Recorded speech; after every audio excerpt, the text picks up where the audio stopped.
Well, good evening, everybody. How are we tonight? Hopefully, everybody's had a great day. Happy Wednesday. We are back. Decrepit, it is good to see you. Whiskey Alley, good to see you as well. How are you two doing? It is good to see you.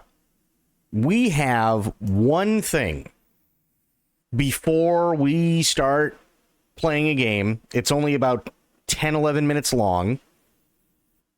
And you guys know me. I love music. I DJ and yada, yada, yada, right? But have you guys ever wondered what it would sound like if somebody took the drum from a clothes dryer with basically wooden gears, like wooden clock gears, a piano, and a xylophone, and combined all of those with a pachinko machine, and what that would sound like? Also, Aylin and Pixel Pixie, good to see ya. Has anybody ever wondered that?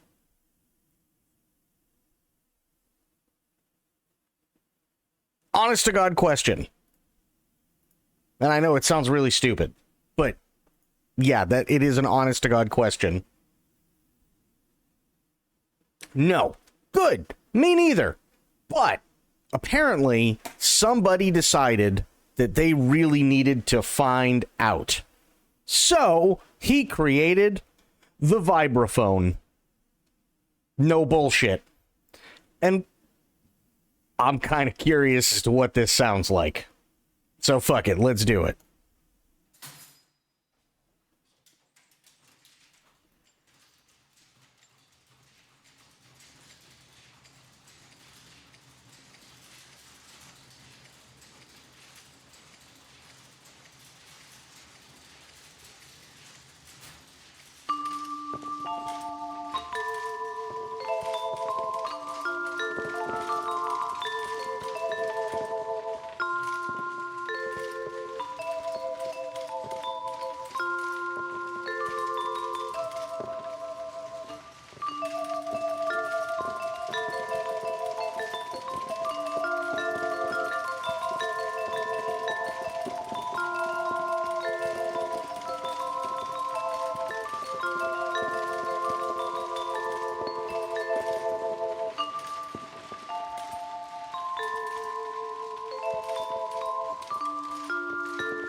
Like the music before a horror movie. Yeah.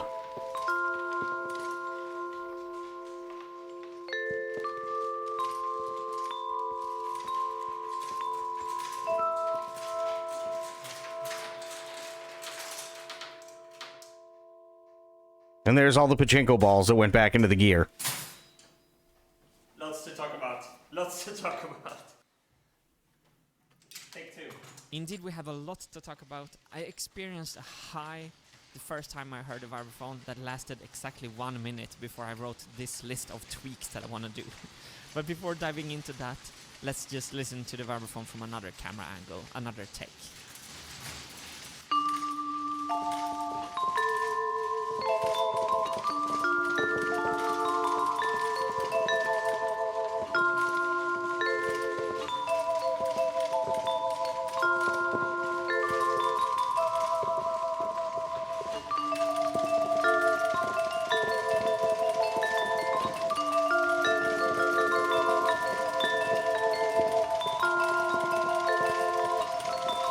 This is weird.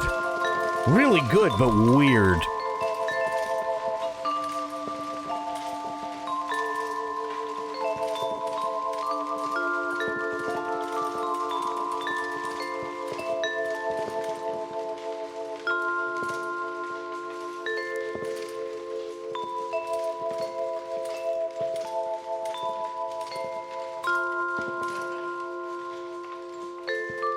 Obviously, there's still some things to work out, but It works.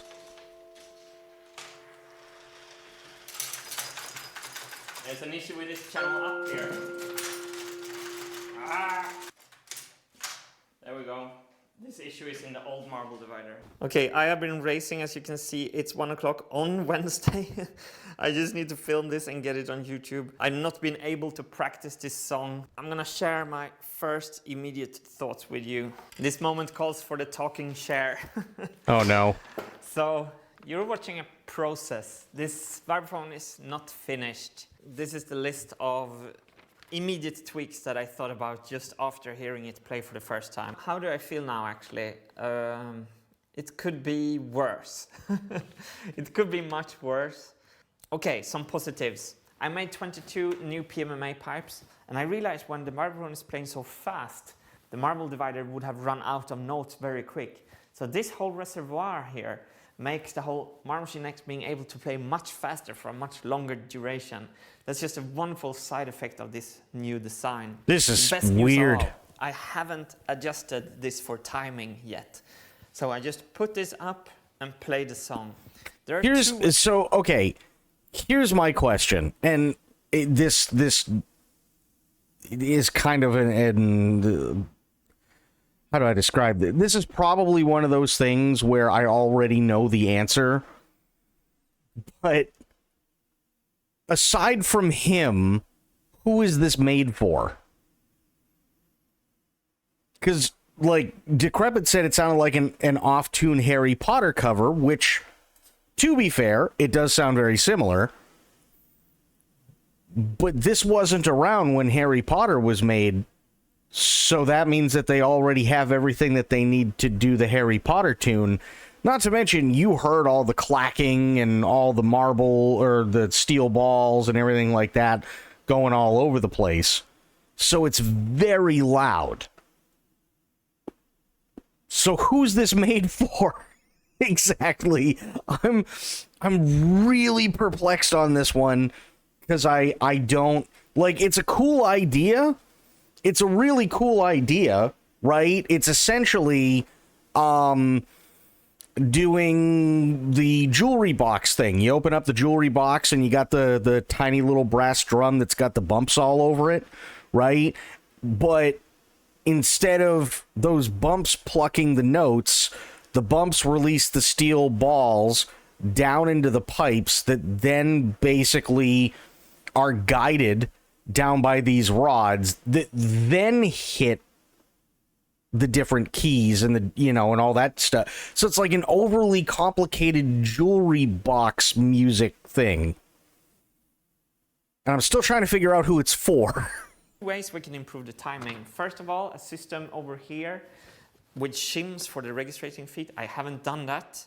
And for the real version, we're gonna use this stud welded programming plates. Will be much more exact than my Dragon Slayer plates. But I haven't adjusted the timing and I haven't been able to practice the song. So tightness of the Marble Machine X is promising. Signal to noise. The machine is loud. The mechanical noise is loud. And everyone has been screaming this towards me for 3 years.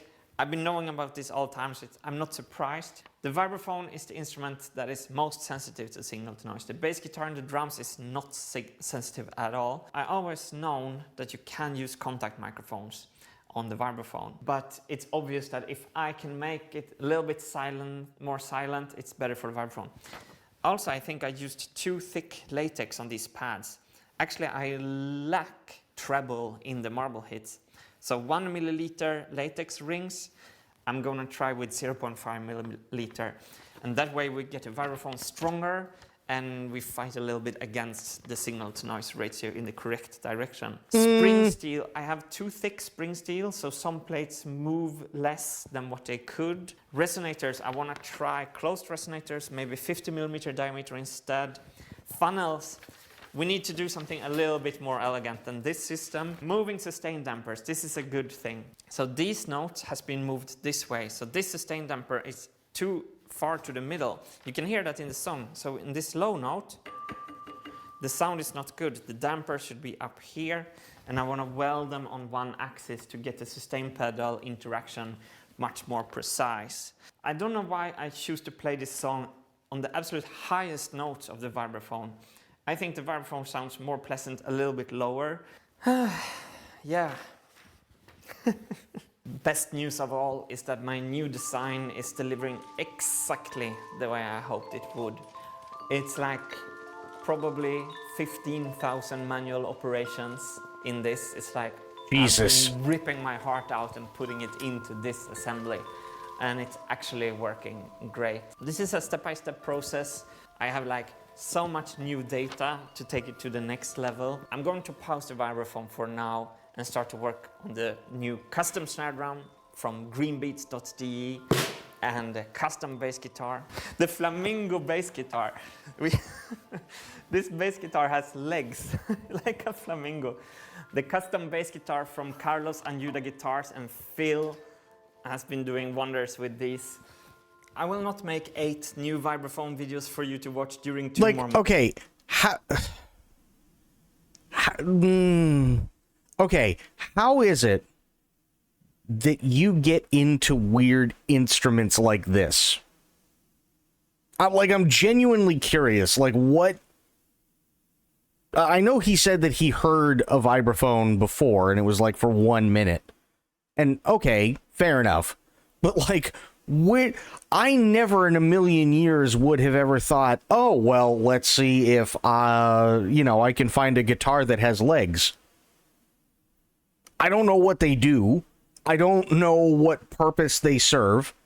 I don't know who would use anything like, you know what I mean? Like, it's not even hipster. That's the thing. Like, hipsters are usually people that go back in time and they're trying to revive something with like rose tinted glasses and then make a buck off of it, right? That's typically what a hipster is. This guy is like hard in the paint.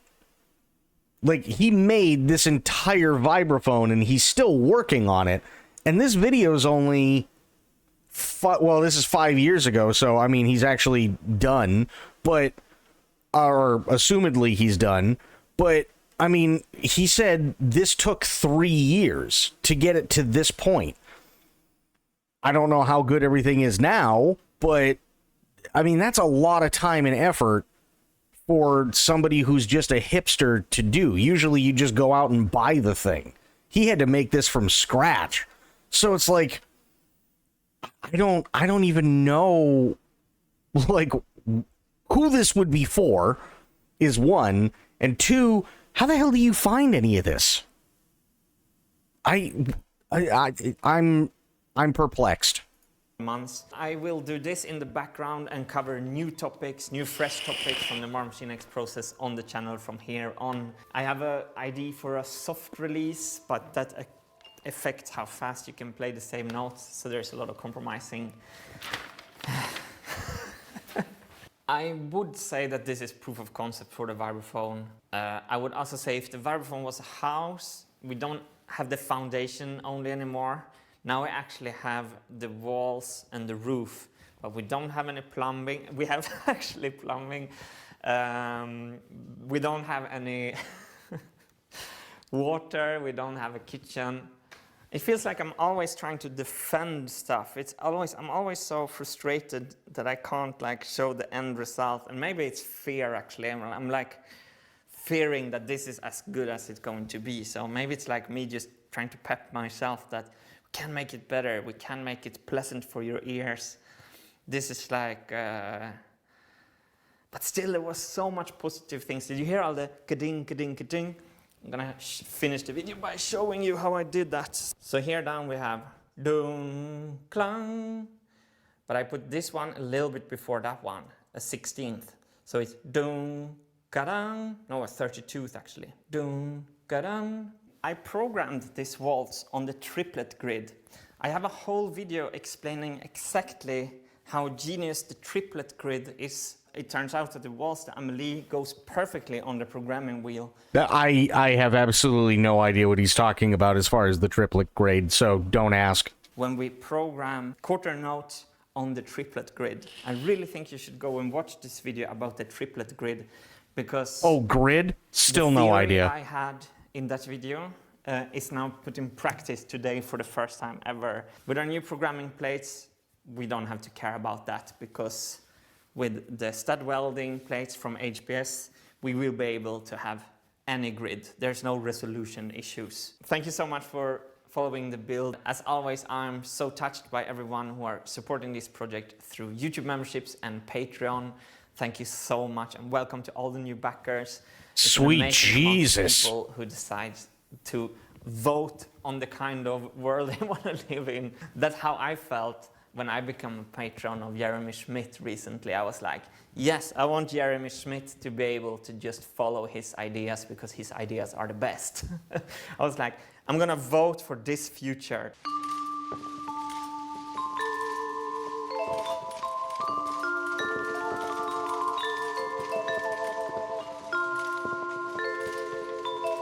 It's so weird because it works like a piano in terms of these, right? But really all these are, I mean, they're literally letting these steel balls fall. So they're being held in place by these, I don't even know what the hell you'd call them, these arms.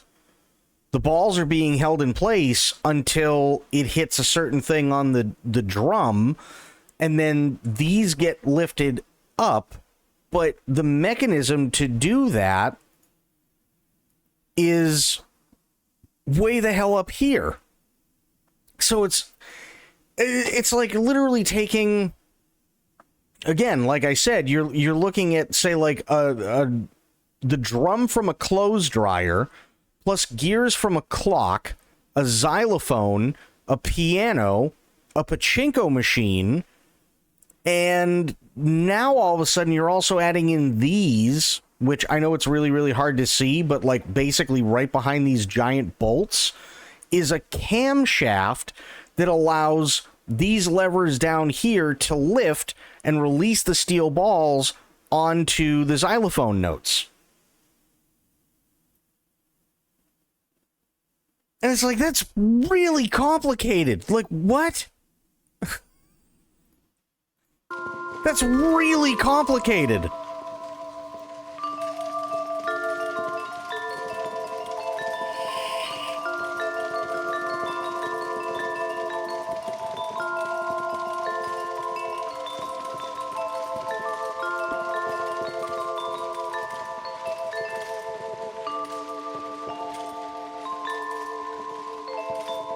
Yeah, you can see this arm still gets stuck.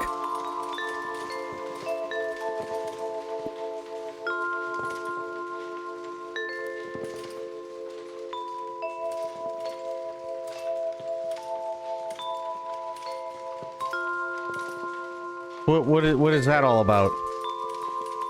It's okay. It's a ow. It's a happy face with a pencil in its eye. Got it.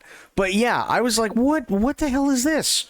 Found it really, really interesting. But yeah, obviously he knows what he's doing. He's got 2.7 million subscribers, but please, at the very least, go like the video. I don't like showing videos without attribution, so there you go. We are actually going to switch gears, though. That's the only thing I really, really had for today in terms of, like, news or anything else. I haven't really checked anything in terms of news, other than I did hear that the last member of the Beach Boys died, which, sad, but, yeah, that's about all I know. Also, I do have to do a thing because I completely forgot, and I know that I'm going to get yelled at if I don't at least have that up. So give me a second, because if I don't put it up, then people are going to wonder why it's not up, and then I have to explain that I forgot because I pulled a dumb. So there we go. Much better. So yeah, we are going to be doing, we tried out Remember Me yesterday. Remember Me is a lot of fun. We are definitely going to keep going with more of that. However, well, LA's been doing that for the better part of a week now. So that's nothing new. But we are going to try something a little bit different today. We are definitely going to go back to Remember Me. It is a really, really fun game, but we're going to be playing today, if it decides to, do the thing, which would be really nice. We're going to be playing Witcher 3, and I've never played it. So this should be interesting. What is it? Why are we... What is with the hiccup? Why are we hiccuping? What's going on? What, oh, okay. All right. That's fine. Good.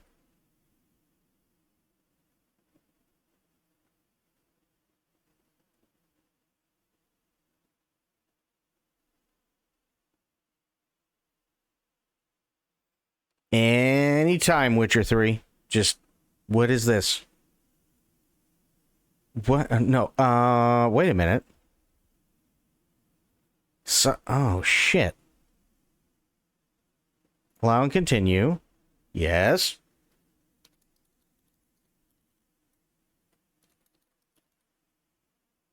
Okay. Oh, dear God. Hang on 1 second. I have to sign into CDPR's thing, so just a sec. Just a sec. I completely forgot I was probably going to have to do this. Where'd the thing go?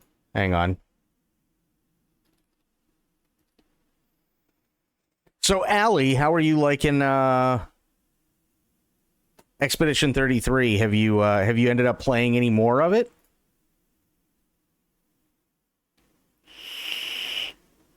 You hyped it too much, it's rebelling. I mean, it does kind of feel like that, doesn't it? Caution, mods are enabled. Some modded saves will not... Oh, that's because of Cyberpunk. Got it. I was like, wait, I just... This thing just fucking installed. What? This thing's ready to go. I haven't done anything to it. But, yeah, that explains... Okay. Sure.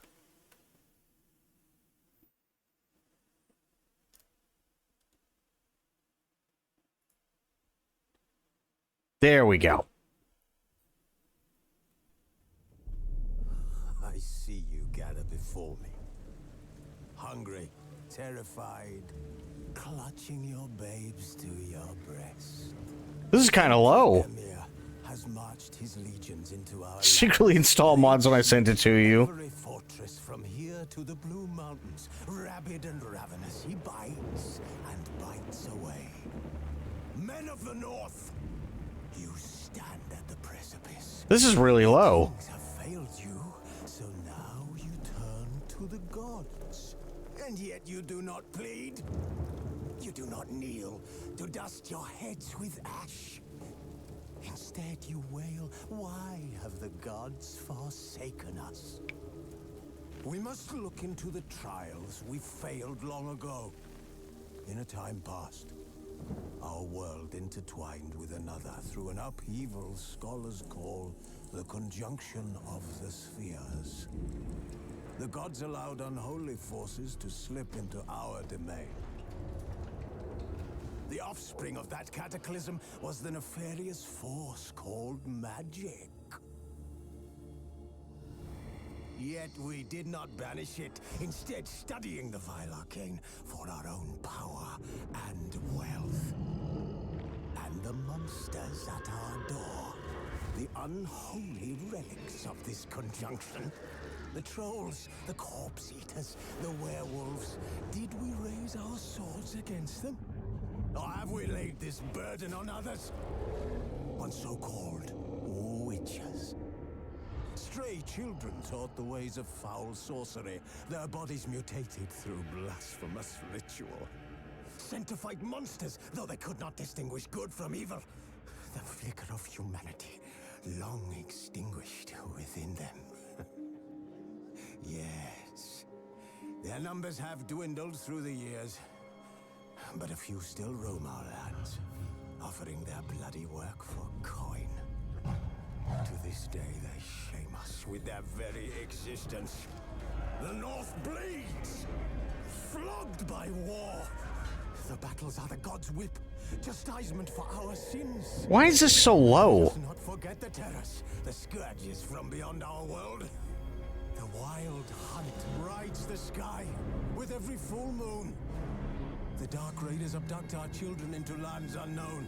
Some say they herald a second conjunction. Can we chart a course back into the light? Will we find the strength to banish the mages from our kingdoms? Unite around the warmth of the eternal fire. Nigh is the time. Itzy, how you doing? None will fight this war in our stead. Nigh is the time of madness and disdain. Can I edit in the settings when the game starts? Yeah. Okay, great. Yes, I agree. Okay, options. Audio. It's all up as high as it'll go. So weird. Oh, wait a minute. There you go. That's why. It was on surround sound.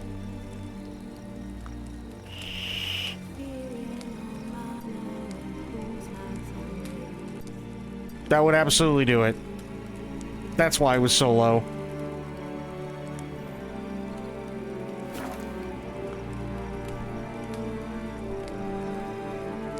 Three out of 10 game, I can't hear shit. Fair. I'm doing okay. Oh. By the way, Itzy, Aelin, if Medicine's here, Medicine, Allie, anybody else, just a quick heads up. There are a few things that I'm going to be doing starting tomorrow. Hang on, I'm going to put it on there for a second, just so I can hear myself talk. Few things that I'm going to be doing starting tomorrow, and I hope to have them out and ready to go by this weekend. And one of those things is merch that says I am a Texas. So that's mugs, that's the water bottles with the built-in like flip-up straw. That's going to be like women's leggings. That's going to be t-shirts and tank tops and all that good stuff.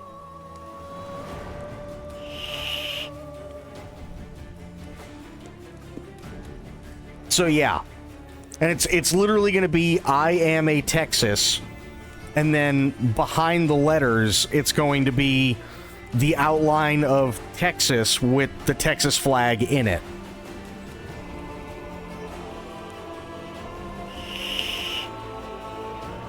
The second thing I'm going to do is, and I'm actually going to show you guys before we get started,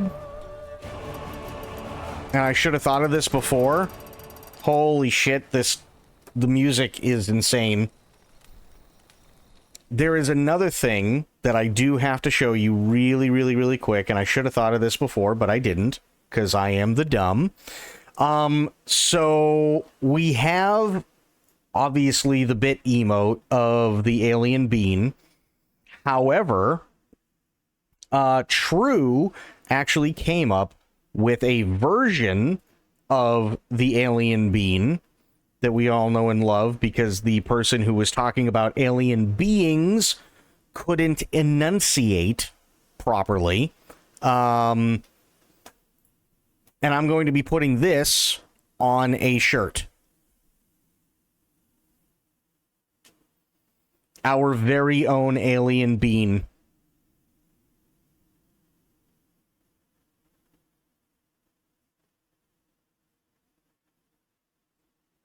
Which I absolutely love. I think that's amazing. So we got I am a Texas. We've got the alien bean. there is, I'm actually going to be, it is hilarious, isn't it? And shout out to True, because this just came out fantastic. I'm definitely putting this on a shirt.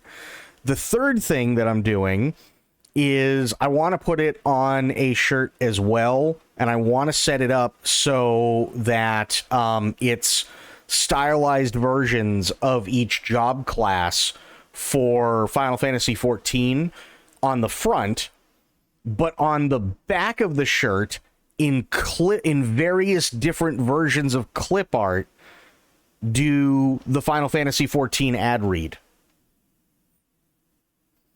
That I want to do. And then the final thing, because I say it all the time, because I reference the movie all the time, Fargo, is, again, shirts, probably shorts for the guys, leggings for the ladies, tank tops, mugs, the water bottles, and so on, where it's just, oh yeah, just big ass white letters. I love you for the FF14, but see, I want to do it in clip art, right? So what I want to do is, FF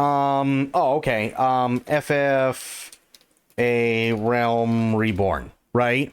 So what I'll do is I will take stuff like this with a transparent background, and I'll use this for when it says A Realm Reborn, and do the same thing with Heaven's Ward, do the same thing with Stormblood, and so on. But then the rest of it is just going to be all different versions of clip art. And then on the front, on the left breast, would end up being like stylized versions of all the different emblems for the job classes in FF14.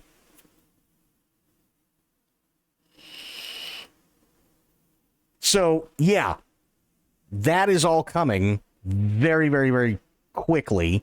So stay tuned for that, because I think that all of those are awesome and hilarious. And, yeah. So that's what we're going to be doing with that. I think I'll put the music at, like, 75. What do I do here? Oh, there we go. New game. I love this community, right? I love the alien bean, I want to believe. That's just perfect. Main storyline quests for Witcher 3 Wild Hunt are disabled. Geralt's gear and level are suitable for the quests. Oh, never mind. Yeah. No, fresh start. Yeah. That's what I want.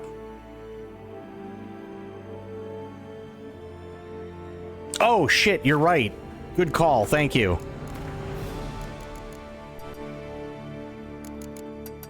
Now I'll turn this down to 70.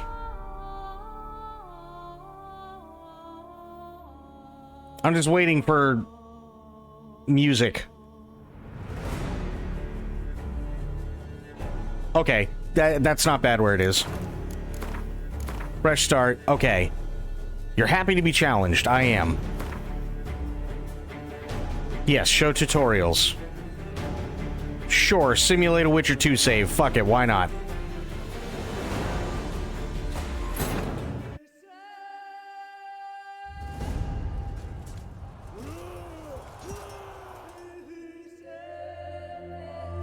I still don't understand why the cutscenes are really low, but we'll go with it.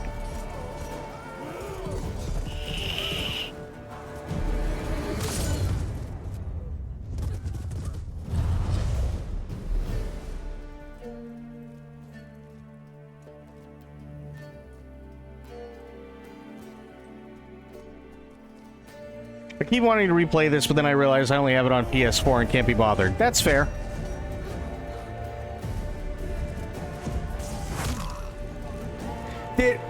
A bird just...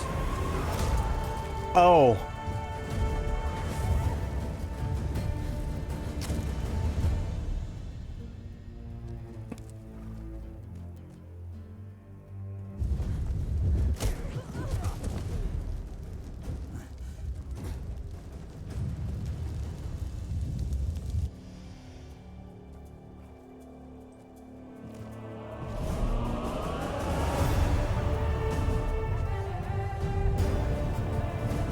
Oh, is that Ciri?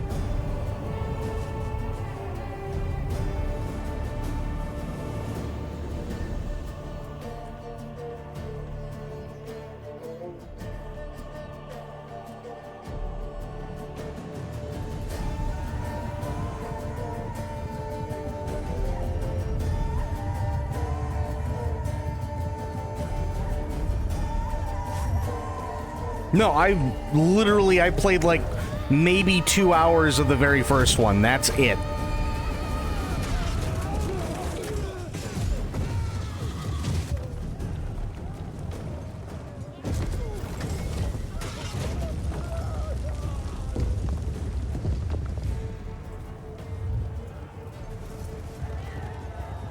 That's Yen. Got it.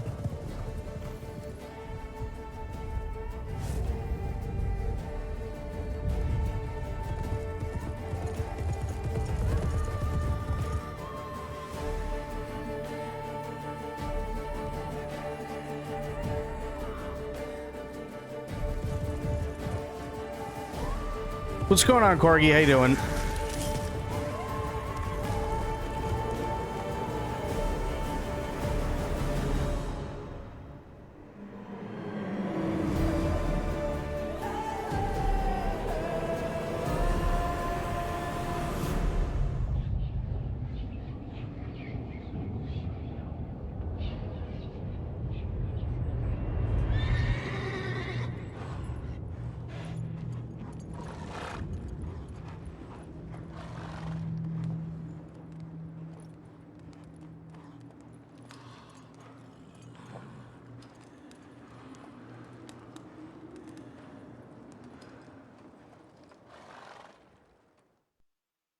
Graphics still look good.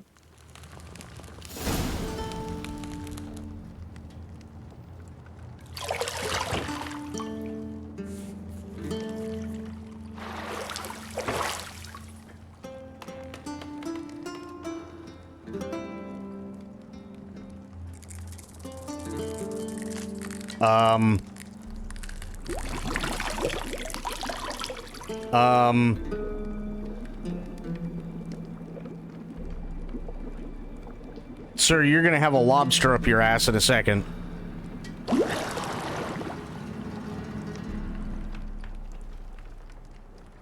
You know I don't find that amusing.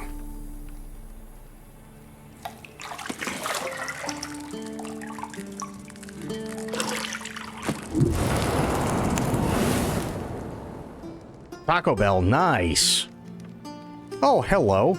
It wasn't meant to amuse, but to prod you to hurry. It's midday already. You promised Ciri you'd train with her. Go before Vesemir bores her to death with those etchings.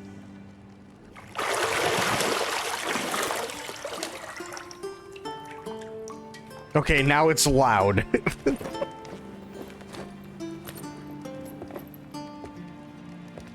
So, later then. See you later.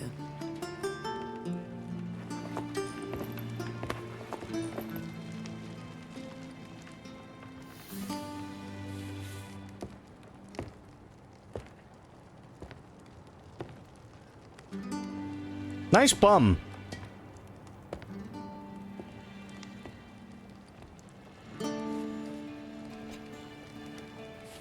Lance! What's going on, buddy?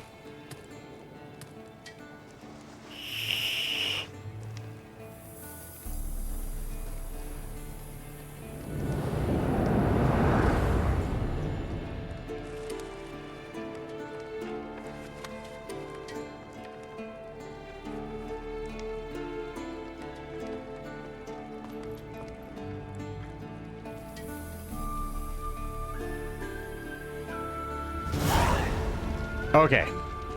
Welcome to The Witcher 3. This tutorial will introduce you to the game's core elements. Each message will be saved in the glossary, where you'll also find detailed information about world lore and gameplay mechanics. To disable tutorial messages, go to the options menu, but first, I have to go do a thing. Give me a second. Where is settings? No. Quest, no. Oh, God. Oh. Whoa. Jesus. Holy sensitivity. Minimap in the upper right-hand corner of your display shows your current location and surrounding area. Underneath the minimap, you'll find the objectives for your active quest. Great. Can I... Oh, thank God. Okay. Options, audio.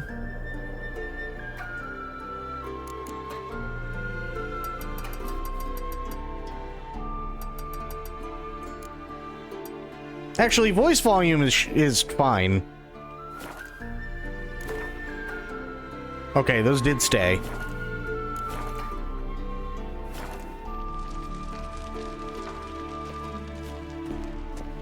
Witcher senses. Hold left trigger. Highlighted objects. Aha. You're running out of juice. I know. You might bring me some more once you're done training.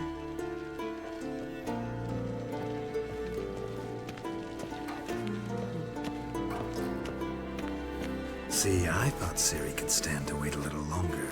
It's uninstructive, not to mention unreasonable. I mean... I missed you. A lot. And I missed you. But we'll have plenty of time to make up for that. Go and train with her, then come back. It'll give me a chance to put my face on. Of all the women I've known, you're the only one who does that before. You've known many. What's it matter? Only ever thought of you.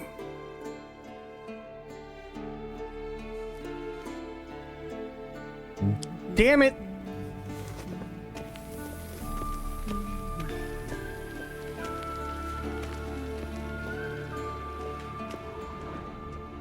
To find the key to the bedroom door. I thought this was the bedroom. Oh, it is. Okay. Got any clothes that aren't black or white? Undergarments. Okay. Nope. I did not. This is literally fresh install, so... Oh. Red glowy thing. Nothing but silver. Gold clashes with my complexion. You should know that. It's worth a shot to see if you could get... Well, I mean, yeah.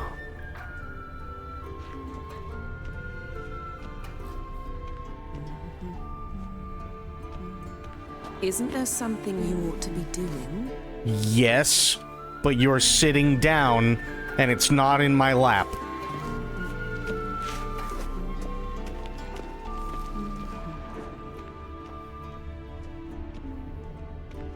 Lilac and gooseberries, of course. Geralt, stop fingering my toiletries. Phrasing?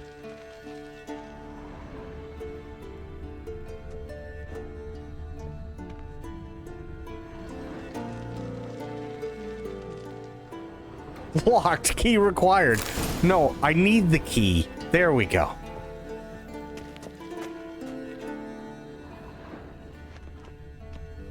Unlock locked doors, walk up to them and press A. Well, yeah. That's okay.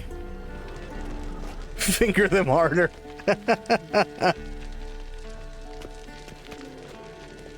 Extinguish the flame. Oh. That's not what I thought. Okay. We'll put that back on.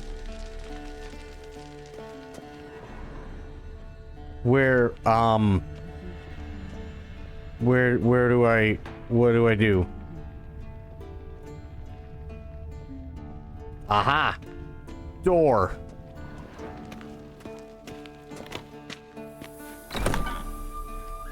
You couldn't... Standing in front of the... Okay.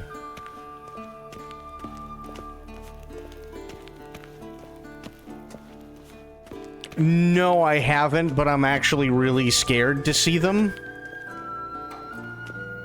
Because it probably means that Tifa's tits are like 8 times the size of her head. Witcher's fast asleep. Ciri's disappeared somewhere, of course.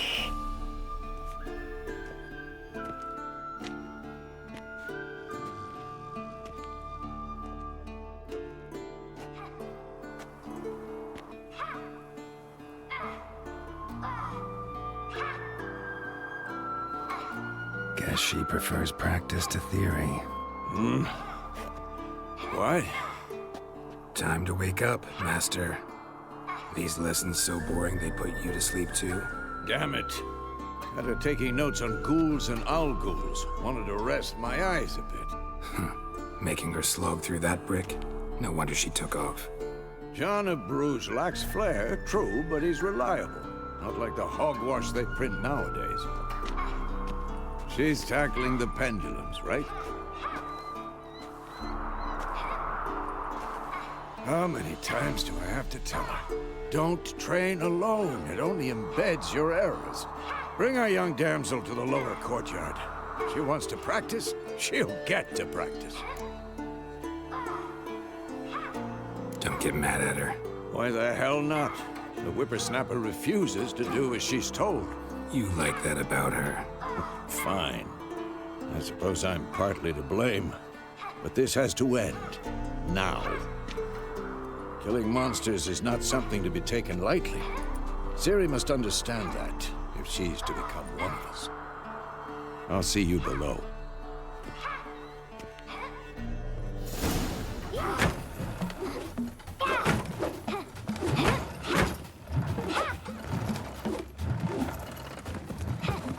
Wrong. Now I see why you were so eager to practice. Strike.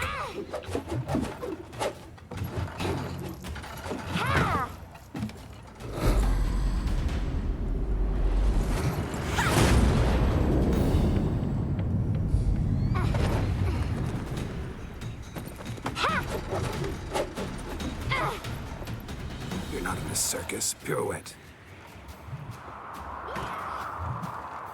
Wrong. Footwork.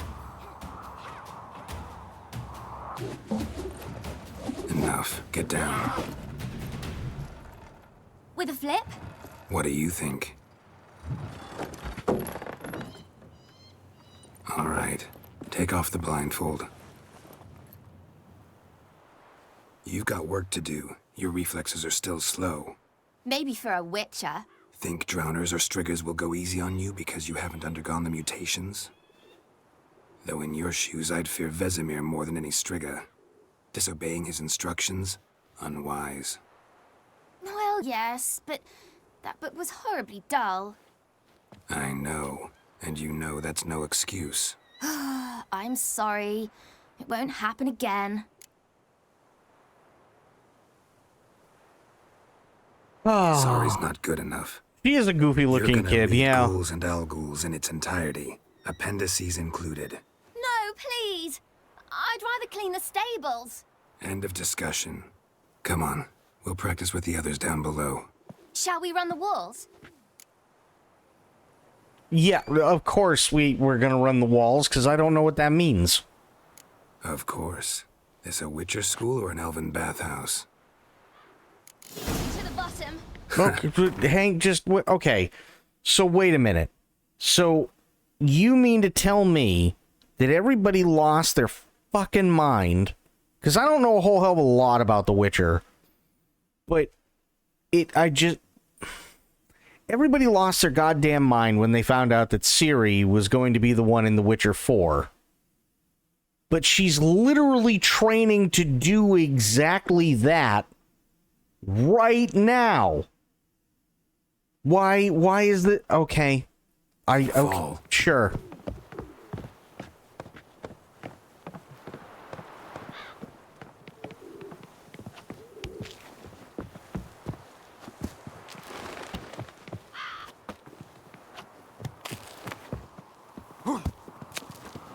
What did I tell you about breathing?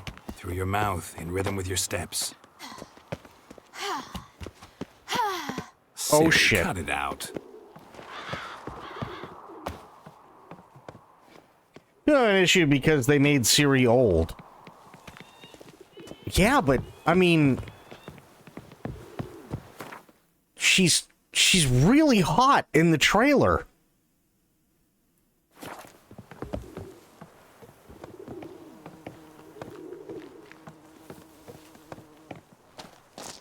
No, not cereal. Run into trouble? Should I turn back and help you? Gooner bait. I mean, that's fair. First! Na na na na na. What? Okay. Oh no.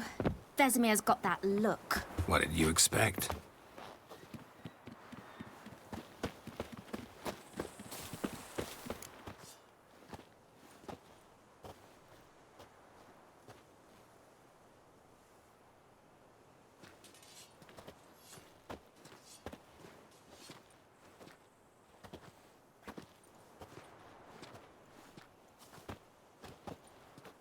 Anything to say for yourself, young lady?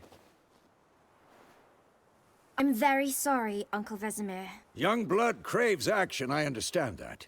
But when you fight a beast, knowledge counts as much as your silver sword. At the very least, you ought to be able to tell a ghoul from an owl ghoul. By markings, like unto the Panthera tigris that in Zerrikania dwells, and by the sickly paleness of its visage. So you did read the chapter. Still, you should have asked if... But you were asleep, Uncle Vesemir. Yeah.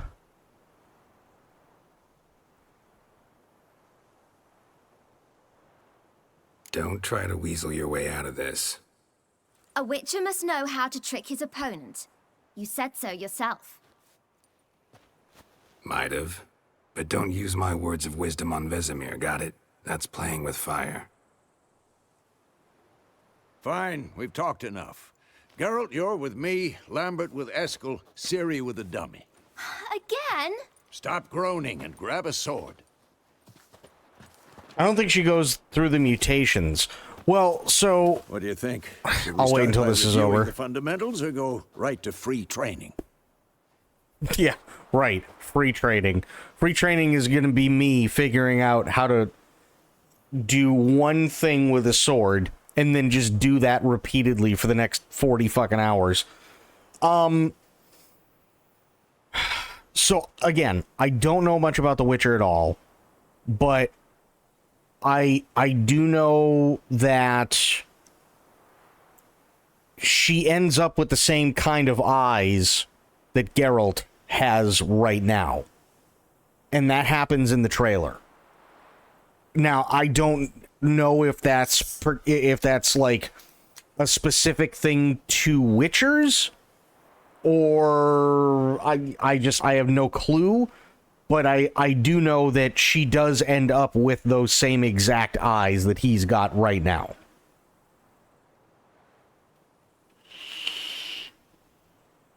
So I couldn't tell you, but obviously the story is revolving around Ciri. I mean, I guess we're going to end up finding out once Witcher 4 finally does come out, but I'm just going off of what I saw. That's it. So, yeah. Yeah, let's start with the fundamentals, because I have no fucking idea what I'm doing. Should work on the basics. Even skilled masters need to hone the fundamentals, and Ciri's barely a novice.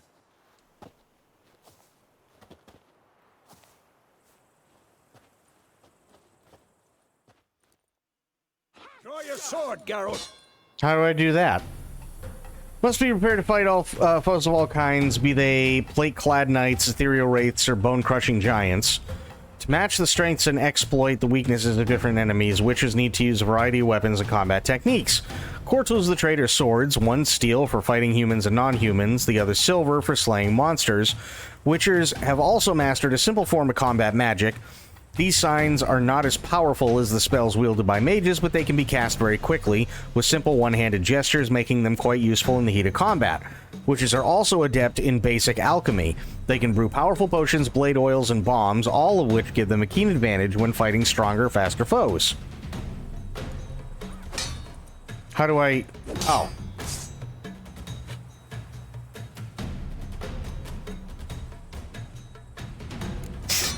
Quick cuts. 1, 2, 3.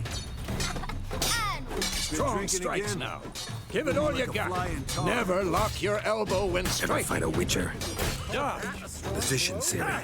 Footwork. Remember, Okay.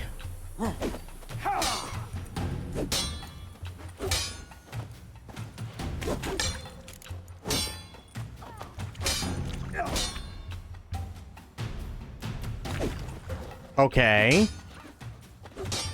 So that's the combat roll. Not bad. Now, parrying. Ciri, see how Geralt holds his sword, its angle?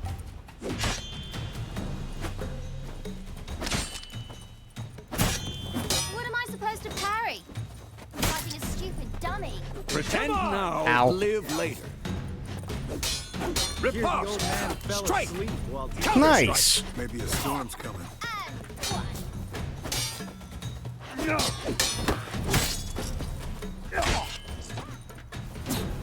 Who's next? Sliced your jugular. Now, young lady, to bring the day to a close, we'll go over a few witches' signs. Let's start with Gwen. Okay. I don't know what I just did, but sure. Oh. Stop showing off, Geralt. You said let's start with Quen. What did I do?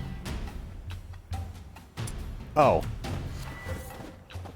Ciri, Gwen is sometimes called the Witcher's Shield. Now watch carefully to see why. Nice. Cast Igni, Geralt. I want to see sparks fly. Oops. If not for the Gwen sign, I'd be aflame by now. What now? Deals fire damage, has a chance to apply burning effect Hard, Geralt. on your... Okay. Come on. The Ard sign. See that, Ciri? Ard will knock anyone or anything off balance. Destroy... Time for Axii. Damn it. I hate this feeling. Axii? Axii can really muddle your mind. Erden now. Show her, Geralt. Idiot. See this, Ciri? Couldn't move if I wanted to. Throw a bomb. Don't worry, Ciri. Quen will dampen the blow. Not bad.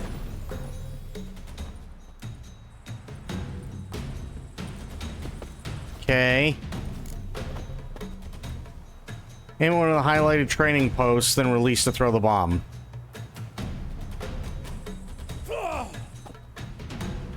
Ah, okay.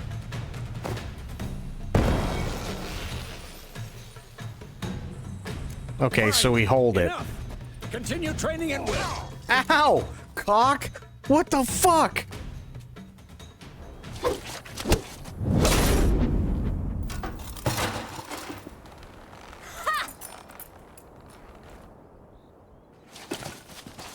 Whoa!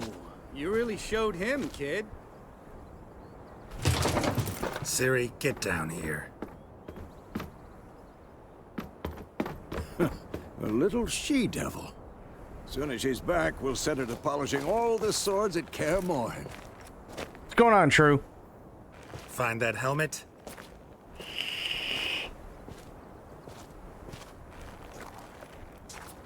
Ciri? I'll make sure to find every last blade for you.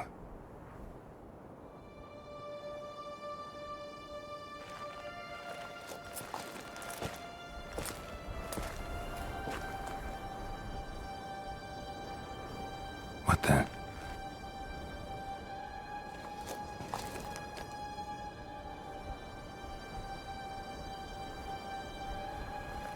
Is that a person?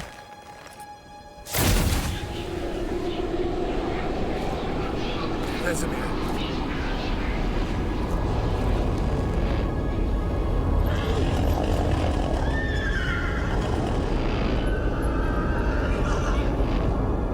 I've long awaited this, and you, White Wolf.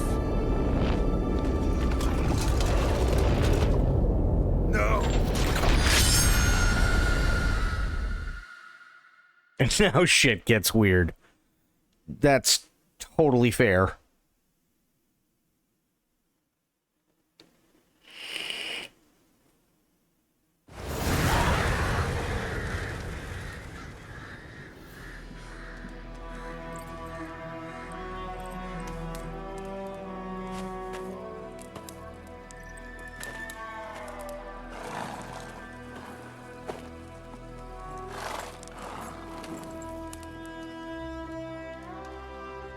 You all right?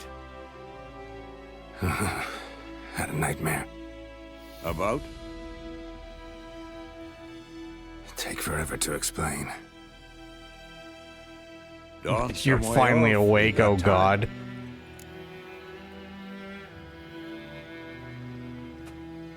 Sure, why not?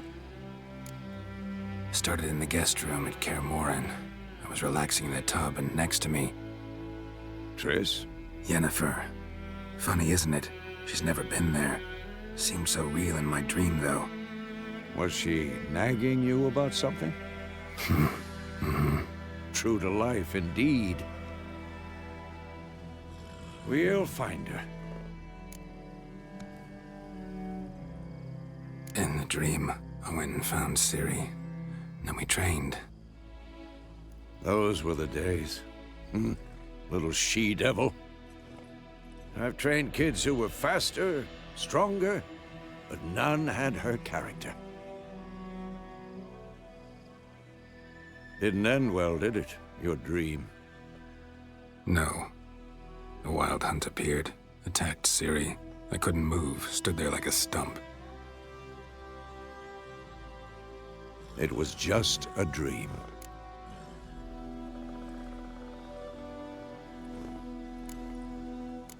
That's the problem. It was more.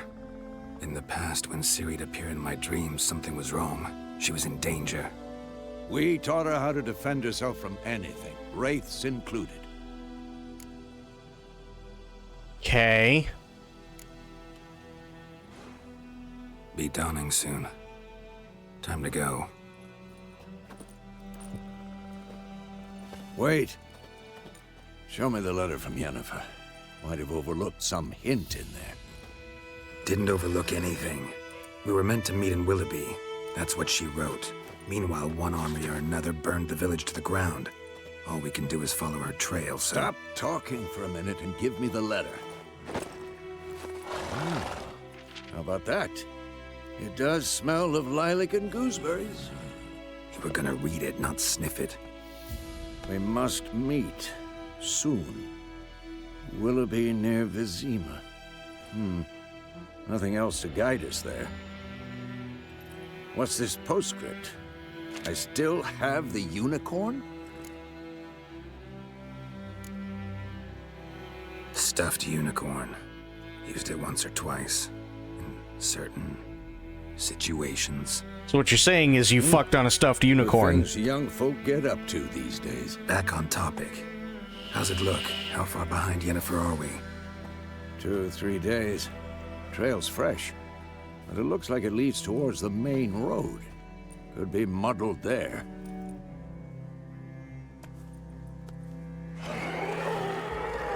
Wait, hear that? I hear it. I smell it. Ghouls. Come on, at them!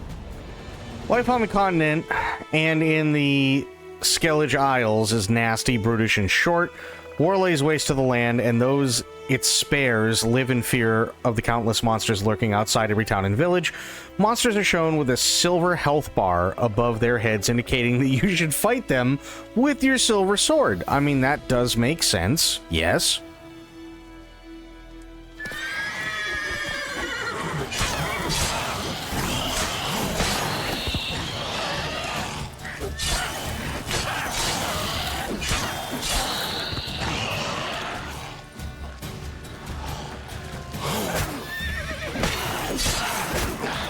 Ow! Ow! Cock!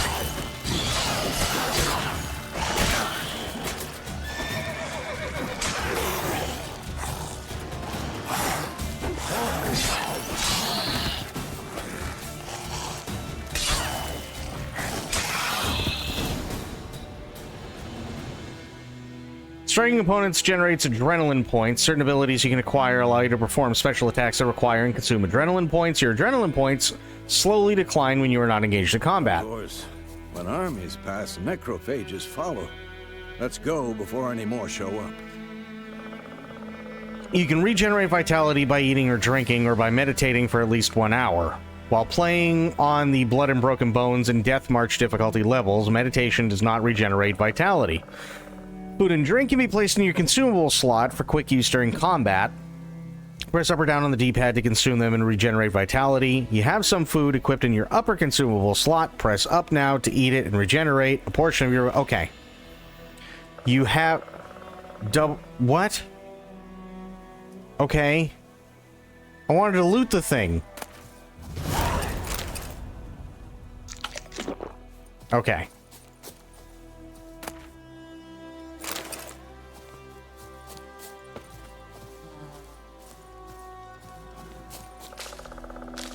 Oh. Well, that's... okay.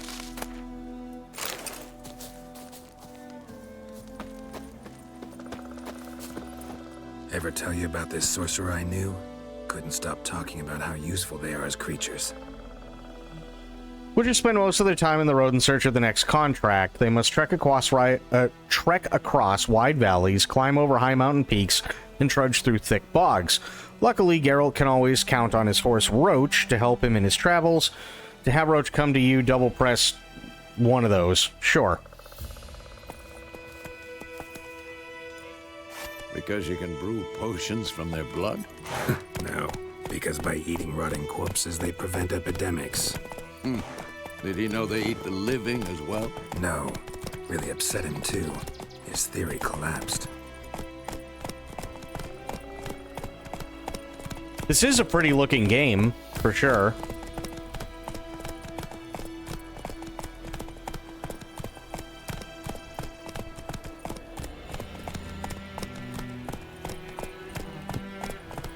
Yeah, silver for monster, steel for human, which makes sense. Double press and hold to gallop. Come on, Roach. War's not exactly going our way. We have a side. The Northern Realms. Radovid's realms, don't you mean? Temeria and Edirn are no more. Radovid's pledged to restore the old borders as soon as he wins the war. Believe that? Gotta believe something. It's what keeps us going.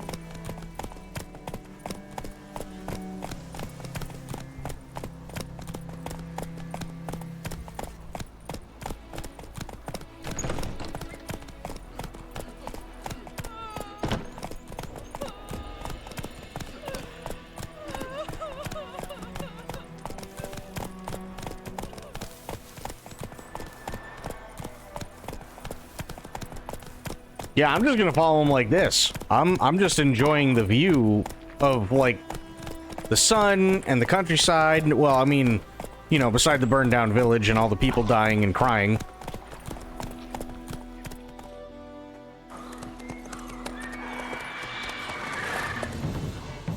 We going? Help me! Help!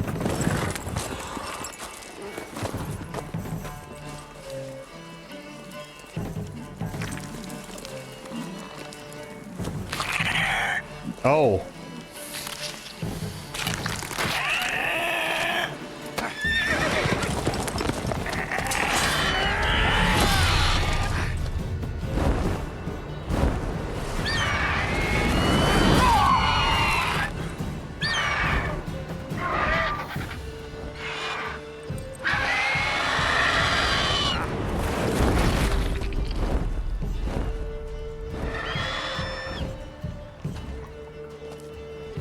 That thing just picked up a whole fucking horse.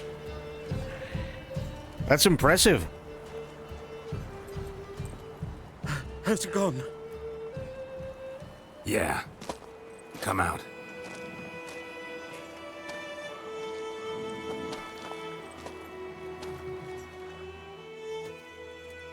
Gods, that was close. I was sure I'd end up like my mare. Provided you got lucky. Your horse died quickly, but griffins like to toy with their prey. Eat it, alive, piece by piece. You'd like a reward, I suppose.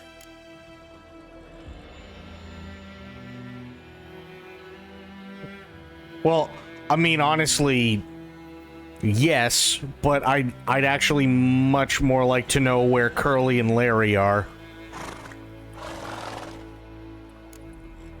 Could always use a few crowns. Thing is, I've a meager purse at the moment. Nilfgaardians requisitioned my goods. Now this. Here.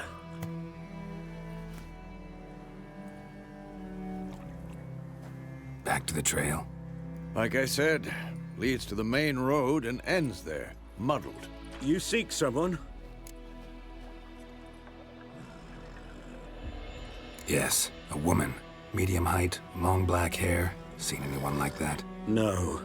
But there's an inn here in White Orchard. Sole one around. That's really Gets its sad. share Give me of your crowns. travelers. Yep. Perhaps you'll learn something there.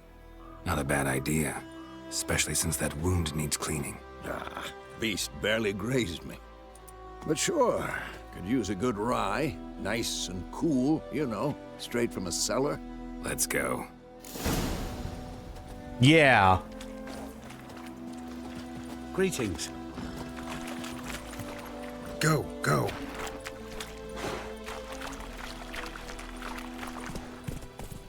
Hold A without steering to automatically follow its path. I'm holding A. Oh, there we go. So, Oh, this nice. close to the village. Strange. My thoughts exactly. In a forest or the mountains, sure, but here? Near the main road. Maybe it's the war. Corpses everywhere, the stench of blood, burnt flesh.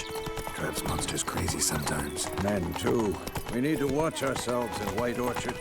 And we should leave as soon as we learn anything.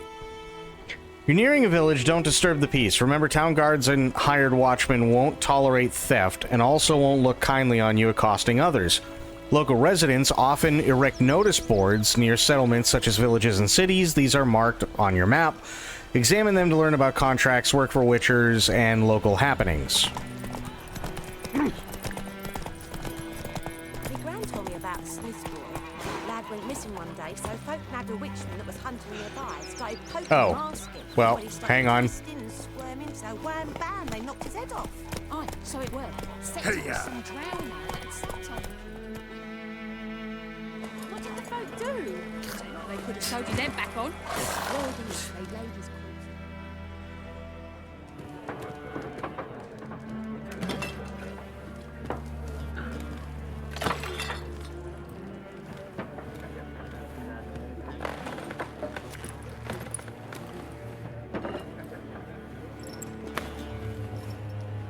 What?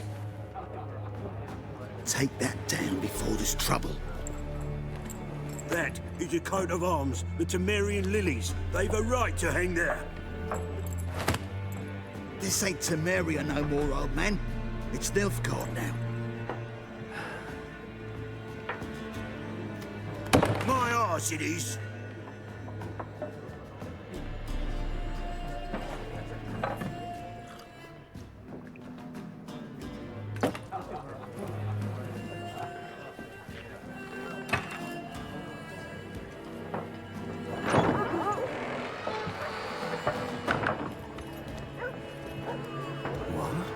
Witches?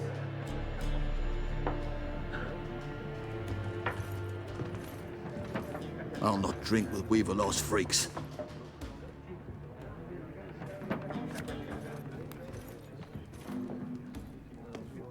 Beg your pardon for those thugs.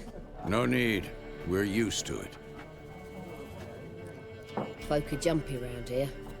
Armies just passed through. Now a griffin's prowling about. Already had the pleasure. One mean beast. Mean? Light way for a hunter to put it. Clawed Lena so bad, poor thing's 1 foot in the grave. But does no good to wallow in misfortune. How can I be of service? With a drop of vodka for me. And you? Something to wet your tongue? Options marked with that will open the shop panel. Okay. Show me what you've got. Show me what you got behind the counter. Buy and sell items. Right. A to make a purchase, B to close the shop. Okay, right.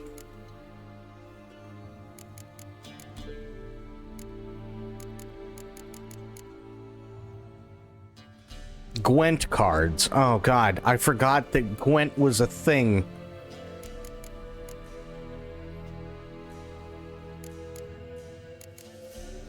Okay, does food go bad in this game?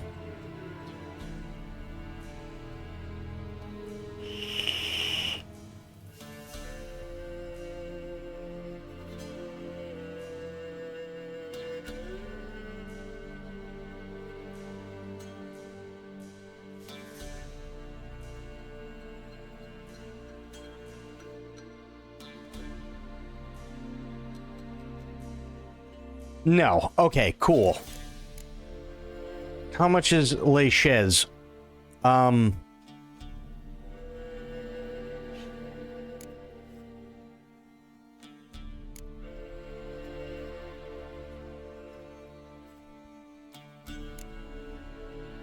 $370 what? Oh, okay, so that's how you check. Got it. It's magic food. Nice. Dumplings. I love dumplings. Those are fucking awesome. 10, 10, 15, 10, 10. Baked potatoes, 15.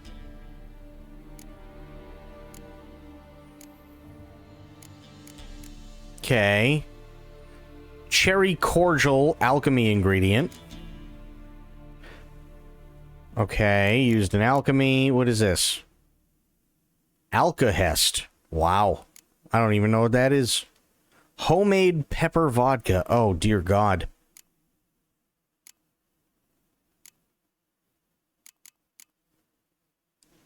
How much money do I have? I got 300. I will take a chicken.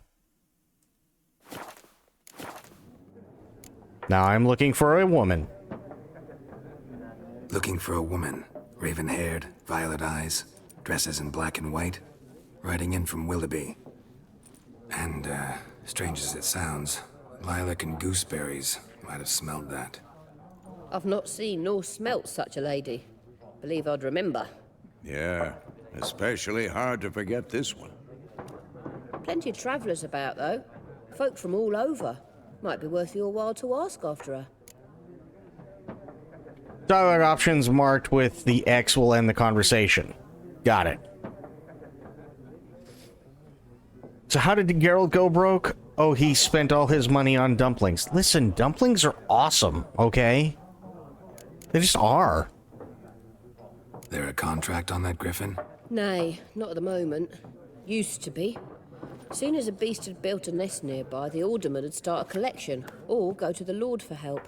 Now the aldermen don't use the privy without asking the Black One's permission first. And seems they hanged the Lord.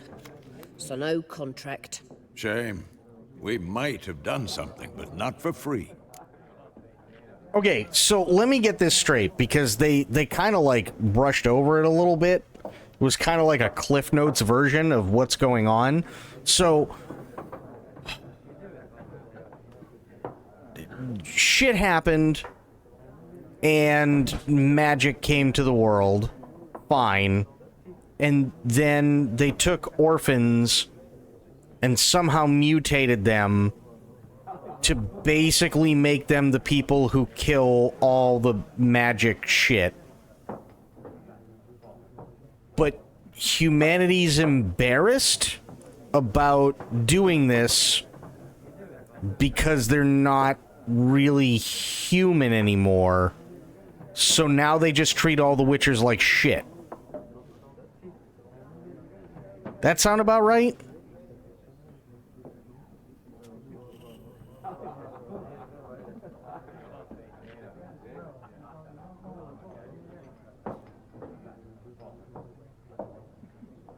Oh boy, here's Myth. Oh, Myth, you're here too, which is fantastic because I have news. I have news for you, and Aelin, and Itzy, and Allie. I have news is fairly accurate, yes, okay. So, by this weekend, there will be merch in said merch store. Women's leggings, tank tops, shirts. Gonna do stuff for guys too. Water bottles, coffee mugs, so on. That says, I am a Texas.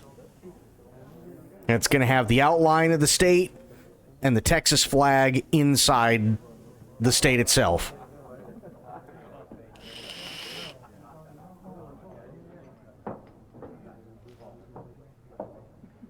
Happy Wiggle Giggles, oh boy.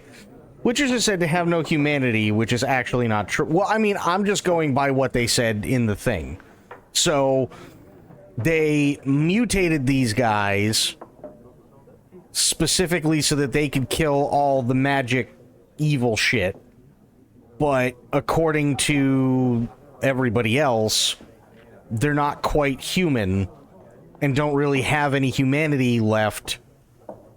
And because they're embarrassed about what they did, they basically, like, they're just pariahs now. But it's not like, oh, feel bad for this person because we made them this way. It's treat this person like shit because we made them this way.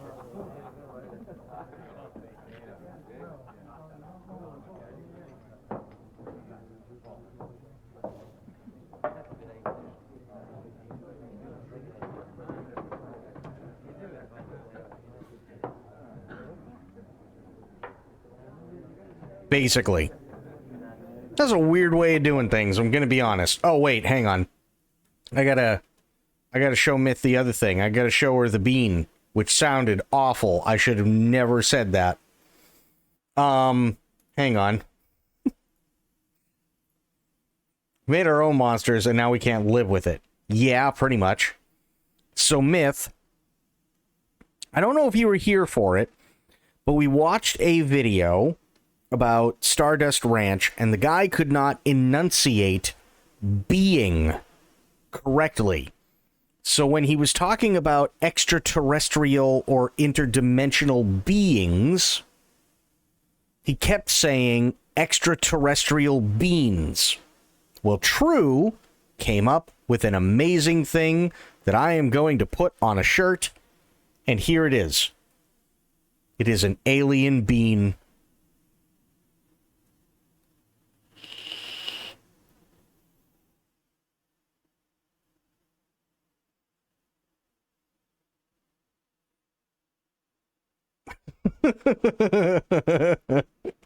I came up with the idea and True just ran with it.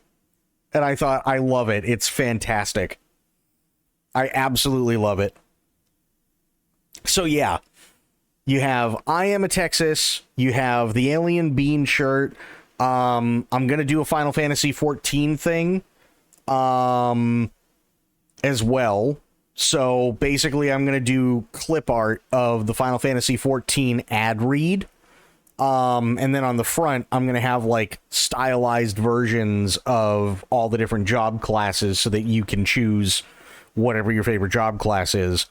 And then the last thing I'm going to do, because I reference it all the time, because I love the movie, it's one of my favorite movies, Fargo, is, again, whether it be leggings, tank tops, t-shirts, hats, water bottles, coffee mugs, whatever, just big white letters, and it just says, oh yeah.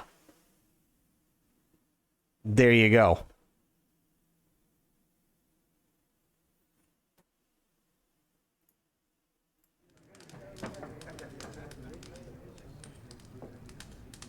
People are really distrustful of things that have spawned from the chaos, so Witchers, Monsters, and Magic. Okay. My brother had a shirt as a toddler that said, "Gotta love me, I'm a human being," and it was so cute, and this is awesome. Nice. I am a Texas bean. Oh, yeah. Is that your friend there in the wood chipper? You find something there, Margie? No, just thinking I'm gonna barf.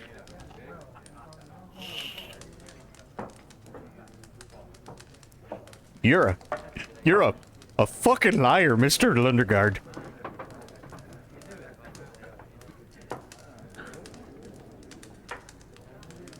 But, you know, that True Coat, I love that movie. Go down to old Bill Deal down at the credit union.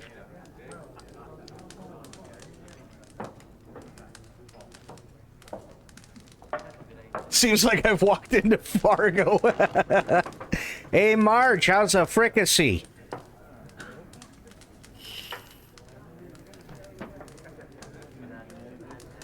Oh, yeah, you know, it's a Radisson, so it's pretty good.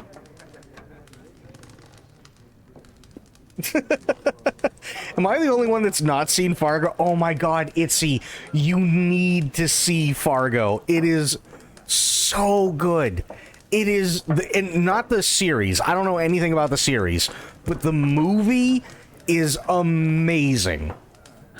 It is so fucking good, and it is so quotable, and literally any time William H. Macy does something, whether he's sad, or he's angry, or he's confused, or he's happy, all you can do is laugh at him, because it's just so good. Ah, what the Christ.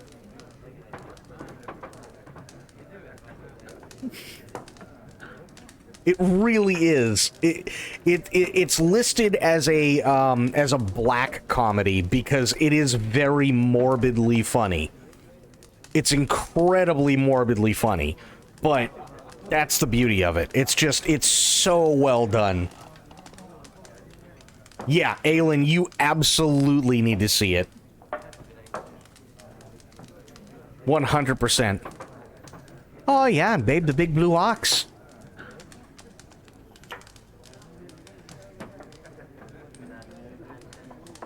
It's easily one of my favorite fucking movies. Sounds just my style. Oh my god, Itzy. I know for a fact you'd love it. I know for a fact Aelin would love it. It's just so good.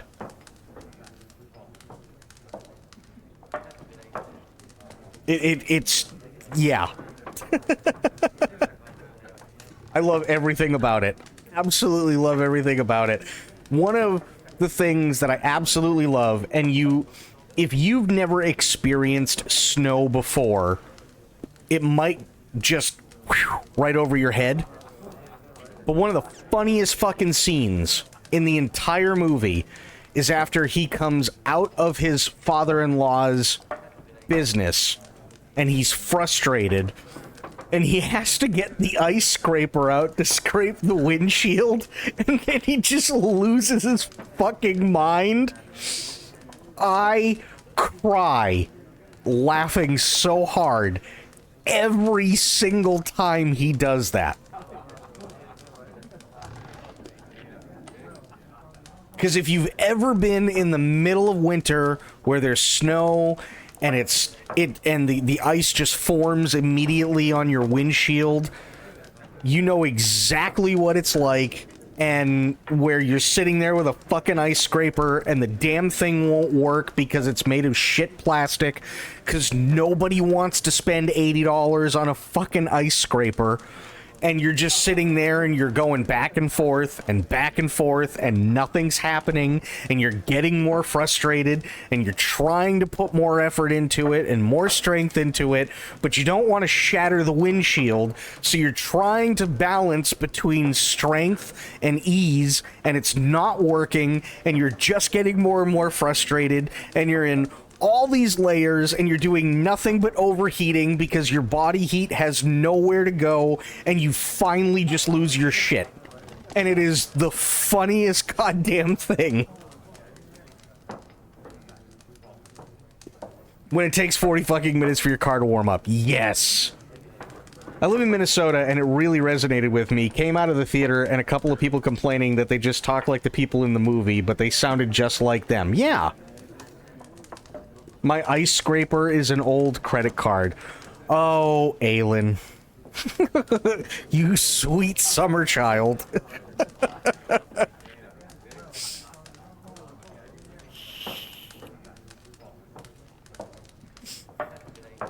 Yeah.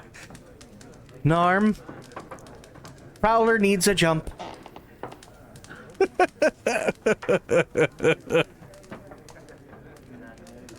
I fucking... Oh, God. I wish watch parties were still a thing on Twitch. Because if they were, we could literally all sit back and just watch Fargo together. Fuck. Such a good movie. I'll make you some eggs, Margie.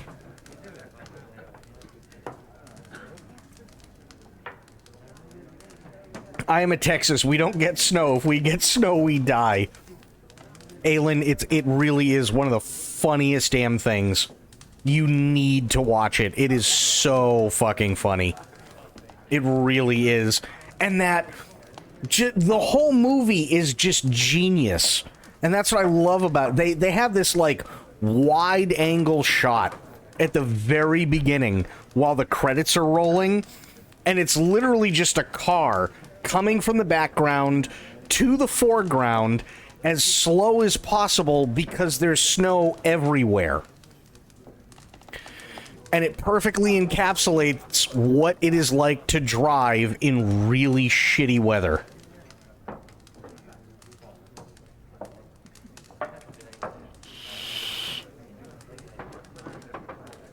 It's only because so many other Texas... I love how Texas is an adjective now. Don't know how to handle... Actually, no, I think it'd be a proper noun. Don't know how to handle snow. They also don't know how to handle rain, and we get that more often. This is true. But yeah. Oh, and then the fucking...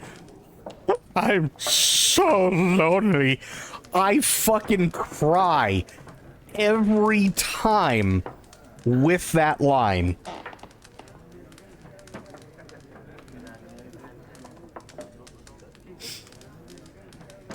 And then there's Marge driving the criminal in a blizzard. And it's such a beautiful day. Yeah.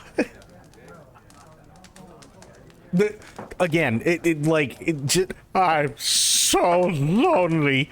I fucking lose my mind with that guy. He is just so goddamn funny.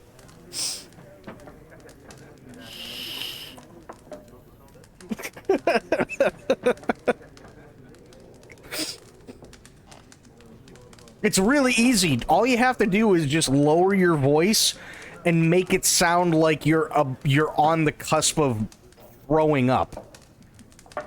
And that's it. That's all you have to do. And it just... I'm so lonely.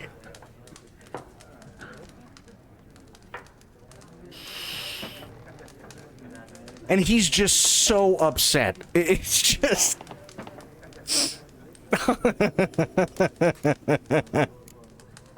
Oh, God.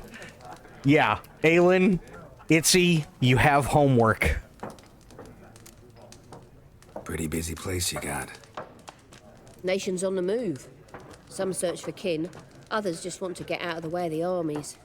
They all need food, drink, and a night's rest in warmth. So, war's been good for your trade? Aye, so far. But it'd be best to know peace again. Times like these, you never know what tomorrow will bring. That'd be fun. It depends on where I can find it. That's the big thing. Thanks for everything.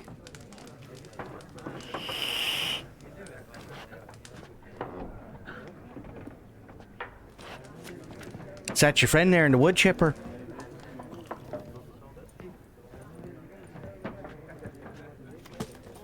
Help you bandage that up? Please. I'm not decrepit yet. Then I'll ask about Yennefer. Mm-hmm.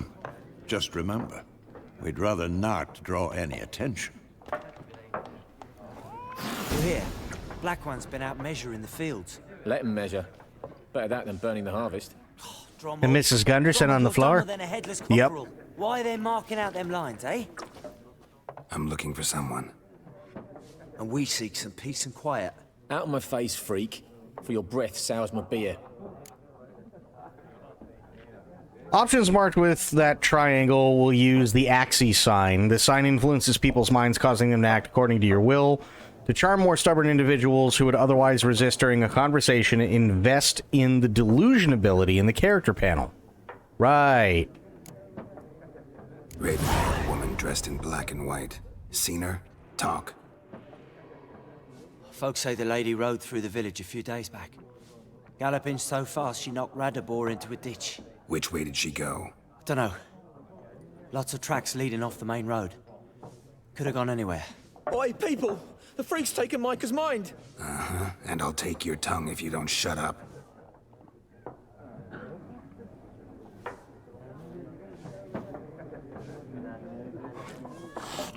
Nice, I can Jedi mind trick them.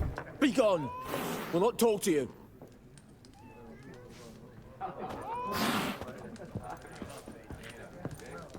Once more, there are 4 factions. Okay. 4 factions, teams, suits, similar to clubs and spades, except each suit has its own face cards. There are also special cards. Wouldn't you rather play war?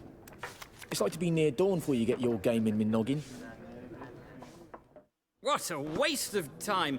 The Earth shall revolve around the sun before you comprehend these rules. Got a minute? Why not? Aldert Geert, Assistant Professor in Contemporary History at Oxenfurt Academy. Geralt of Rivia. Witcher, with tenure. I'm looking for a woman. Long hair, dressed in black and white. Seen anyone like that? Of course not. Unlike the populace, I know the horsewoman of war is pure poppycock. Oh yeah, wait a minute, I just remembered. This is the one that everybody was up in arms about because they have the sex scene, isn't it? Horsewoman of war. What's that about? Folks say an omen. A beautiful phantom rides the fields at night, looks as you described her. Armies follow her, and all who cross her path meet with misfortune. I can vouch for the last bit.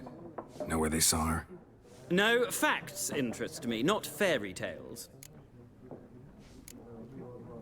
Not a place I'd ever expect to find a scholar. Take it you're fleeing the war? Not just the one. Oh boy. I'm headed for the front. Tired of Which life? one? I seek knowledge, which Nice. I value more than life itself. I've a thirst no dusty old tomes can quench. I wish to see the Nilfgaardian invasion with my own eyes, understand it, and record it all in my chronicle, my magnum opus. Right about the war, what it's really like. Interesting. We need somebody to describe war, what it's really like. Not colorful banners and generals making moving speeches, but rape, violence, and thoughtless cruelty. Ah, I see you lack the polish of the Academy. Rape and cruelty are details of no import to the war's course. Trinkets on the garment of conflict, one might say. Tell that to the people whose houses burned down. Got him. All the Witcher games are heavily sexed. Nice. War reached Novigrad yet? Nope, but it's only a matter of time. Nilfgaard on one bank, Redania on the other, drooling over the city like dogs over a juicy bone. Many a ruler's choked on that bone. True. We value our liberty in Novigrad, and we know how to fight for it. The scholars especially. The sword is not the only weapon. Do not forget, architects from our academy designed the city walls. Walls no war machine has ever crumbled. Someone leaked all Pirate Software's furry chat logs. He was ERPing with someone, and that someone felt used when he decided to stop giving that person attention. No, that's not what happened. I've read I've read everything. I've seen all of it. That's not what it is. What it is that she claimed that, or I should say, she reciprocated when he said that he really liked her. And she went with it, but she went with it specifically to gain clout, and then turned around after she specifically stated that she liked him too, and then decided that she was gonna start talking to other people and doing other shit for clout, and then he went, well, you know, we're not doing this anymore. That's it. Now, years later, she's coming out of the woodwork because he is a popular and bigger streamer than they are, and is trying to stir up shit as if she's got something on him, and she's got literally nothing.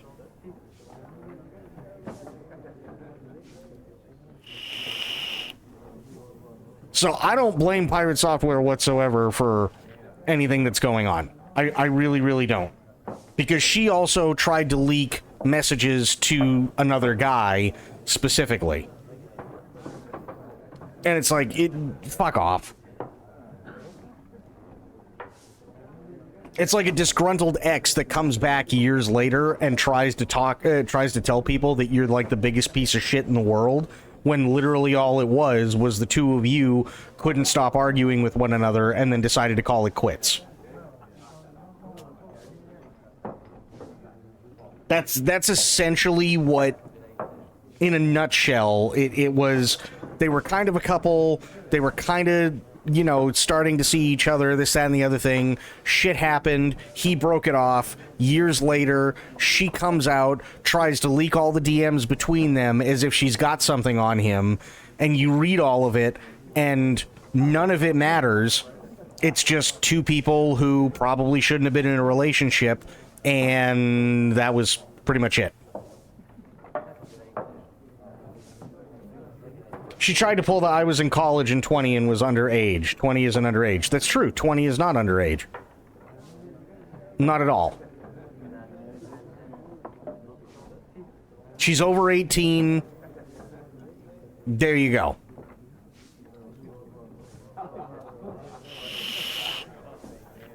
Is that person trans? I don't know. And honestly, to me, it doesn't really matter. It's the fact that they're just a shit person. That's really all it is.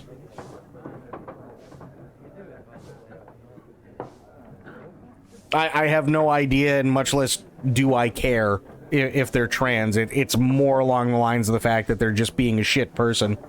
So I couldn't tell you.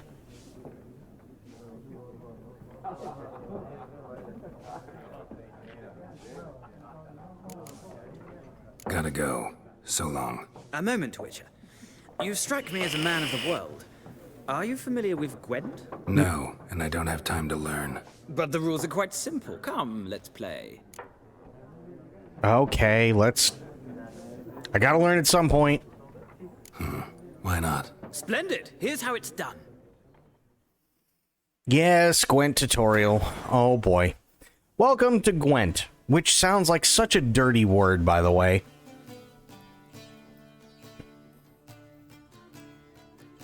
Madam, your Gwent is showing. See what I mean? It sounds dirty. Gwent is an ancient dwarven card game that simulates the clash of two armies in battle. The players are generals and the cards are their forces. You will go first. Oh, good. To begin, you draw 10 cards. This will be your hand for the rest of the match. You will not draw any more cards, so use these wise. Oh, good.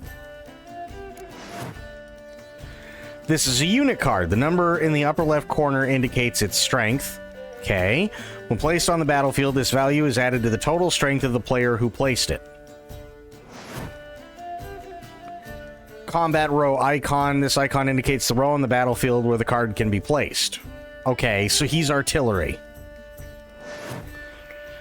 Some unit cards have special abilities. This Kidweni Siege Expert special ability is called Morale Boost, which grants +1 strength to all units in the same row.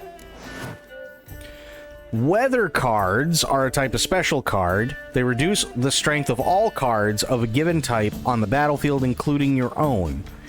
Oh. Well, that's bad. Start of each game, you can select up to 2 cards to discard and redraw. But let's skip that for now and go straight. Oh, yeah, please. Let's just skip everything. Here's the battlefield. This is your side. Okay.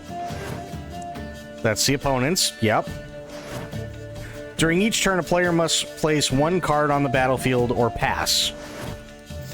Each deck has a leader. Leader grants you a special ability which can be used only once during a battle. Trigger the special ability at any point by pressing X. Press A to select a card from your hand. Press A to... Okay. My turn. Right.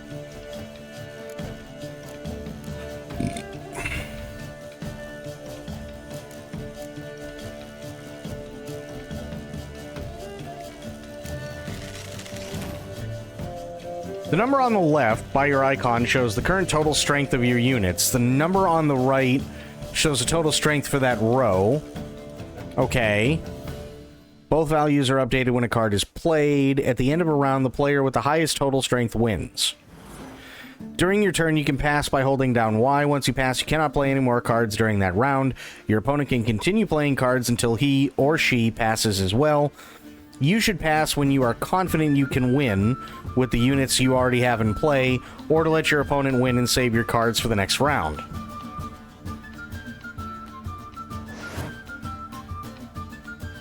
A round ends once both players have passed. The players then compare the total strength of their units to determine the winner. All cards on the battlefield are discarded, and both players' total strength is reset to 0. Ass.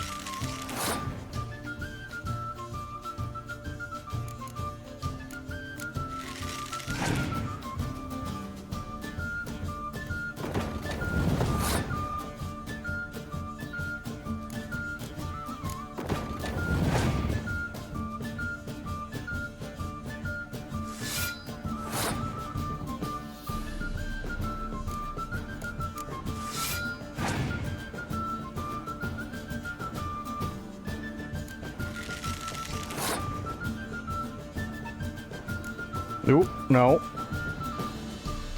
Actually, yes.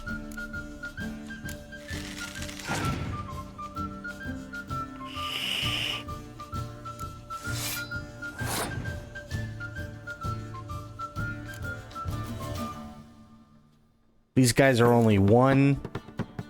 Ooh, wrong one.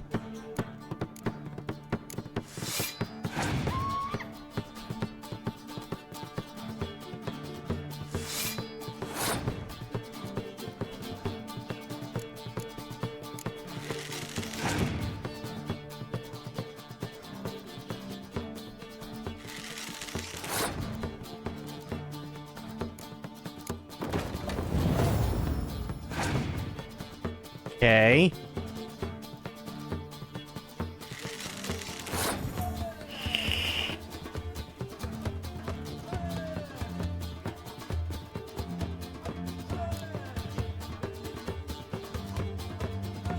Sets the strength of all siege combat cards to 1 for both players. No.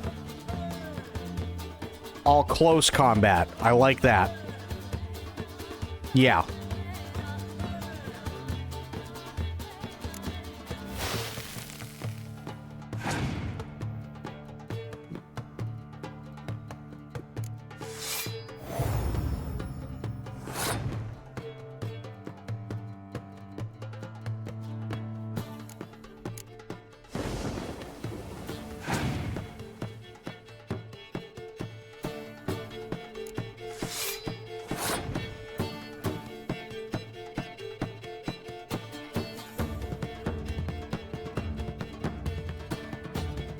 So I have to pass.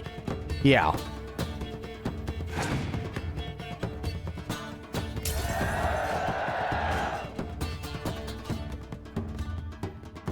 Yep, it's Gwent. The player who loses a round also loses a life gem. The game is over once a player has lost both life gems. Nice. Okay. Northern Realms faction ability triggered. North draws. My turn. I got one fucking card. Hello? Well, that sucks.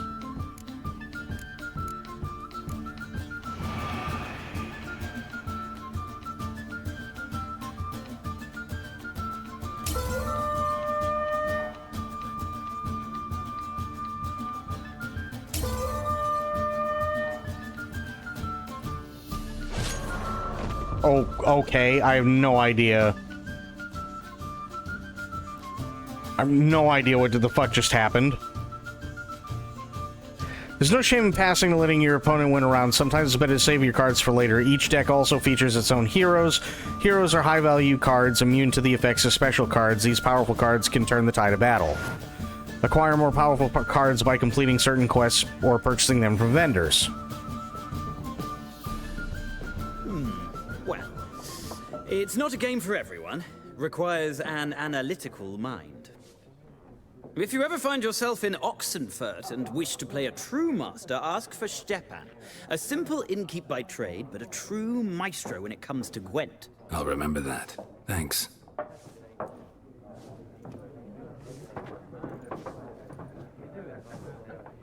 Well, thank God I don't have to master it, because me and card games go together like rice and shit.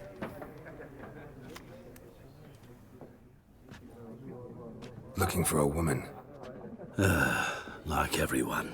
Not like everyone. And not just any woman. Mine smells of lilac and gooseberries, dresses in black and white. 2 schnapsies. It'll lift your spirits. Sure. Fine, I'll have a drink. Can we cut to the chase? You seen her or not? Yennefer of Vengerberg. That is a lot of schnapps. Holy shit. Never mentioned her name. Yet you described her perfectly.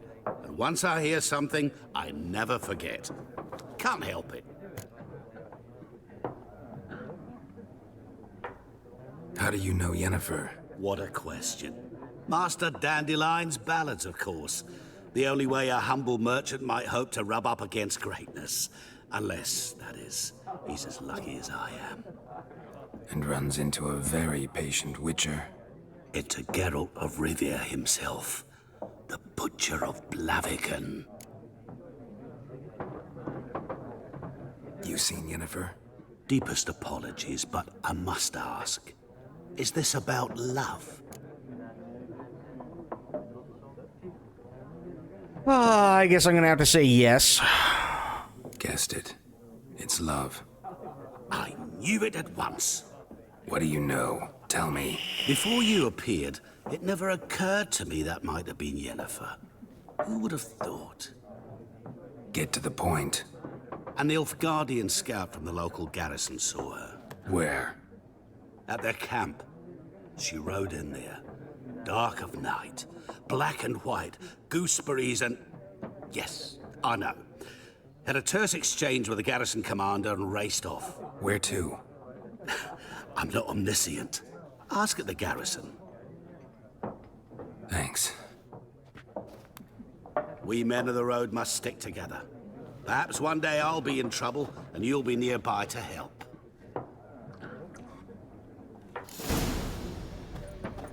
Right.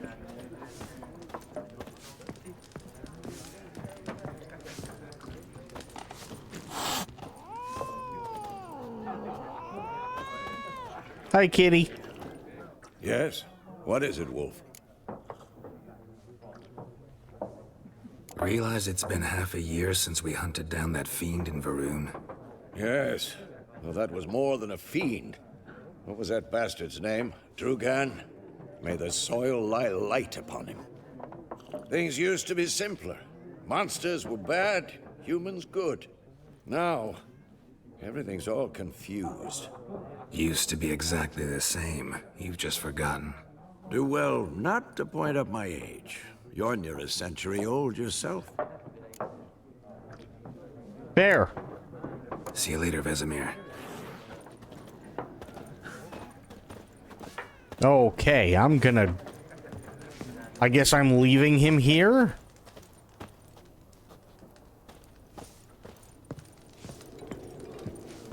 How do I get out of here? Ah, yes, the door. Who'da thunk? Done drinking?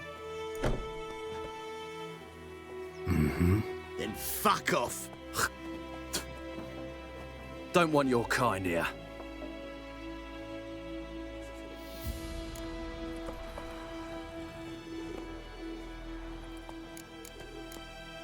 Wouldn't want to stay long anyway. Maybe not. And maybe you'll just stay forever. 6 feet under. I'll rip off your melon and shit down your neck! Ribby soldier! You're dead! What a twat!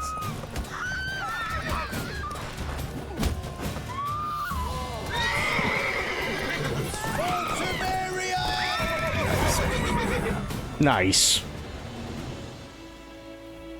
He just got ran the fuck over.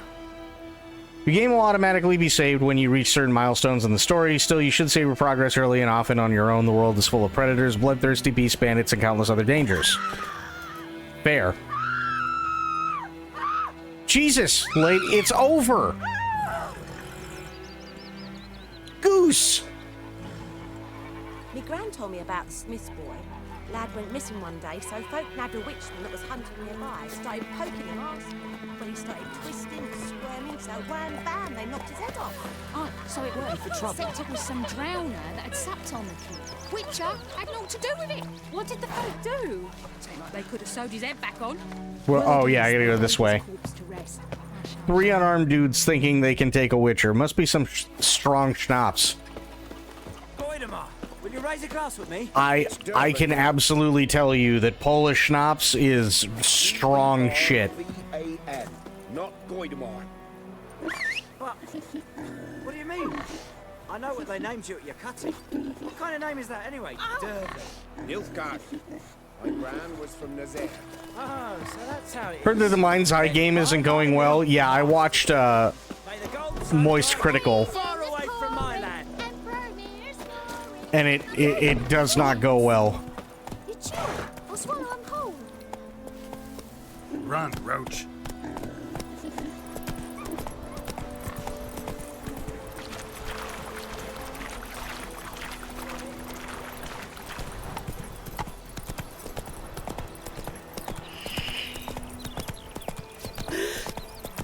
But to be fair, what do you expect when 2 of the lead devs basically tell the company to go fuck itself in the middle of production?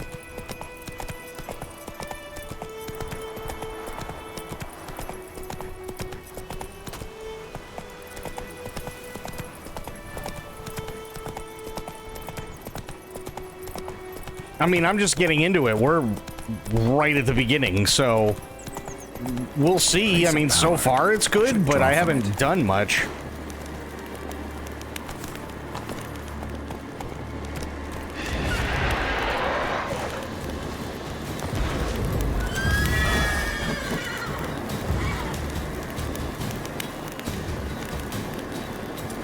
How long are you gonna make me wait?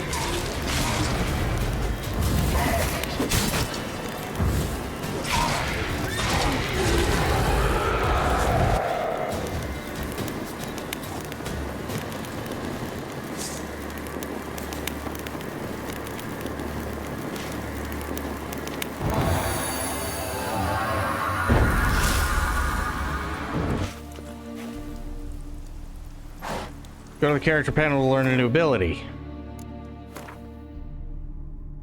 When you gain a certain number of experience points, you advance to the next level. You get experience points for killing monsters and completing quests. Fair. Receive ability points every time you gain a level. Using these points, you can acquire new abilities or improve ones you already have. An ability's color indicates what branch it belongs to. The red, blue, green, or yellow, or gray one, I'm assuming. Select an ability, develop it by pressing X.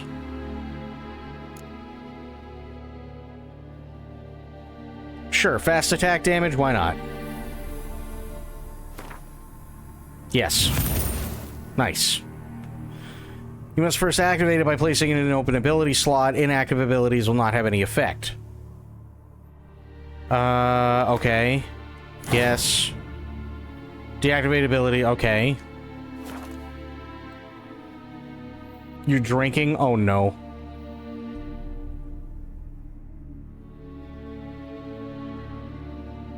The devs even came out and said Rockstar is paying people to talk badly about the game. They're just making excuses. The game is bad. I've seen the gameplay. The fucking sidewalls of tires move, but the tires themselves don't actually move when it comes to cars. The thing crashes repeatedly. Shit doesn't make sense. The NPC AI randomly just shits itself and people just start screaming and running all over the place. Like, the combat is awful because all you can do is shoot a gun. There's no melee whatsoever. There's no parrying whatsoever. There's no sort of blocking. You can't crouch.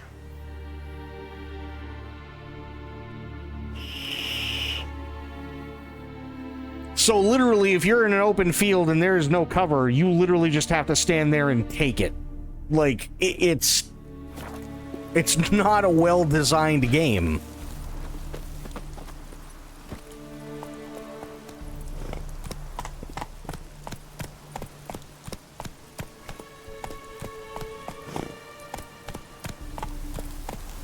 What game is this? It's called Mind's Eye.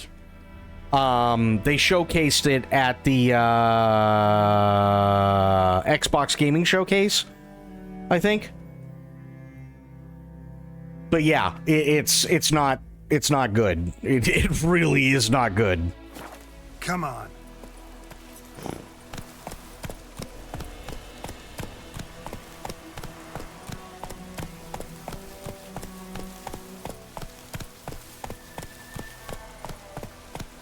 No. So you can't crouch in terms of, like, there's no stealth. Put it that way, right? There's no stealth in the game. So even if you wanted to, you're just walking like an asshole thinking, well, if I don't move, they can't see me kind of deal, right? They lock onto you with, like, laser focus, and you don't have that kind of, you don't have that kind of skill. You can absolutely hit people from far away, and you can even headshot them from far out. But the combat is very, very boring. All you can do is run and gun in literally the most basic of senses. And yeah, it's just not good.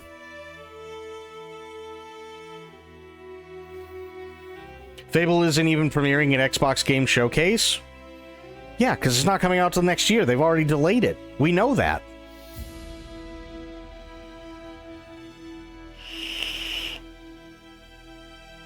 I don't understand what it is with people and losing their shit over Fable.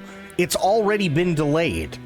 They've already come out and said it is not coming out till next year. Of course it's not going to be in the gaming showcase when literally the only time you have something that's not coming out this year is when it's literally being announced for the first time. They don't have any more information on Fable. That's how it is. It's just like, and it's not just you, it's literally, there were people that were in here when we watched the Xbox Gaming Showcase that were like, well, what the fuck? Fable's not here. It's like, and?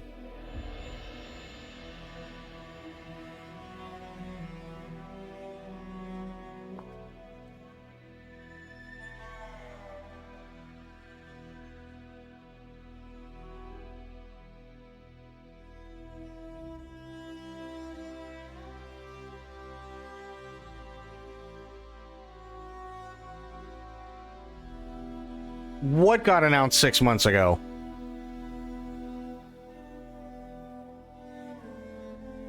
Because Fable was announced at the Game Awards last year.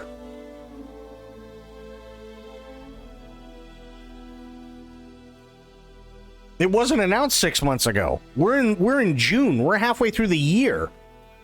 That was announced in November of last year. We're literally looking at like 8, almost 9 months that it was announced, and they said it was coming out in 2025. Now they've delayed it till 2026 at the very least. So if there's no new information, especially considering they've already pushed it back, I'm not surprised. I'm not surprised at all.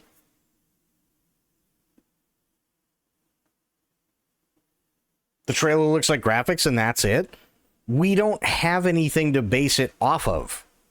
That's the whole thing. We don't have anything to base it off of. I know people want Fable. I do too.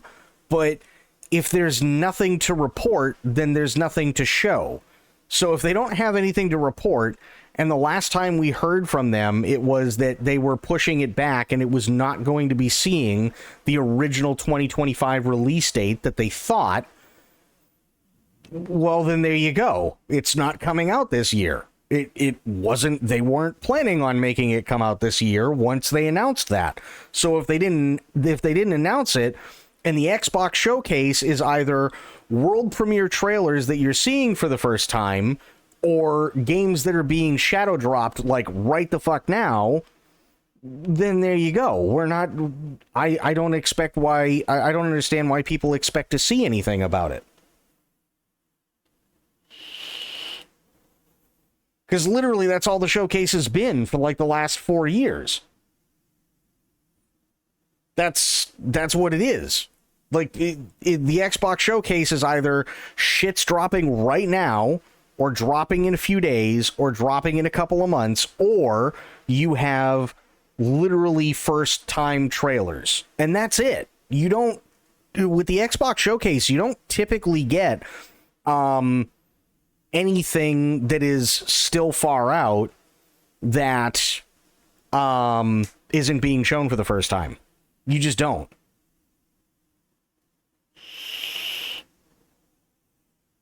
I don't want Fable because Peter lying in my ass pushed my bias towards, do we really need a remake of Fable, an ancient IP?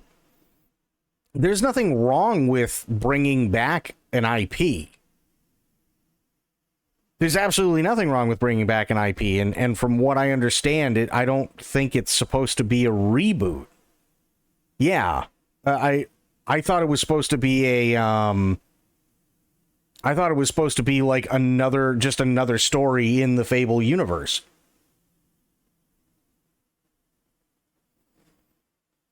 Serious question though, when are we all playing Grounded 2? Oh god.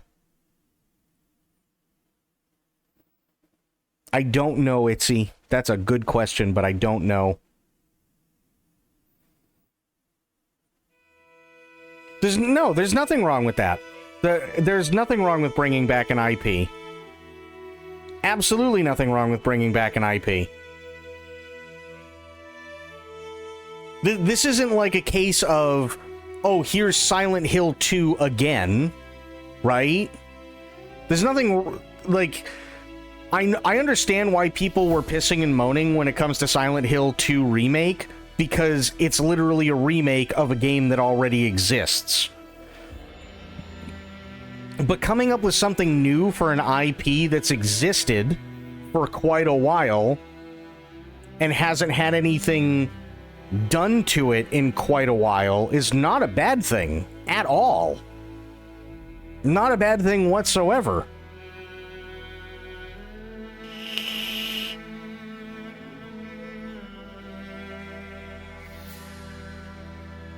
Just make something else. Keep the dead dead. All right, no Elder Scrolls 6. There you go. Ta-da! You see how that works? It doesn't... If you're gonna play it one way, it has to be done across the board.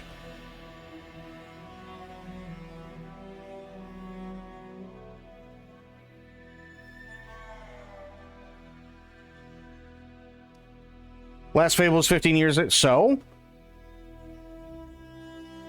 I'm not seeing the problem.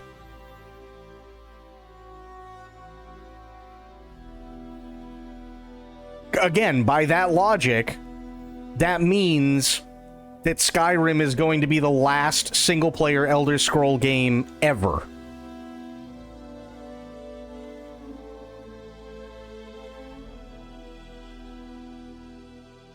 That's what it is. It's going to be the last Elder Scrolls game ever. No continuation of the story. It doesn't matter. And literally all you have is the same game that's been repackaged half a dozen times over.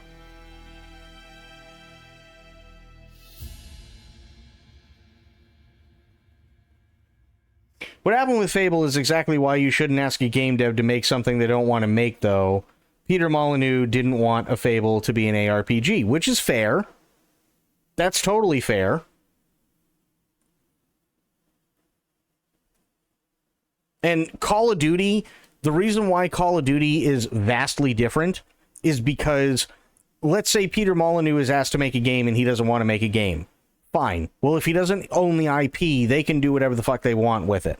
Whether it be good or bad, it's something new. Whether the IP succeeds or fails off the new one is completely on the people that actually are making the game.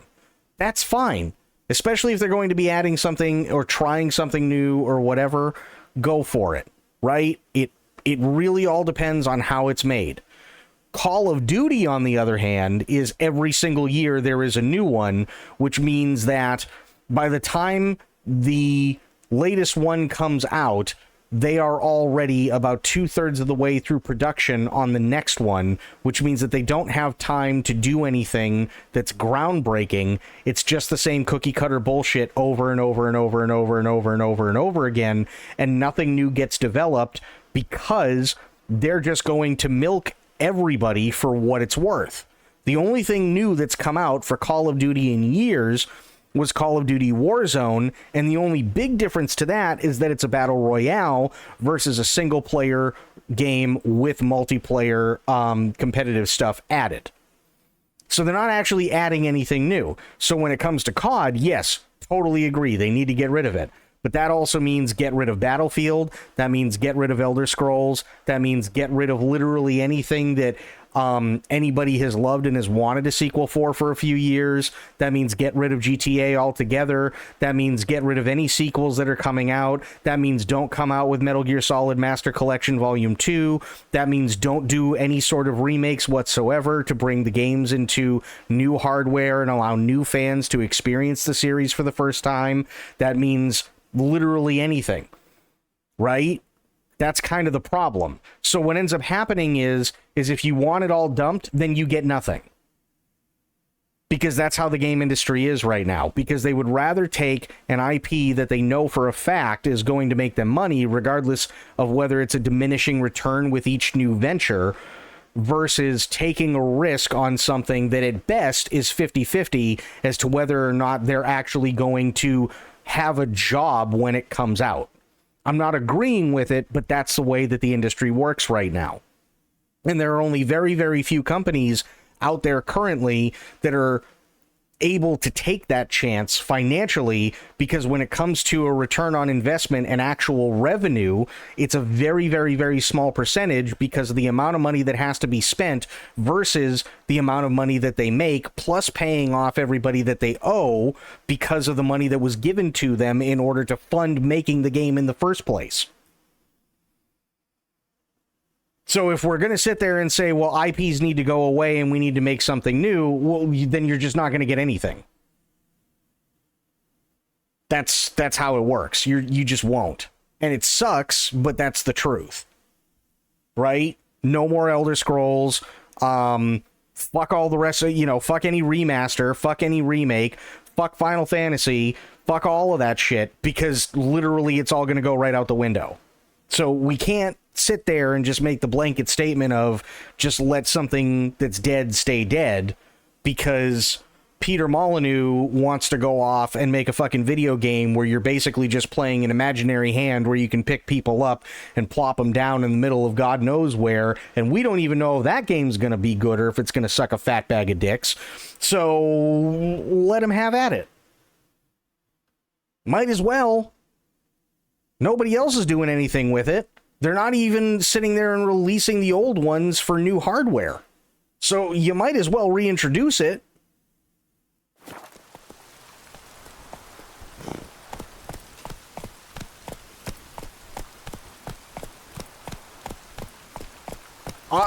That's the whole thing. I'm not talking about Black and White, though. I'm talking about his new game that supposedly takes place in the Fable universe, but isn't owned by the same people that own the Fable IP.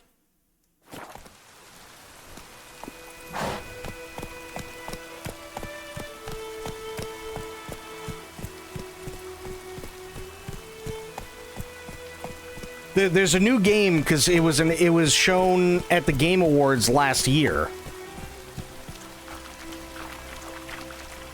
So I'm not allowed to be like, I don't believe they're going to do Fable justice and bring that energy. They're just allowed to necro build a remaster every time an ancient IP gets mentioned and re-up $80 games when people might be jaded as to whether it's good or not. Doesn't matter, ancient ass IP. Give me money, we won't even put effort. Who says they're not putting in any effort? According to whom is there no effort being put into it? Like, you can believe whatever you want to believe, and I don't think that's a problem. If you don't think the game's going to be good, absolutely, have at it. I don't blame you. It's not Peter Molyneux, and I understand that. But there is no evidence to suggest whatsoever that the game itself is going to suck. Anyone want a bit of my girl dinner? I'm having nuggies and stuffed olives. Oh my god, that sounds amazing. Speaking of which, I really want chicken tendies for dinner tomorrow.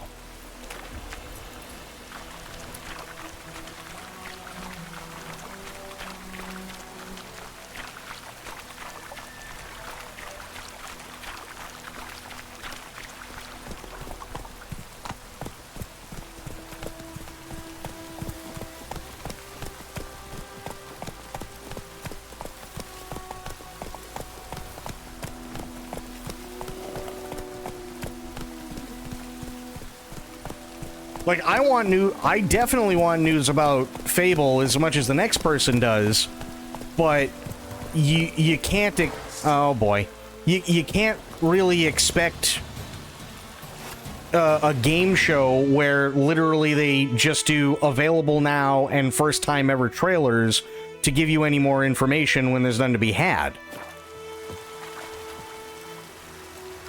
That's just unrealistic.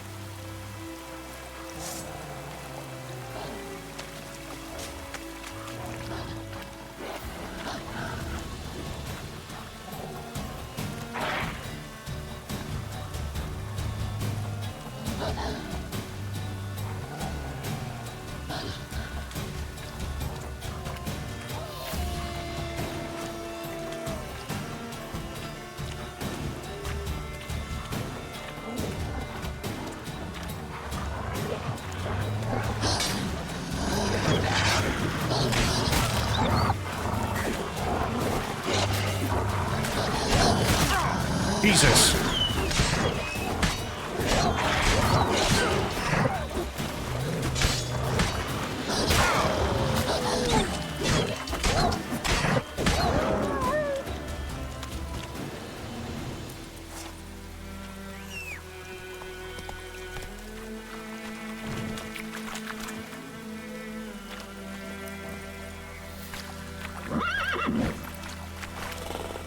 Why is the... Oh, okay. I was like, why the fuck is the horse not doing anything?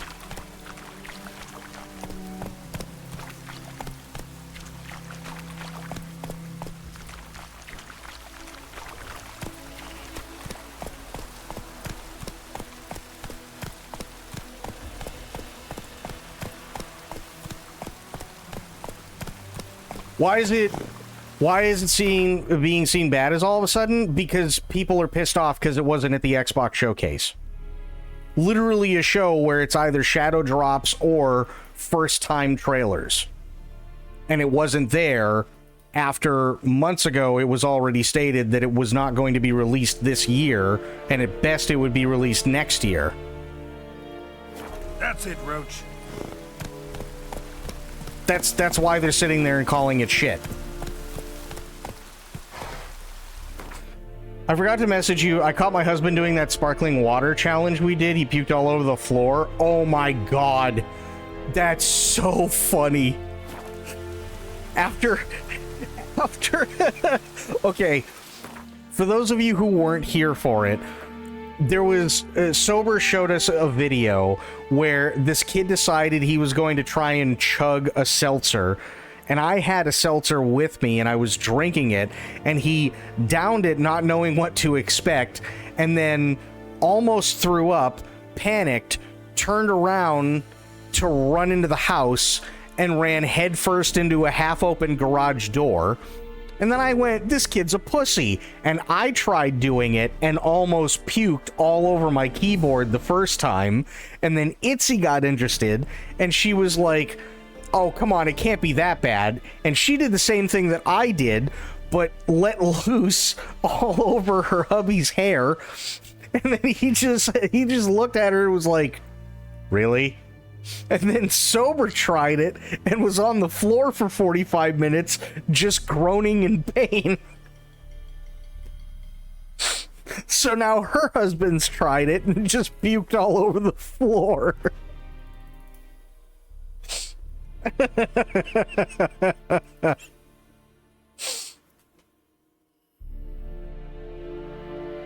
That's so fucking funny. That is so funny. I felt so vindicated. Absolutely. I just want them to have more presence. I agree, Bloop. I wouldn't mind if there was more of a presence for it, but like with any game, if there's no news, then there's just no news. And I personally think that everybody just shitting on Fable because it wasn't at a showcase where it's either shadow drop or first time trailer ever is completely unrealistic and does not mean in any way whatsoever that the game is bad.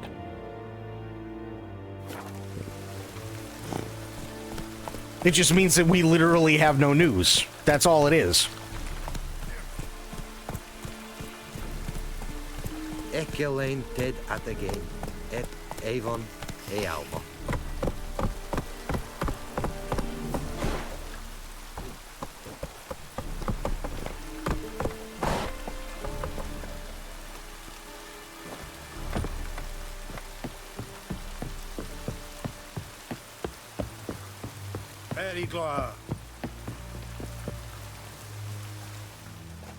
Military camp. No locals allowed without the express consent of the garrison commander.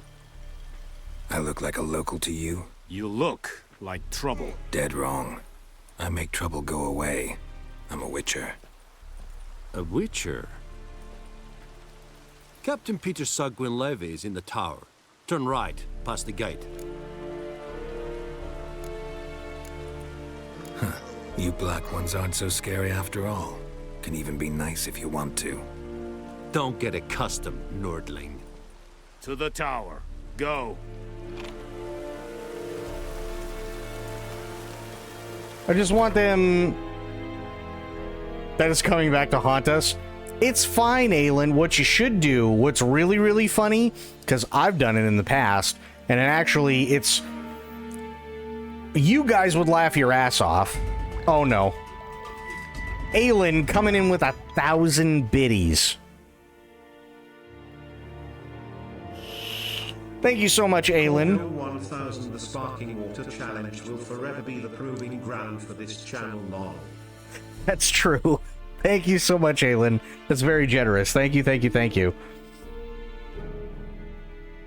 I mean, they can distance themselves from the past, but again, we have no news, right? No news doesn't necessarily mean it's bad. When it's bad, or when you know that it's stuck in development hell, is when you have something like Vampire the Masquerade Bloodlines 2, which was supposed to be out like 4 fucking years ago, and we still haven't heard shit. Then you know there's a massive problem.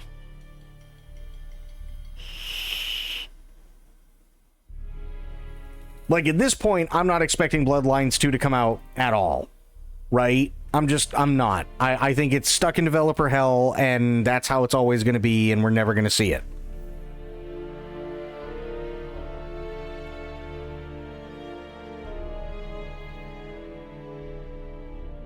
It's going to have its own showcase, so they're definitely not going to show much until that. That's fair.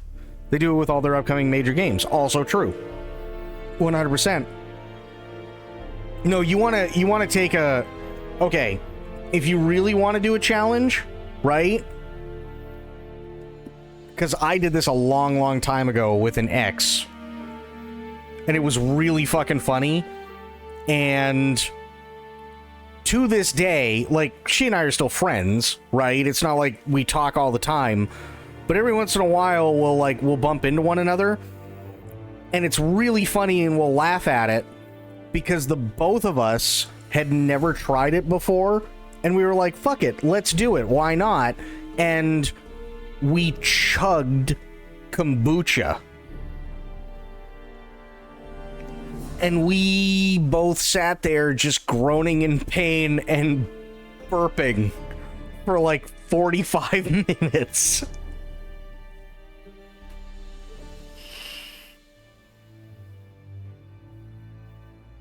And she was just sitting there going, I don't feel good. And I'm like, me neither.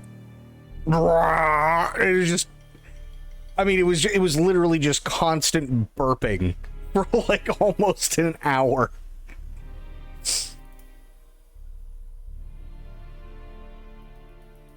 You deserved that. Oh, I totally did. No one is saying Elder Scrolls 6 is bad, and all they did for that was a title drop years ago. Yep. If you want a real challenge, chug a bottle of olive oil and see who holds it all in the longest, and I'm not talking about... Oh, no, I'm good. I feel like kombucha just ferments more in my tummy. Well, I can tell you one thing that kombucha does. It definitely steam cleans your insides. That's for sure.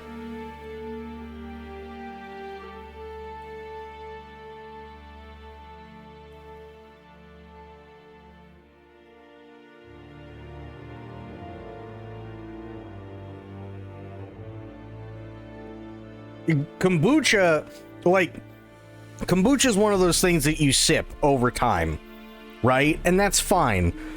But chugging it, I would have loved to have seen that kid chug kombucha. That would have been fucking hilarious. It komboots you in... Oh, God. Not komboots.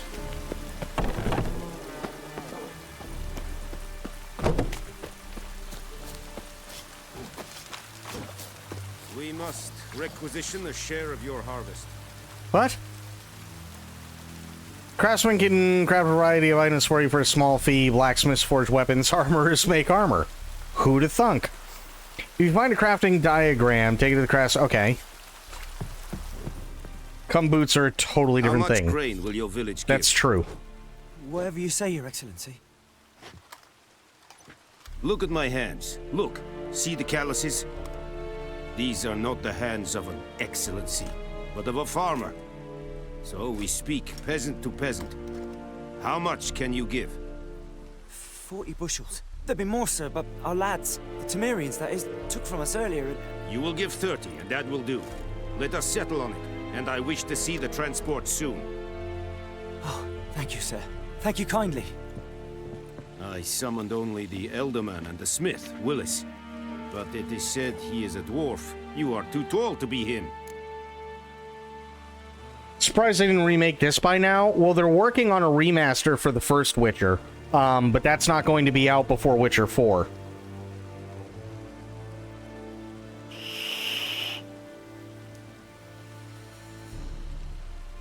Very perceptive of you. Geralt of Rivia, Witcher. Vatt'ghern. This explains why I did not hear your footsteps. What do you seek here? Yennefer of Vengerberg. Where was she headed? That is a military secret. Haven't thrown me out yet. Haven't called the guards. So go ahead. What's your price? There is a griffin in the area. Slay it. And then I shall see what I can do. Sure. It's a deal. Some questions before I start. Know where the griffin has its lair? It kept to the Vulpine Woods at first. I sent a patrol there, 5 young men. A hunter found them 2 days on. He does look like Braun, yeah. They wore our plate. Since then, the Griffin has grown bold. Attacks in villages, fields, on the main road. Meaning it's abandoned its lair. Gonna have to set a trap. I judge from your tone this will not be easy. What do you require?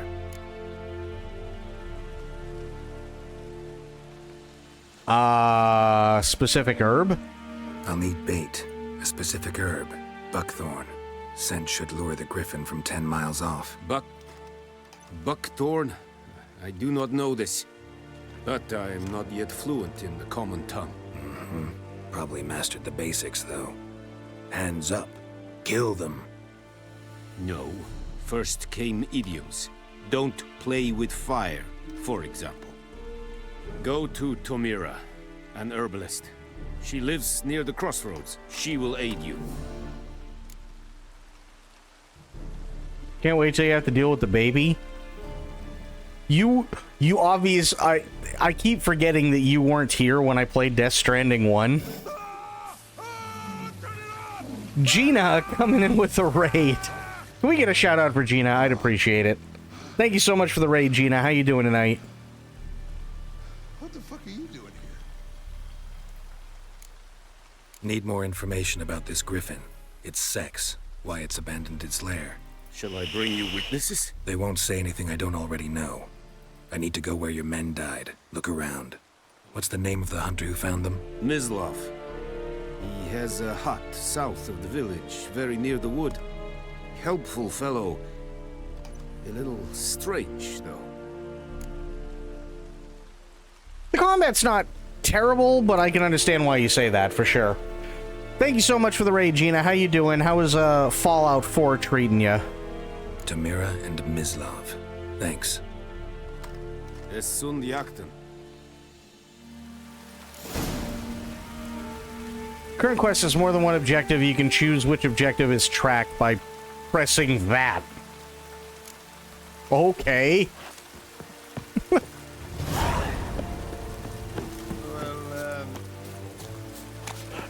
Ooh, burped.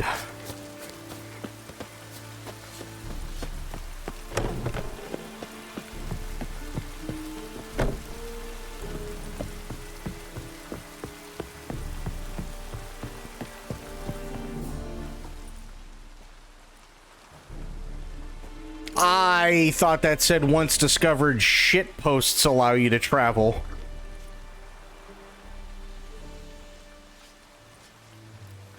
Down the last few quests, realized today I've been going at it for 6 months. Damn. I tolerated it up to a certain point. I'm curious if we're going to experience the same thing and speak on it. The Emperor shall guide us straight to Novigrad. I mean, we'll find out, for sure. Where? Okay, Roach, you're not right. Giddy up. Roach is not all that smart, is he?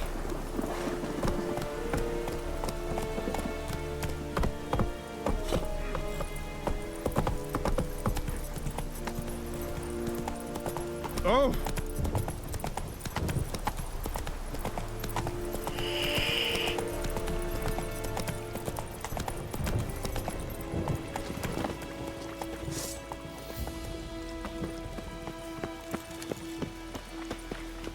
I see you.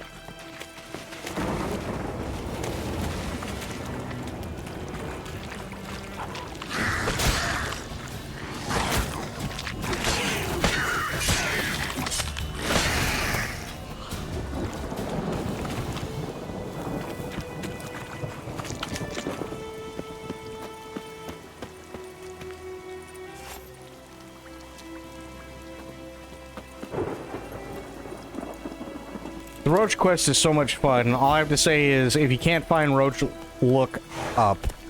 I don't like the sound of that.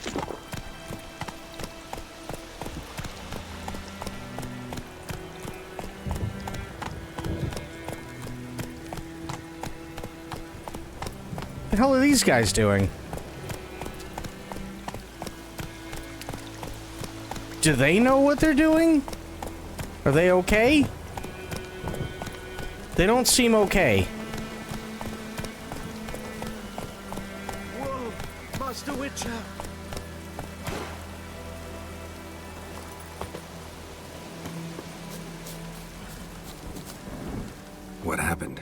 monsters. Monsters from the swamp. Folks said the road was fraught with peril, but I wouldn't listen. Got my comeuppance now. Less moaning, more details. What happened, and how can I help? And remember, I don't work for free. Witcher's code and all. Well, was on my way to the Black Ones to trade. Suddenly my horse got spooked, ran clear off the road. We hit a bump, I went flying and the horse and cart rolled on. Then I heard bubbling, neighing, slurping. Something came out from the muck, devoured Asher, hooves and all.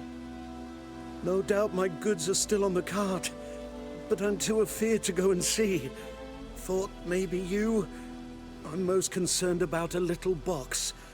Bring it to me, I beg you. All right.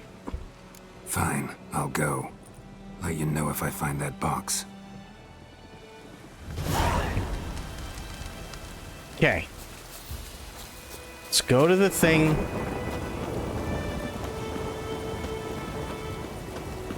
Why I'm running this, I'll never know, but I am. Yeah, I know to have the horse come to me. I know.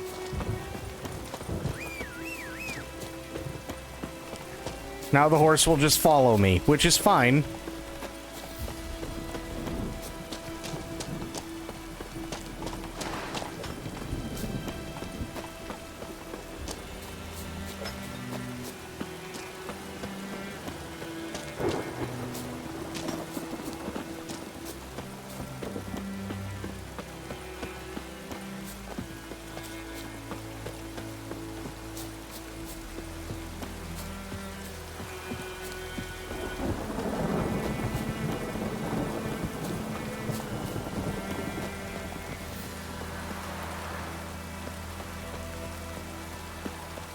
This is the most British looking man. Oh god.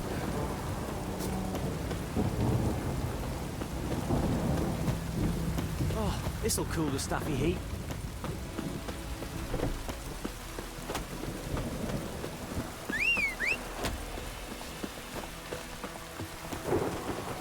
Oh, this'll cool the stuffy heat.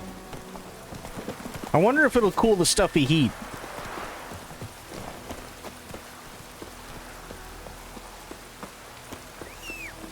Next, a flood.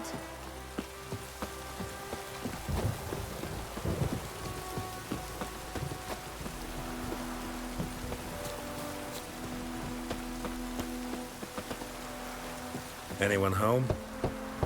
Must be out hunting.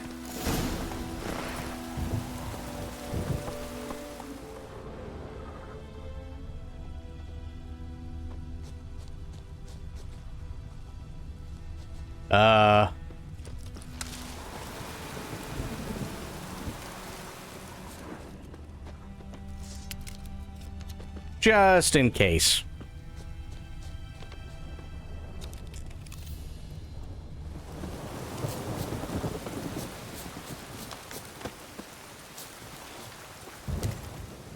You, Mislav? Hear that? Wolves? No. Wild dogs. Yes. More dangerous than wolves. Shadow said he's going to play Tainted Grail or not. Tainted Grail looked fine. I didn't see any issue with Tainted Grail, so I'm not opposed to playing it. Only issue I had was how they went, like, full grindcore death metal for the, trailer, but the gameplay actually looked pretty decent. It reminded me a lot of Oblivion Remastered, actually. I'm hunting bigger game. The Nilfgaardians the Griffin killed. Where'd you find them? Ah, I see. You a witcher. That monster slayer they's talking about in the village. I'll show you, sure. But, I gotta kill those mutts before they hurt someone. Will you help? That is, If you don't mind blunting your silver blades on them. Sure. Sure. Griffin's not going anywhere. No. Dogs might, though. So step careful now. Come on. These dogs been a problem for a while now. Apparently, people seem to like the game. Well, I mean, yeah, it looks like a lot of people like the game. Absolutely. If the combat is anything similar to Oblivion, I can see why. But again, it really just depends. My only turnoff was the death metal that they, oh no, wait, that wasn't the death metal one. There was another one that was a death metal one. Yeah, no, I don't have any problem with that one, but it's the other one that I keep confusing it with. And I can't remember what it was called, but yeah, there was this one trailer, and it was very close to what you see in, it was the Deathcore. Okay, yeah. That was really the only turnoff for me. The gameplay looked fine. Yeah, the gameplay looked perfectly fine. It was mostly just that I don't listen to, like, grindcore death metal. You know what I mean? Like, that sort of shit, it just is beyond me in the first place. I couldn't, it's not something I could ever get into, but hang on one second.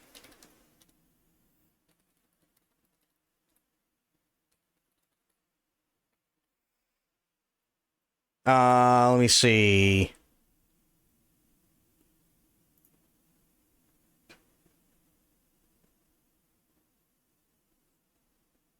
Come on.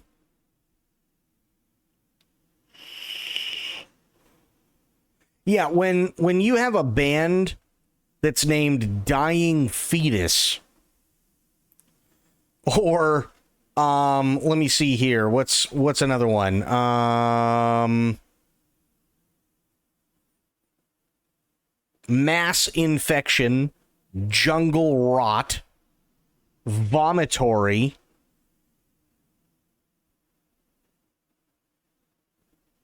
Facebreaker, Hideous Divinity. Like that, it's like, are we, what are we doing here exactly? Are we trying to be edgy, or I don't get it. You know what I mean? Like,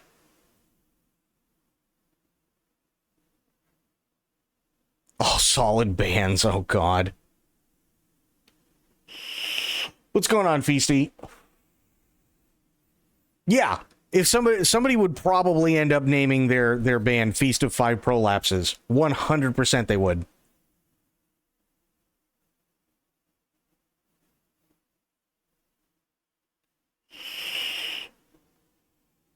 It's kind of like they just, like, a lot of the time these bands, it feels like they have two, like, groups of words, right? And they throw darts at two corkboards, and whatever it lands on is what the name is. For instance, here's another one. Napalm Death. Well, I can almost guarantee you that they're not going to be singing about Vietnam, or shall I say throwing up about Vietnam.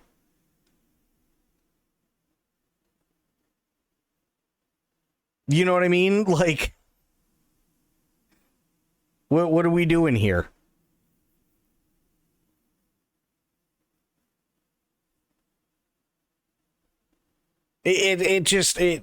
Yeah, like that kind of stuff just doesn't do anything for me.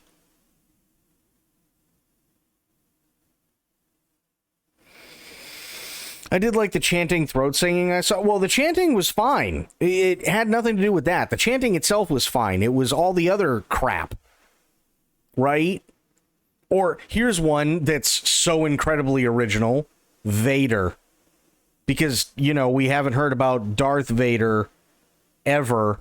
And we also didn't have a professional wrestler that was a professional wrestler for like 30 plus fucking years.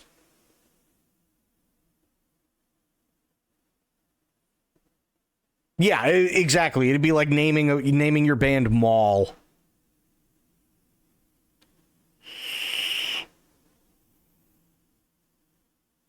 Oh, here we go. The number one is just called Death. That's it. And it's like, oh, okay. Number 2 is Immolation.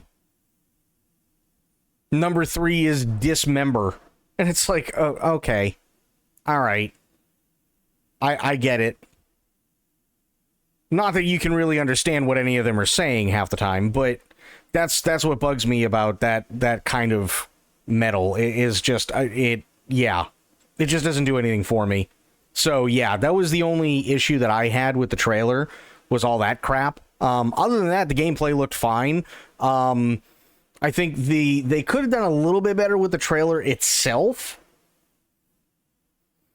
I personally, it was just the pacing in terms of what they were saying versus what they were showing were a little off. So, for instance, I remember it was something along the lines of whoever was speaking were saying, "Oh, I tried to save my people from," or, "Oh no, I didn't tell them the secret because I was trying to save them from what was to come." And then you look at a landscape and everything's fucked, and it's like, well, you didn't really do a very good job, did you? You know what I mean? Like, I'm not entirely sure that one worked out for you, man. Like, maybe you should have, or I don't know, like, told somebody or something.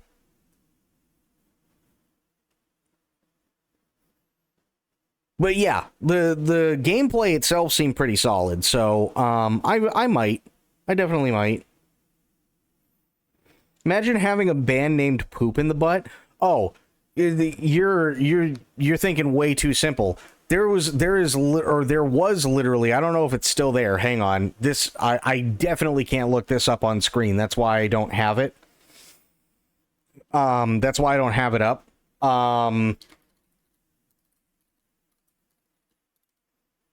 Because I'm kind of afraid of what might pop up. Honestly.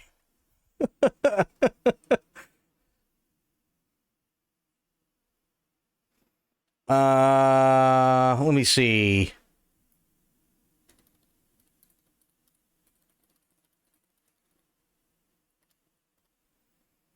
No, nothing like that. But the shit that you have to type into Google in order to get what you're looking for. Like, there was a band, and I'm trying to find it. Hang on.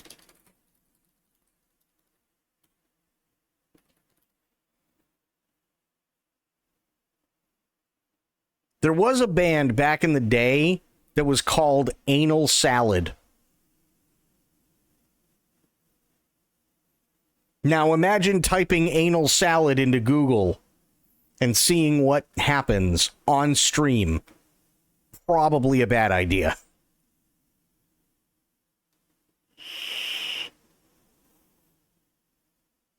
You know what I mean? Like,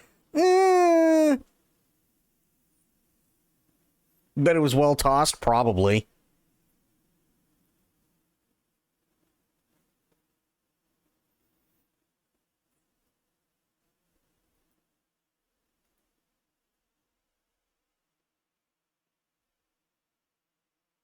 Oh, God. This is... Jesus Christ. I don't know who made this, but this came up. Oh, here we go. This one doesn't even make sense. It's a band called Agoraphobic Nosebleed.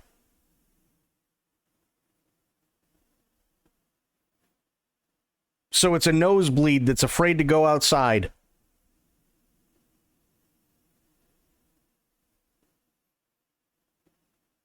And the name of the song is Tossin' Dick Johnson's Salad Rectal Anarchy.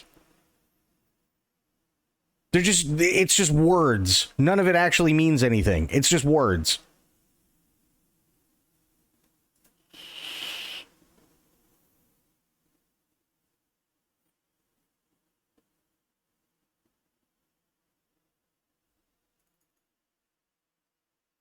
That's a mouthful. Yeah, it's a massive mouthful, isn't it? And here they are, Agoraphobic Nosebleeds, with their hit bonus track, Tossin' Dick Johnson's Salad Rectal Anarchy.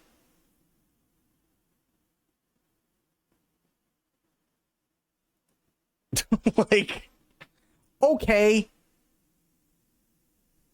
Sure. Why not? It's a lot of the time, it's just words.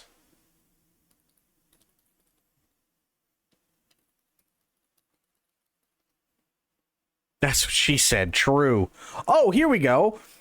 Some examples of unusual or weird death metal band names include Artificial Brain, Diarrhea Planet, Cattle Decapitation, Infant Annihilator, Bloodgood, and Ulcerate. Other examples include Inanna, Demilich, Gorguts, and Portal.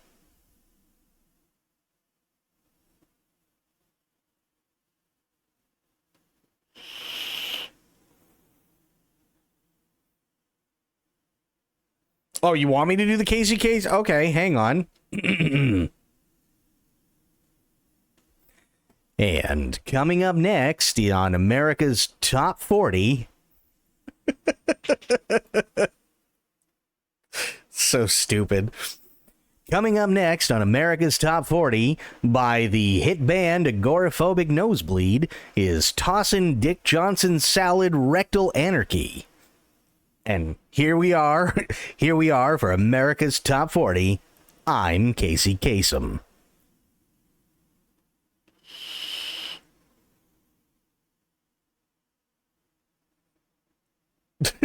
Perfect. Yes. That was really good. You know, they do this to me every single time. I gotta come out of a goddamn dead dog death dedication to a fucking up-tempo, agoraphobic nosebleed, Tossin' Dick Johnson Salad Rectal Anarchy.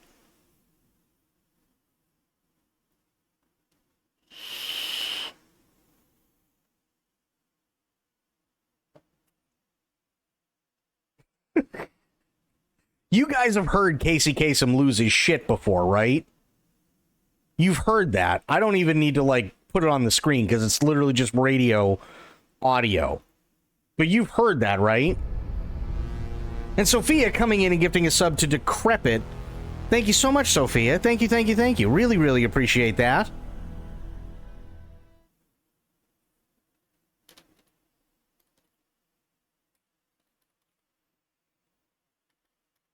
Here, I'm gonna play Casey Kasem. Sophia Fantasy oh, wait. gifted a tier 1 sub to Decrepit_Poet. They have given 149 gift subs in the channel. Makes notes for later. Here's Casey Kasem, and he's gonna lose his goddamn mind. Now, we're up to our long-distance dedication. And this one is about kids and pets and a situation that we can all understand, whether we have kids or pets or neither. It's from a man in Cincinnati, Ohio, and here's what he writes. Dear Casey, this may seem to be a strange dedication request, but I'm quite sincere, and it'll mean a lot if you play it. Recently, there was a death in our family. He was a little dog named Snuggles, but he was most certainly a part of... Let's start again. From coming out of the record. Play the record, okay? Please. See, when you come out of those up-tempo goddamn numbers, man, it's impossible to make those transitions, and then you got to go into somebody dying. You know, they do this to me all the time. I don't know what the hell they do it for, but goddamn it, if we can't come out of a slow record, I don't understand it. Is Don on the phone? Okay, I want a goddamn concerted effort to come out of a record that isn't a fucking up-tempo record every time I do a goddamn death dedication. Now, make it, and I also want to know what happened to the pictures I was supposed to see this week. This is last goddamn time. I want somebody to use his fucking brain to not come out of a goddamn record that's up-tempo, and I gotta talk about a fucking dog dying. Boy, this is fucking ponderous, man. Ponderous, fucking ponderous. Oh, yeah, non-stop music. Rick Dees, let me get that phone. All right, you got a special request? Okay, I want a goddamn concerted effort to come out of a record that isn't a fucking up-tempo record every time I do a goddamn Def dedication. No problem. We'll play it for you. Here's the Def dedication, just for you. They did something like this in Futurama. Yeah, it was from his meltdown on air. That's the best part. Got to go into a fucking death dedication. It's like, oh no. And I see, here's the thing. I know this is going to sound really stupid. He had that meltdown on air. Yes, he did. This is why. So okay, I should say he was on air, but he was muted for the radio. So he's trying to. Basically, what a lot of DJs do is they'll read the letters that they have sent to him, like Casey. He'll read the letters while there's music that's playing, and he doesn't have the music playing in his ear. He's just got a timer to show how much time is left in the song, and he'll try and record the, whatever dedication or whatever, while he's in the middle of the radio show while the music is playing. And so for the radio station and for him, the microphone is still on, and that's when he has his meltdown. Right? So that was never actually aired. It's not like he said it live over a song or anything like that. It was more so, okay, so I'm going to sit here and I'm going to read this dedication, and we're going to come out of the song, and then you guys play this, and then there you go, and now we can go into the next song, and I can go out and I can have a fucking cigarette and maybe go and get myself a shot of scotch or whatever, right? That's what, and then it's all put in together in like less than 10 minutes, and then there you go, he's fine, and then he can come back and go, wow, what a fantastic song. Now, next up on America's Top 40, right? And then he goes into his whole thing. So, it's kind of like an on-the-fly thing while other shit is going on that people are listening to on the radio. But I can tell you, as somebody who DJs, right? That is the most annoying thing in the world, is when you have something that's going to kill the vibe. When you have something that's going to absolutely just shit all over the vibe that you've been putting out there the entire time. It's like you're playing house music and somebody asks you to play fucking Sister Christian. And it's like, oh... well, fuck.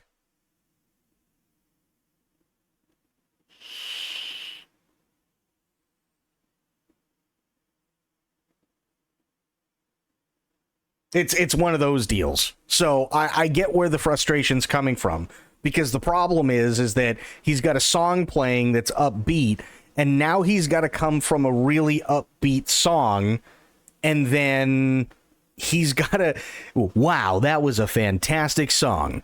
Now here's a special dedication from a very special person to his family. It reads, Dear Casey. And then I have a dog that was a member of our family who recently passed. And you're like, oh, great, now we're all depression.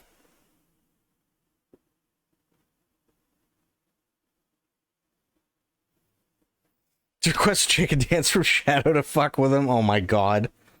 What are we listening to? Club techno music? Cool. Play Freebird. Yeah. It's the same kind of thing. It kills the fucking vibe. And it really, really sucks. It really sucks. So I get where Casey's coming from, because clearly it wasn't the first time it happened. Right? Like, oh man, you're playing Future Rave? That's amazing. You should play Stairway to Heaven. Fuck you. You know what I mean? Like, you just want to turn to the person and be like, bro, blow it out your ass.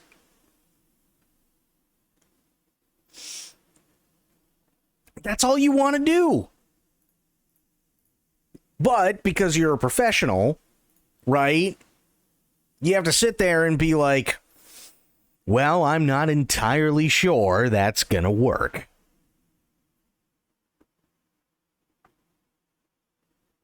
And I'm like, oh, please, man, please, it's gonna be so good.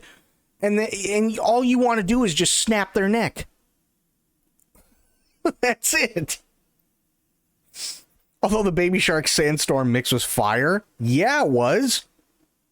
Since the war started, soldier on the march, he'll stop to rape a woman, strangle her, kill her man for a chuckle, even butcher a cow. But a dog, a kick in passing, no more. So these stray mutts form packs. They're gaunt, guts stuck to their spines, covered in scabies. Usually someone dedicating a song to his one true love that's going to last forever, and you're coming out of a fun, up-tempo song, and then my heart will go on.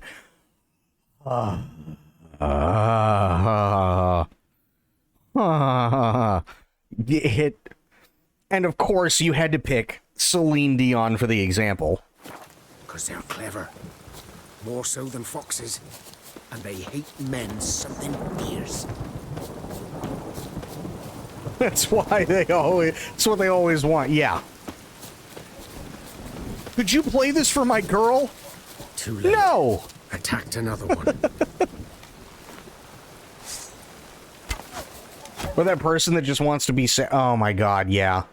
I had a dude one day, I was playing house music, and somebody was like, yo, you should totally play this. And I'm like, what is it? He's like, oh, it's gangster rap, you'll love it. And I'm like, no, I won't.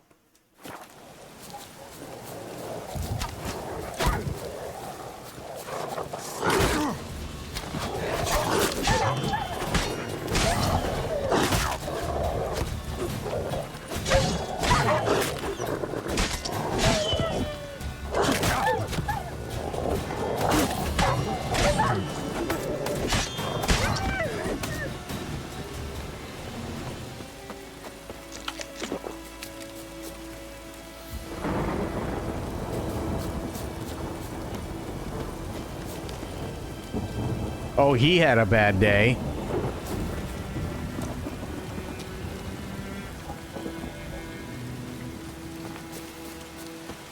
What are you doing, bro?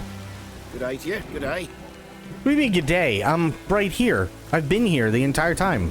What are you doing?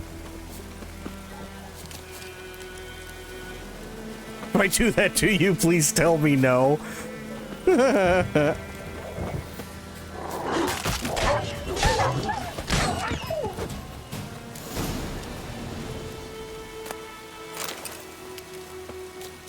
Ew, dog tallow. That seems a little unnecessary. Dieter. You know him? We served at the Lord's Manor together, where the Black Army's encamped now. He was a stable hand, I was the Lord's hunter. But that was before... well, a long time ago. No, it's a wolf. It's not a puppy. Dogs generally don't get all that fat. That's true. Sorry. Hope you weren't close. No, not at all. So, can you make show me some where you found the face Nilfgaardians? cream. Griffin, know anything about it? Not much. Not my kind of game. You're his kind, though. Survival instincts alone ought to make you care. I walk silent through the woods. No griffin can hear me nor spy me. Hang on. Character. Signs, alchemy. I should probably do some sort of sign, right? Melt armor. Damage dealt by Igni also permanently weakens enemy armor. Effect scales Within sign intensity up to maximum of 25%. Oh, that's kind of cool.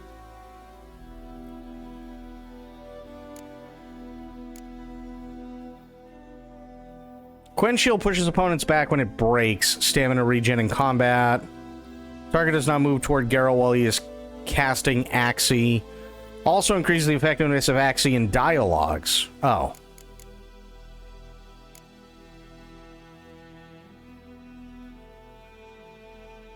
A far-reaching Ard.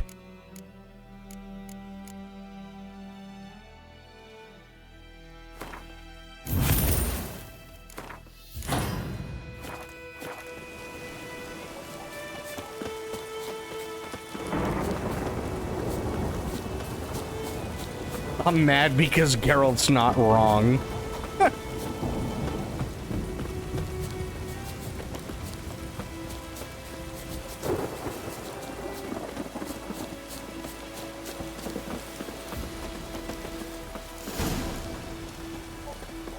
Was here.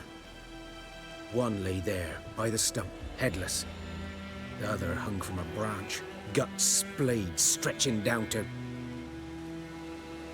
Watch out for yourself now. I'll be fine. Not the first griffin I've dealt with. Not likely to be the last either. Hope you're right. Good hunting now. Hey. Nilfgaardians were celebrating. Griffin interrupted them.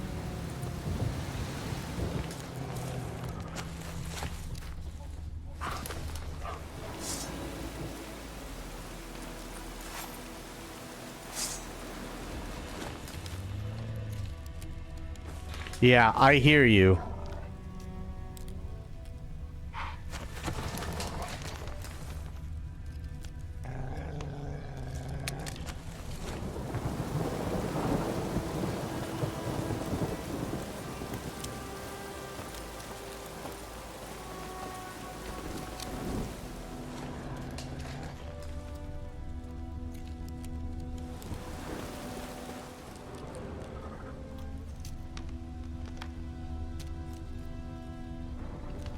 Ah, balls.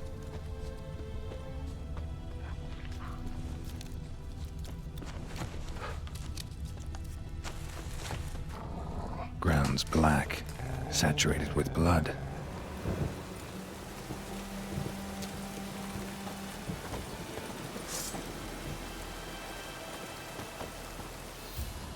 These prints are older and deeper, heavily armored. Nilfgaardians, probably.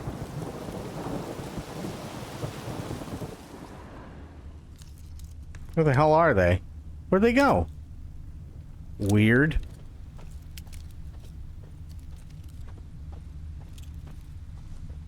No, I don't want to fast travel.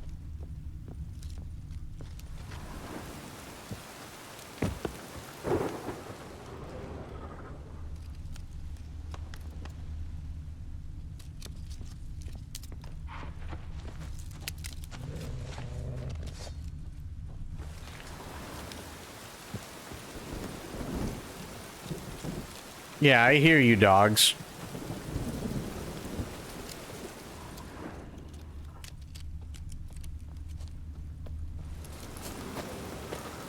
No, just... there we go.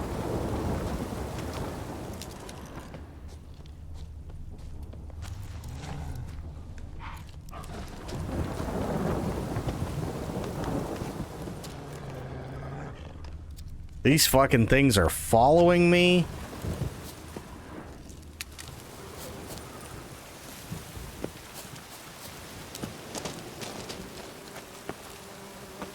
Oh!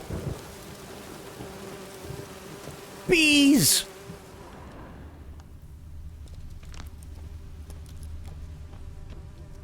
How do I... wait.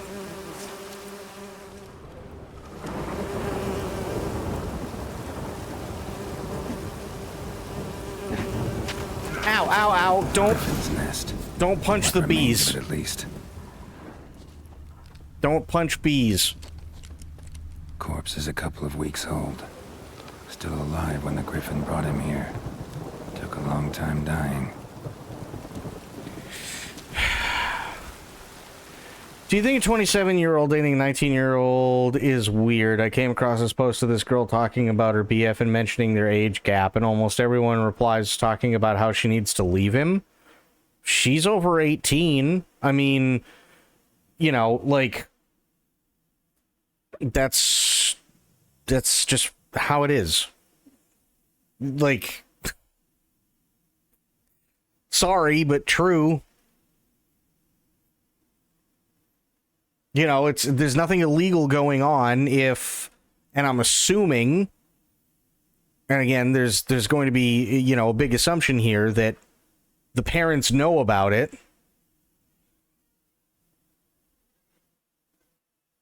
You know what I mean? Then everything's fine.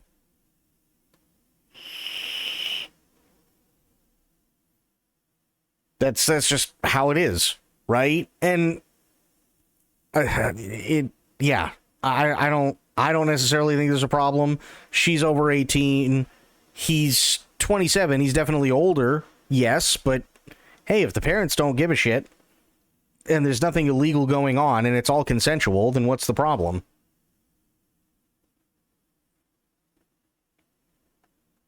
There's a lot of people lately pushing shit like you should date someone your own age.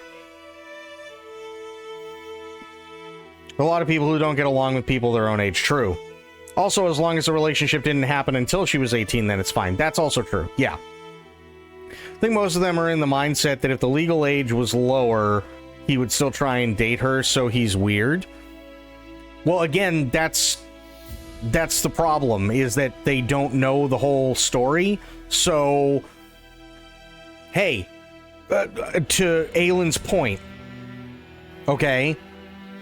Because I think it's a great point. What happens if he's 26 and he meets her when she's 18?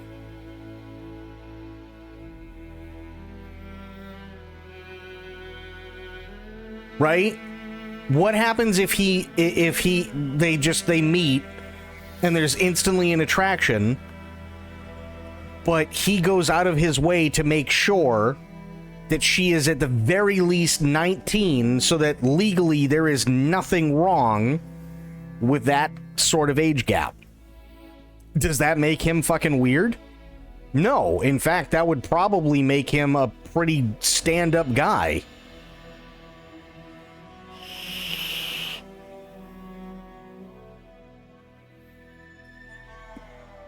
No, I agree, Bloop. As long as he wasn't grooming her or anything like that. 100% agreed. Absolutely. But what I'm saying is, hey, they bump into each other. There's an instant attraction. Who knows? Maybe she was the one who wanted to start something initially, and he's like, you know what? Let's just be friends.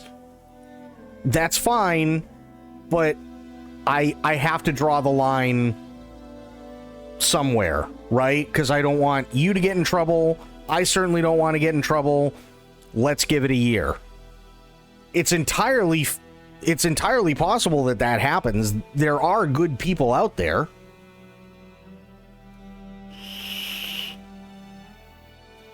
Yeah, I agree, Itzy. I think there are way too many variables. There are so many different instances in which there are good things that are fine, and there are things that are not so fine, and we don't know all the details. And somebody posting on Reddit, I mean, let's face it, the way that people typically do things is they try and frame things a certain way. Even on the internet, they try and frame things a certain way. So you have all these people who are asking all these questions, or you have people who are just going, oh, no, he's way too old. Fuck him. You should totally break it off with him because he's being weird. And it's like, that's not... There's a lot of subtleties here.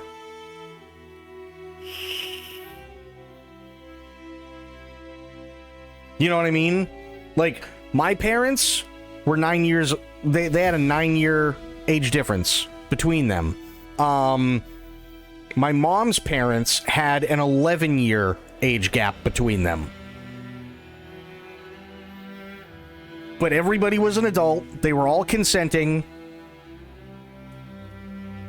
I don't see the issue. Usually when people think of too many ways that the relationship exists as it is, and it is legal, it defaults to, well, you should mind your own damn business. Yep. Why is that any more weird than 25 and a 35-year-old? Yeah, exactly. If it's legal and everything is above board and everything happened naturally and nobody groomed anybody and everything, then sure, it's fine. Who cares? I had a friend's dad ask me why I didn't want to marry his daughter, who was 16 at the time. Mind you, he lived in Japan, and 16 is the legal age there. There you go, right? To us, that's weird, but to them, not so much.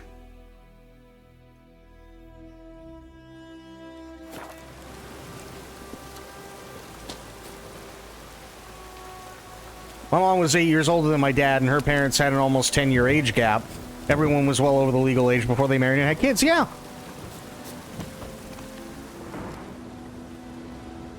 Female. Larvae in her wombs have already hatched. Been dead at least a week. Other griffin must be a male. I think in most cases, it's only a weird thing to people when it's a 25-plus-year-old dating someone younger than 20, but both parties are over 25. Then all that seems to go out the window. There are times where it is weird and you know something is going on. For instance, Anna Nicole Smith. Anna Nicole Smith was what, 28 years old when she married that fucking 80-year-old guy? Clearly there's something going on when the dude can't even get out of a wheelchair. You know what I mean? So there are instances in which it is weird and there are other motives at play. Yes, absolutely. But typically and generally speaking, so long as everything is above board and everybody is at least over the legal age and nobody's doing anything wrong, I don't necessarily see a problem. I really don't. Age of consent in life is weird. You never know when you're going to meet your other half. No, that's true. That is, but you know, I mean, it is what it is, right? There's also this big thing right now that a woman should be married and dating because she's fertile at 25.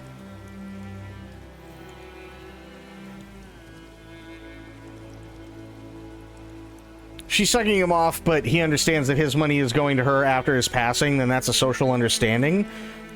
It's not even a social understanding, right?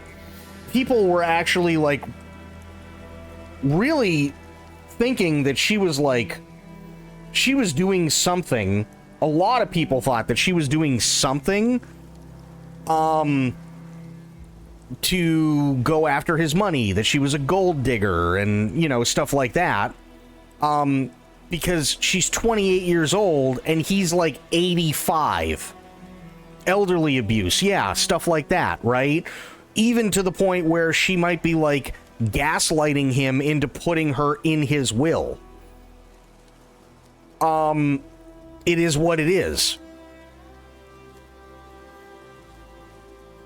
Like, people were pissed about Anna Nicole Smith. They were really pissed about Anna Nicole Smith.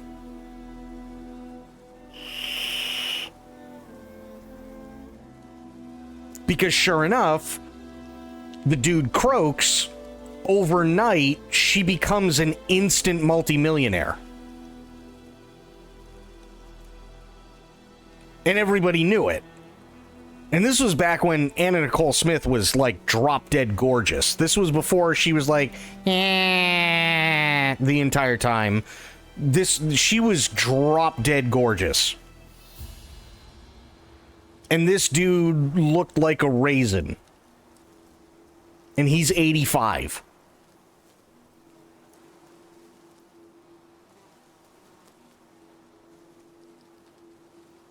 You know what I mean? So it's like, Deep cuts over the whole body. Not a drop of blood on the beak or claws. Didn't defend herself. Crept up on her while she slept. Beak tips worn. Gray hairs in the coat. 10, 12 years old. Griffins pair off for life when young. Male must be about the same age. Raisins need love too. But you know what I mean, right? Like, it was a big controversy back then. It was a huge controversy back then. And I'm not describing Bill Belichick because Bill Belichick is still of sound mind. When I'm talking about the guy that Anna Nicole Smith married, he was in a wheelchair and borderline dementia.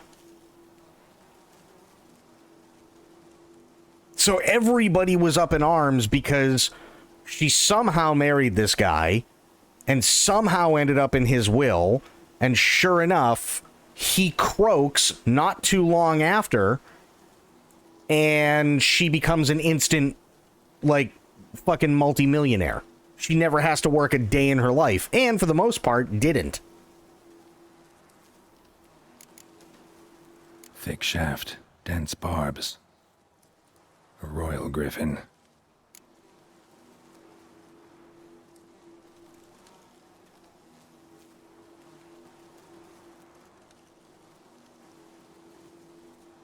Yeah, but again, so what?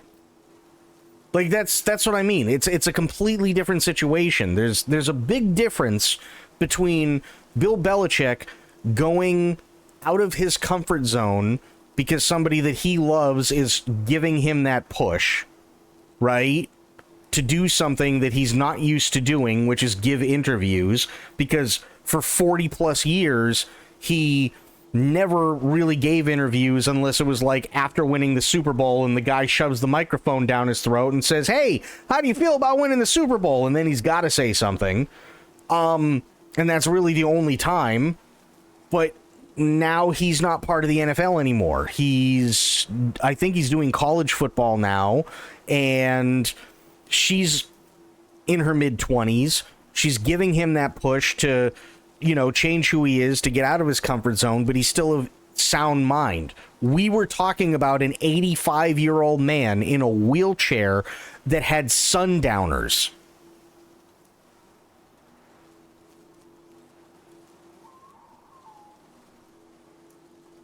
There's a massive difference. Massive difference between what she's doing and between what Anna Nicole Smith did. Massive difference. Because how can you be of sound mind if you can't even remember that anything happened?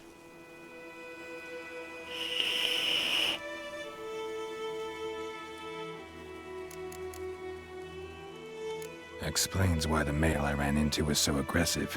Hunted the Nilfgaardians down here in the forest first, then started prowling the area.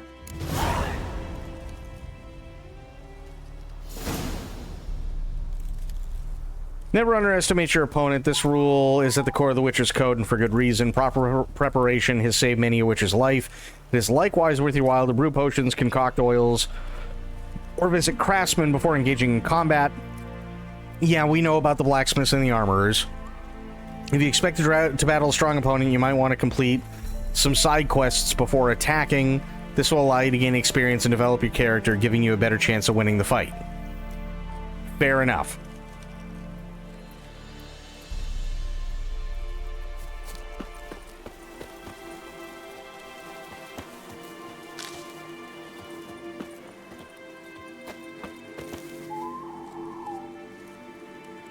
Shit's complicated. As long as she's not forcing him to do shit or actively killing him, I won't complain, but she'll sit on mountains of money for that stigma? Of course she will.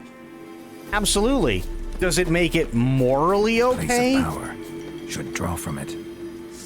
Is it morally okay in terms of what she's doing? That's an impossible question to answer. We don't know what he's thinking. We don't know what she's thinking. Is it legally fine? Yes. Because he is of sound mind. He does not have some mind-altering disease or anything like that. He's still really, really sharp. It very well could just be, hey, listen, she's in her mid-20s, he's 75.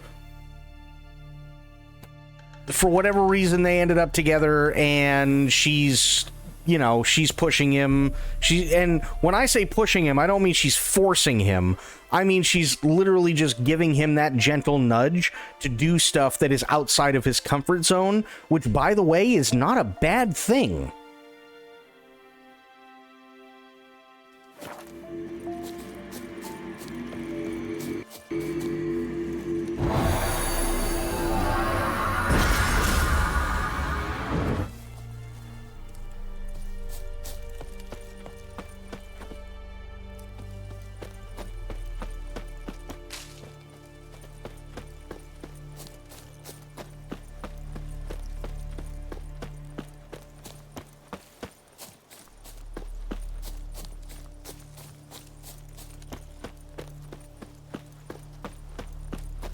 Or here's an even better one that makes it, that people look at that is weird. And I'm not talking about Bill Belichick and his girlfriend. I'm not talking about Anna Nicole Smith, because those are extremes in terms of age.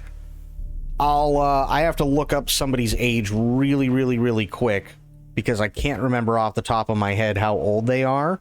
But hang on one second.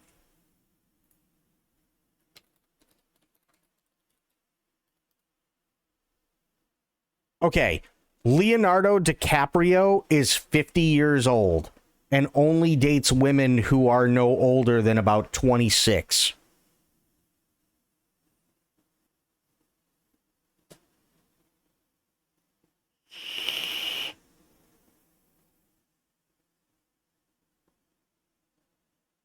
So, what's going on there? It's kind of, it's weird. Yes, it is weird. However, it's also legal. Everybody is above board. Everybody is well past the age of consent. It is what it is.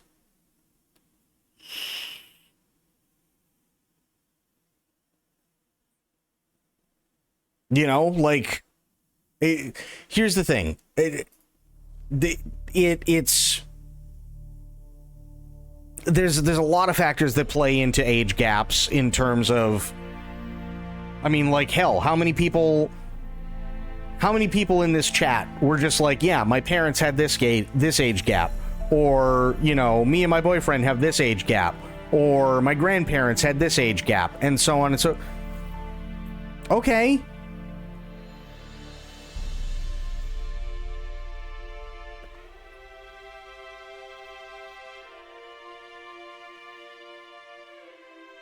Like, think about it this way, right? And I'm not shitting on anybody, so don't take it this way whatsoever. Generally speaking,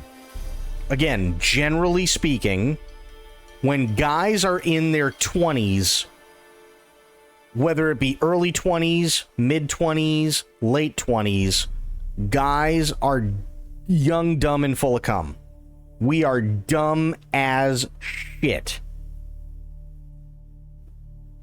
Typically speaking, women don't want somebody who literally has the IQ that matches the length of their dick.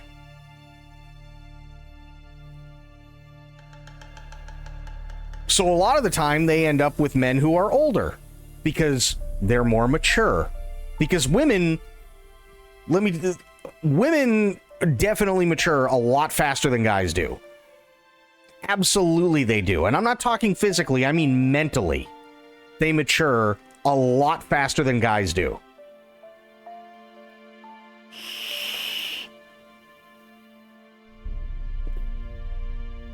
Almost spit my drink out when you said that. What?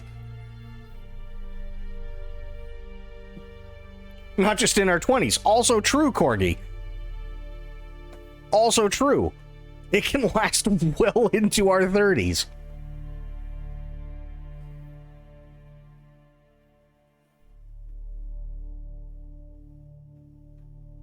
It can easily last well into our 30s.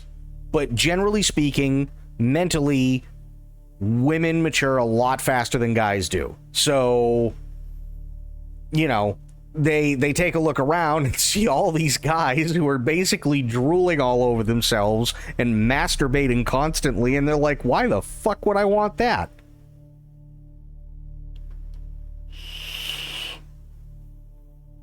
You know what I mean? Like, it is what it is. Sorry. I know there's a lot of guys in the chat, but there's also a lot of women in the chat, and we all know we're dumb as shit.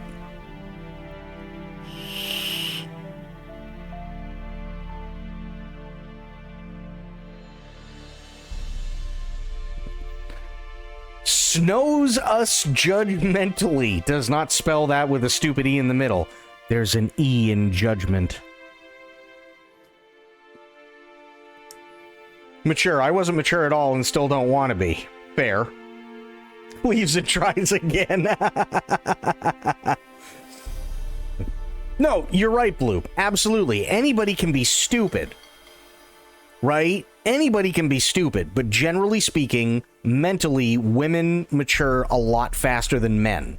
So when you see these guys, and they're in their early to mid-20s, and they're just drooling all over themselves because they don't know what they want, the world is their oyster, and they just want to fuck, I can understand why women are like, you know what, maybe my age range isn't for me.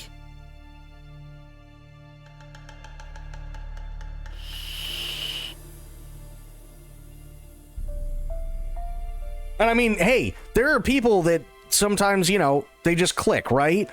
Every once in a while you hear a story about a woman and she's like 22 and she meets this guy and he's also 22 and she asks what he does for a living and he goes, I live in a bus. And she's like, wow, that sounds amazing. Let's live in a bus together. You get that every once in a while. But generally speaking, if she goes, what do you do for a living? And the guy goes, I live in a bus. And I'm not talking like a Volkswagen bus. I'm talking like actual school bus that he bought for $2,000 and it barely runs. And that also happens to be his house. Generally speaking, women don't want that.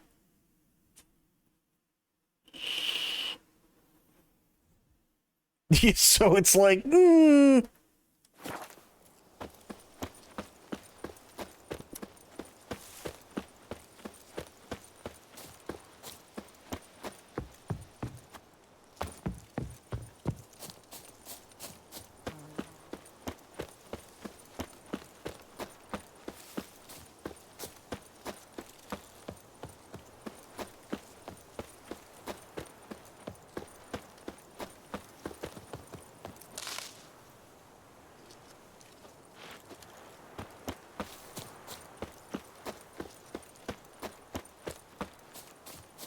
yeah, but that's why I stated it the way I did, right? Because women are different, completely different from a girl,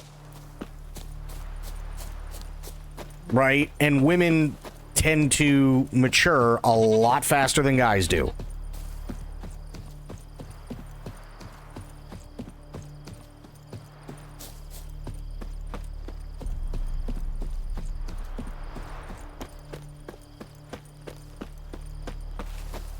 The Hubs and I consider doing a year.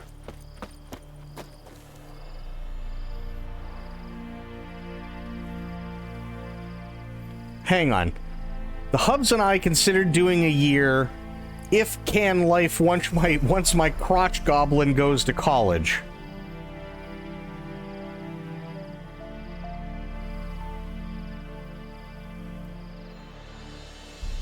She did a bloop comment.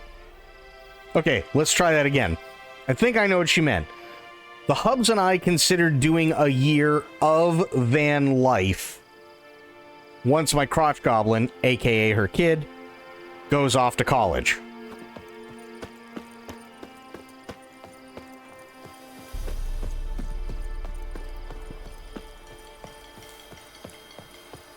You just got to be careful because, I mean, now, like you say, crotch goblin, and before Clerks 2, everybody knew what you meant. After Clerks 2, that takes on a whole new meaning.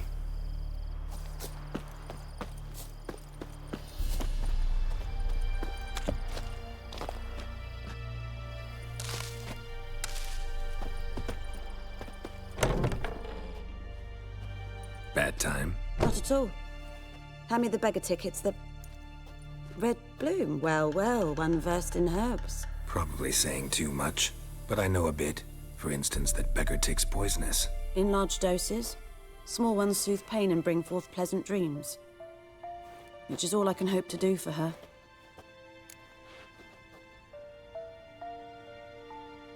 Looking for buckthorn. Know if it grows anywhere around here? Bottom of the river, where the channel's widest. But you do know that once out of the water... It'll stink worse than a week-old carcass. Counting on it. I'm hunting the griffin. Need the buckthorn for bait. I was thinking... A few years ago, we had trouble, drowners under the bridge. My Whole village kid had to calls pitch me in for a his witcher. spawn point. Who now can afford the bounty on a griffin's head? Captain Peter Sars, something. Ah, good to know the Black One's looking out for our welfare. Jesus. Doubt Emperor Emir cares about you. But this captain just might. Seems like a decent man. There are no decent men in the army. They're only orders. Not from here, are you? A lot of bitterness in you. Too much for someone who spent her life in a hut in the middle of nowhere. True. And you're in a hurry. Elsewise you'd not use bait, just wait for the griffin to attack again. Believe we could have an interesting conversation. Maybe next time. Spawn. Emperor.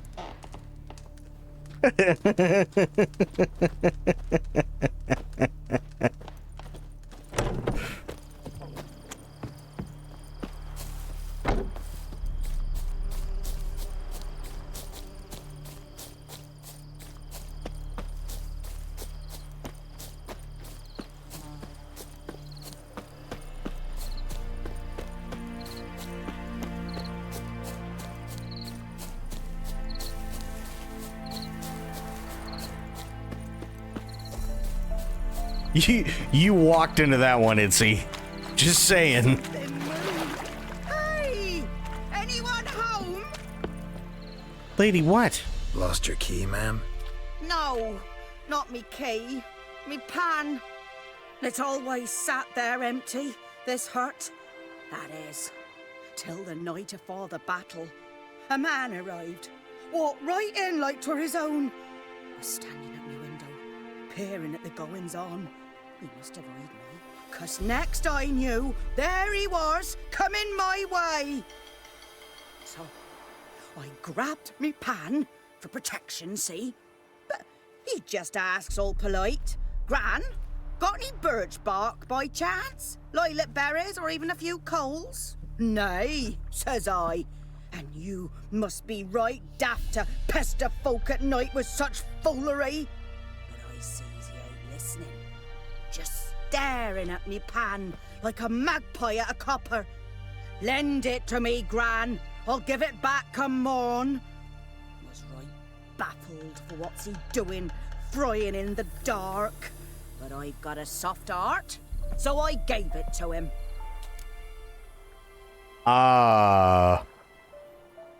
Then what happened? The voice acting is really good in this. Me pan. Interesting. What happened then? Afore dawn, another rode up to the hut. But come on, only the first fella left. Locked the door, hopped on his horse, and that were all I saw of him, and me pan. 'Twere old, black with sort, not worth much, I suppose, but I've no other. Will you help me, dearie? Bring an old widower pan. I could never break down that door myself. And in truth, I'm afeard to go in any road. Such a stench wafting out. Methinks the other fellow, well, that he's lying there. All right. Never taken on a pan contract. Fine, I'll go in, look around. You should wait here, just in case. I wanted to keep the pan for a weapon. Spoilers, you can't.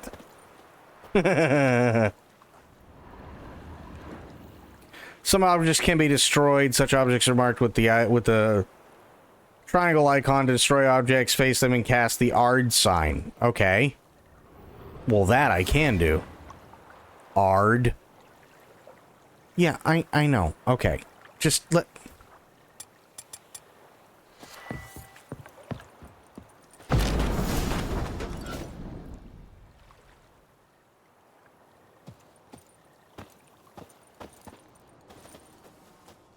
Oh, I hear flies. That can't be good.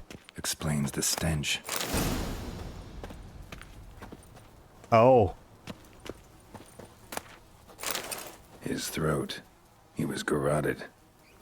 And some old scars. Kind of soldier might have. What's that, dearie? Nothing. Nothing.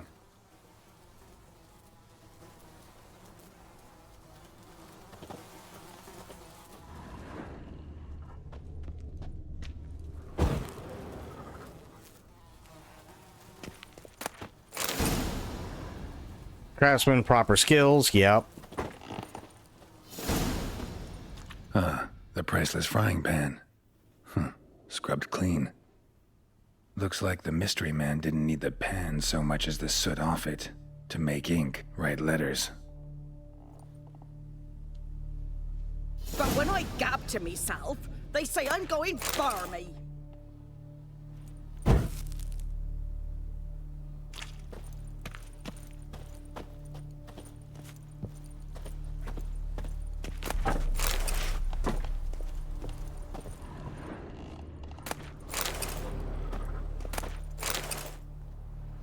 Okay, anything else? Nope. I got her pan. Here, your frying pan. Mine? But mine were black with soot. And I could see myself in this one if I wanted. But them years are past. Soot's just what the gentleman needed. He scraped it off, made ink out of it. And the other fellow? Dead. Round up a few boys and bury him outside the village. Deep, so the necrophages don't dig him up. And take my advice. Don't mention this to the Nilfgaardians. Hang about! You've earned a token of thanks. Here, sonny, for the road.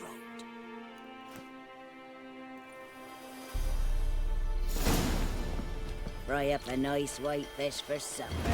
Or a pie. Nice. We helped a lady get her pan. Perfect. Can I swim? Oh, good. I was worried there for a second.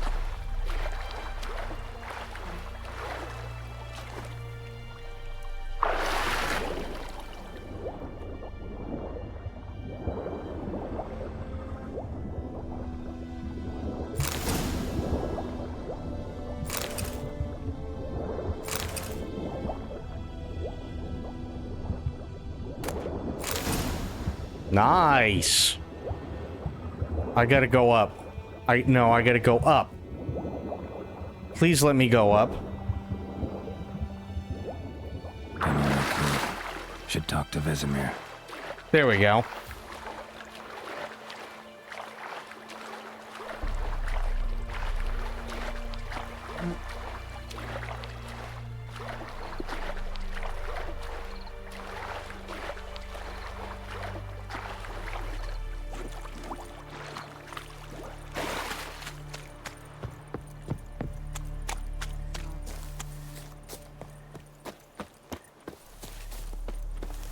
Buckthorn is going to stink.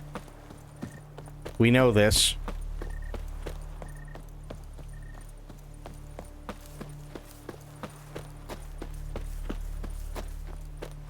Baked apples are awesome? Yeah, they are. Holy shit, I love a good baked apple.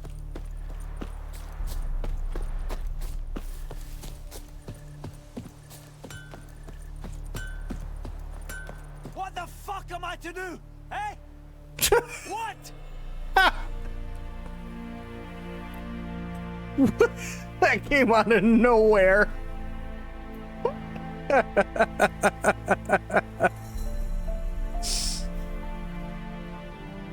Geralt has learned from experience to keep a close eye on his surroundings as he travels, for he never knows when he'll run into someone or something of interest.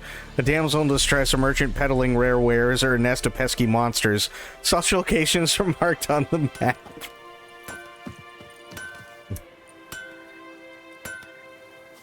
That is totally a mood.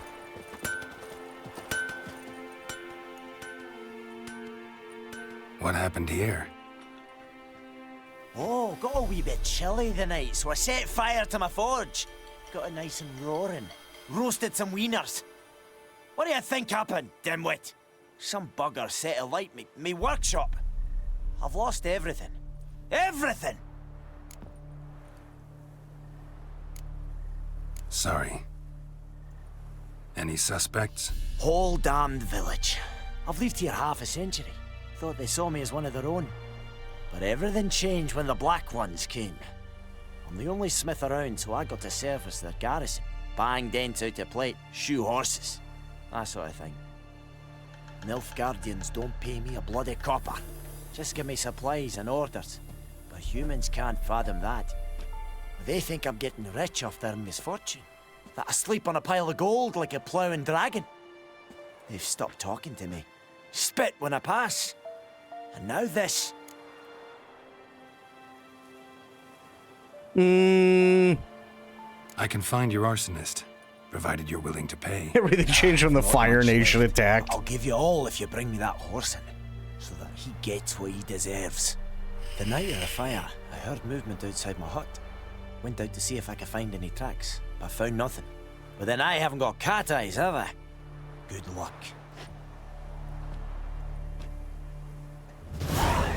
Right. I got stuck. There we go.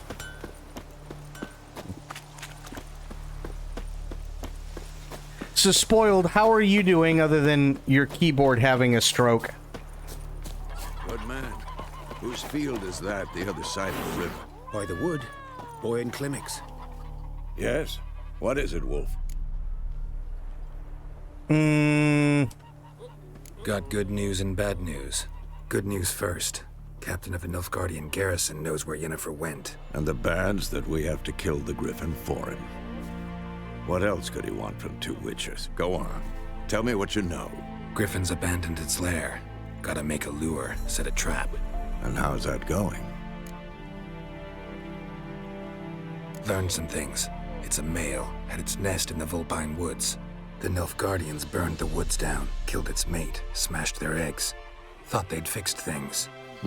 It's always the same.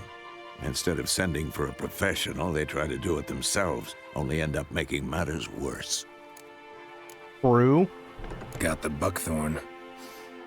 Ought to work like a charm. Powerful scent. More like stench. City boy. Rotting meat, manure, piss, standard smells of the countryside. Remember Tredegor? Hunting that Zoogle in the trash heap? You spent half the next day bathing, scrubbing yourself. How can I forget? You ever gonna stop bringing that up? Fine. If everything's ready, say the word and we'll get to work. Sure, fuck it. I'm ready. No point in waiting. Let's find a good spot to ambush it. Picked one out already. Other side of the stream. There's fields and a grove. Plenty of room and far enough so no one will get in our way. Good. Meet you there. Jesus, bro. Navigate to the alchemy panel. Need the right ingredients, which I don't have.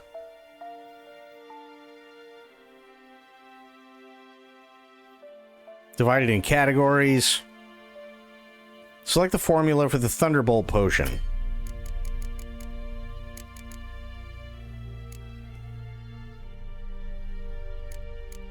What?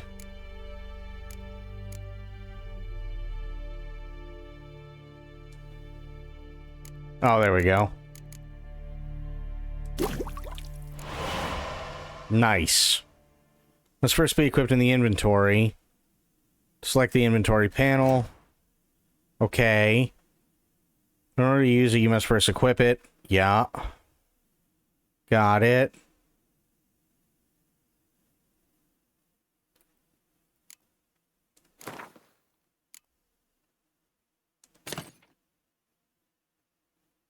Potion during gameplay, you're down to activate the potion in the second slot. Sure. The other items you currently have in your possession. Yeah. Most important character stats. Okay. This tab shows food and items. Yeah. Great. Awesome. Fantastic. Got it. Yes. Right. See, sure.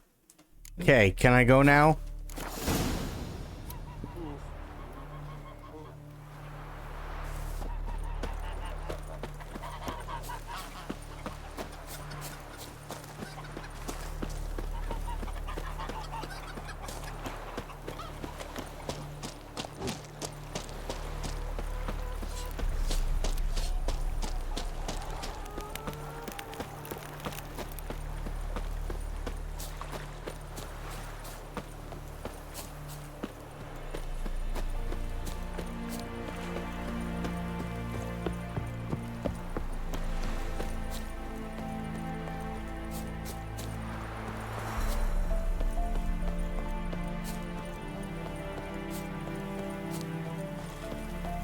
A stream, amber waves of grain.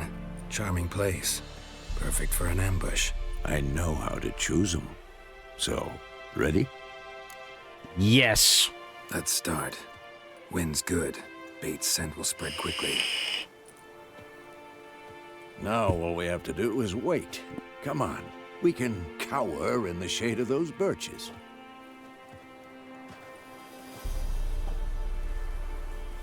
So tell me, once we find Yennefer, what'll you do? Got your eye on a contract? No. I'll go to Kaer Morhen. Little early to settle in for the winter. Snows are a way off, yes. And that's what worries me. Nilfgaard's crossed the Pontar in the east. Puts them maybe a week's march from Kaer Morhen. If they reach the valley before snows can cover the passes, well, we need to cover our tracks, hide our paths. Speaking of winter and wintering, think you'll come this year? Maybe. Might bring a guest. That's a weird way of asking, but sure. Hear that? It's close. Let's go give it a warm welcome. Wait. Take this. A crossbow. Won it in a card game while you ran around. Might come in handy. How about that? Always lectured us on the evils, but you're a gambler yourself. Stop talking. Got a griffin to kill.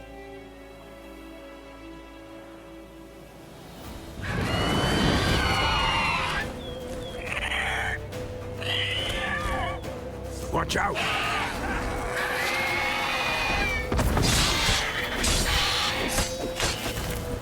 How you like that silver?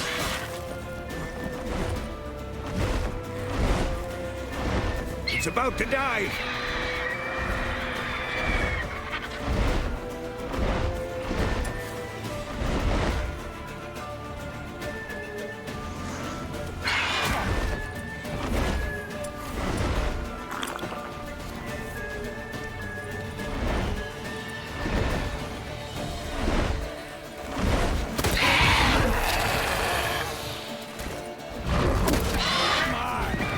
Ow!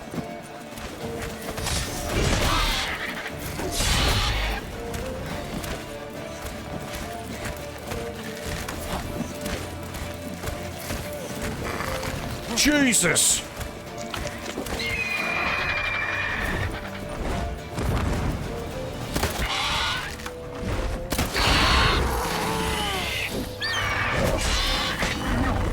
Damn! It's fast!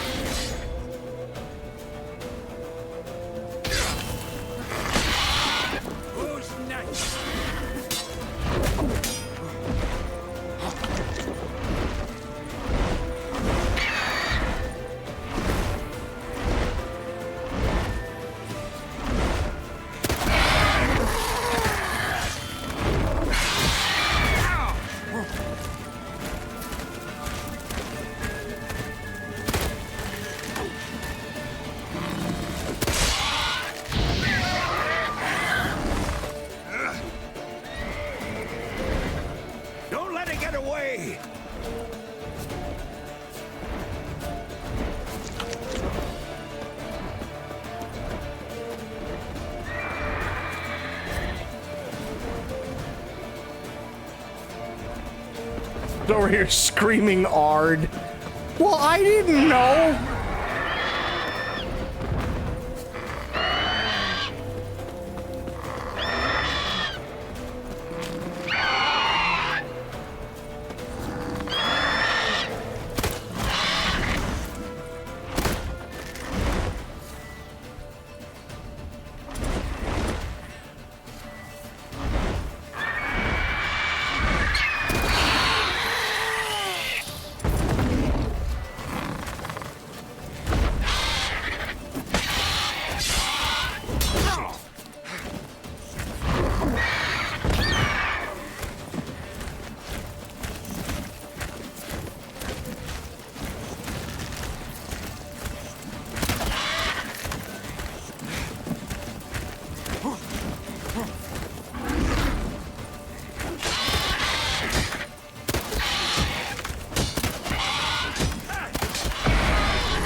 Get.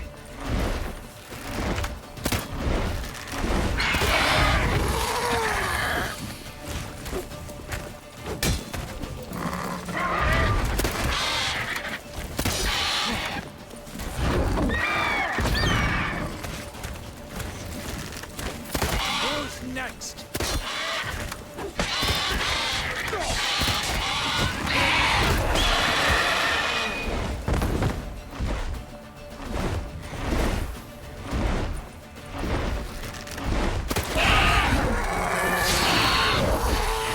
There we go.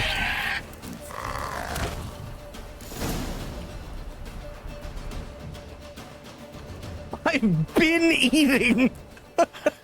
Not bad. Not bad. Though you could stand to improve some things.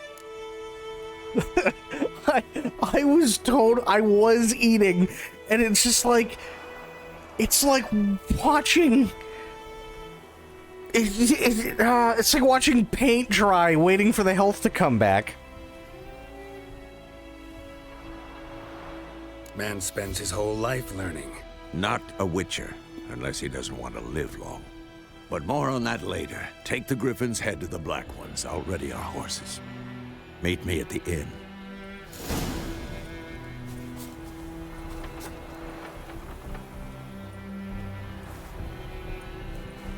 You can't stress us like that. I didn't mean... I was hitting the buttons. It was just like, oh, look, here's a satisfying crunch. Now I have to wait 35 seconds for it to do anything.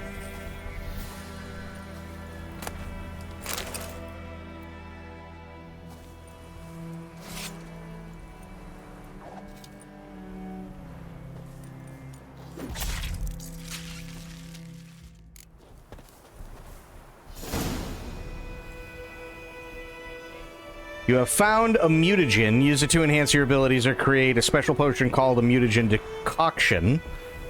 Open the... Oh, God.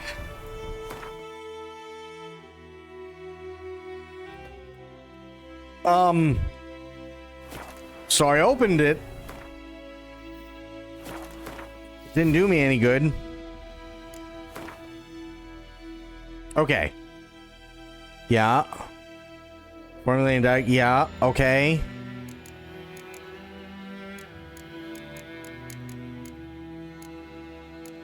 Potions. Cat. Ew.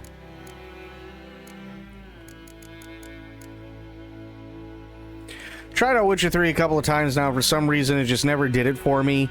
Seen people praise it, but I get stuck at the beginning where I play a couple missions and say maybe another day and then never go back to it. I mean, that's fair, but you also got to remember, this is an older game.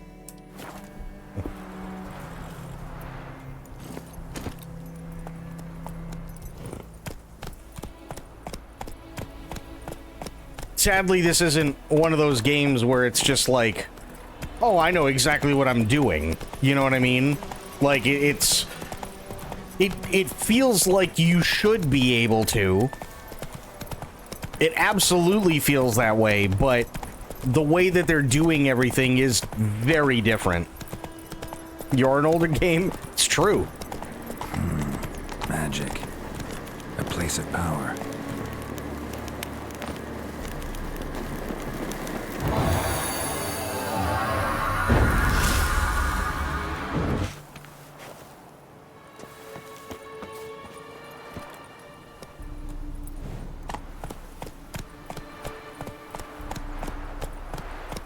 Faster. Faster. Horse stops.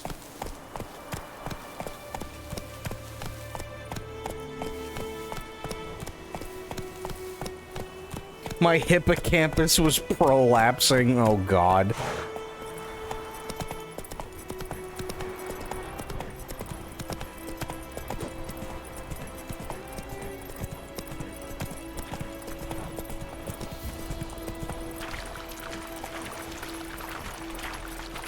If Shadow was an older game, I would have played the ever-loving shit out of him. Oh, God. Huh. I mean this in the best way possible. It's fine, Myth. Don't worry about it. You're fine. Witcher is literally everything I like in RPGs. Magic, resource gathering, card games, quests that have impact on the environment and people. That I really, really, really like. I absolutely agree on that last one, Itzy. Magic, I really love just hitting shit. But I can understand why people like it. Resource gathering, it's not bad. Card games, oh boy, do I hate a good card game.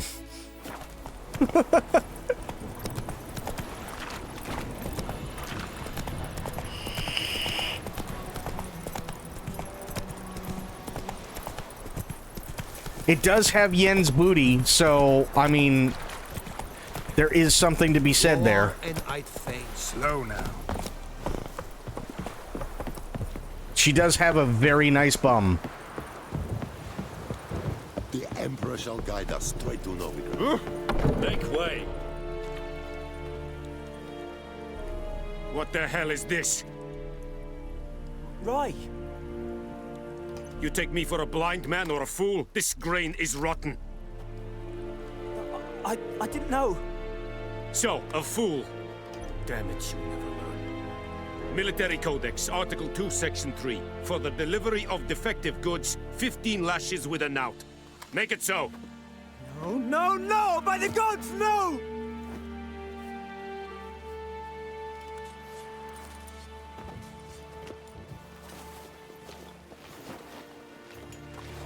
What?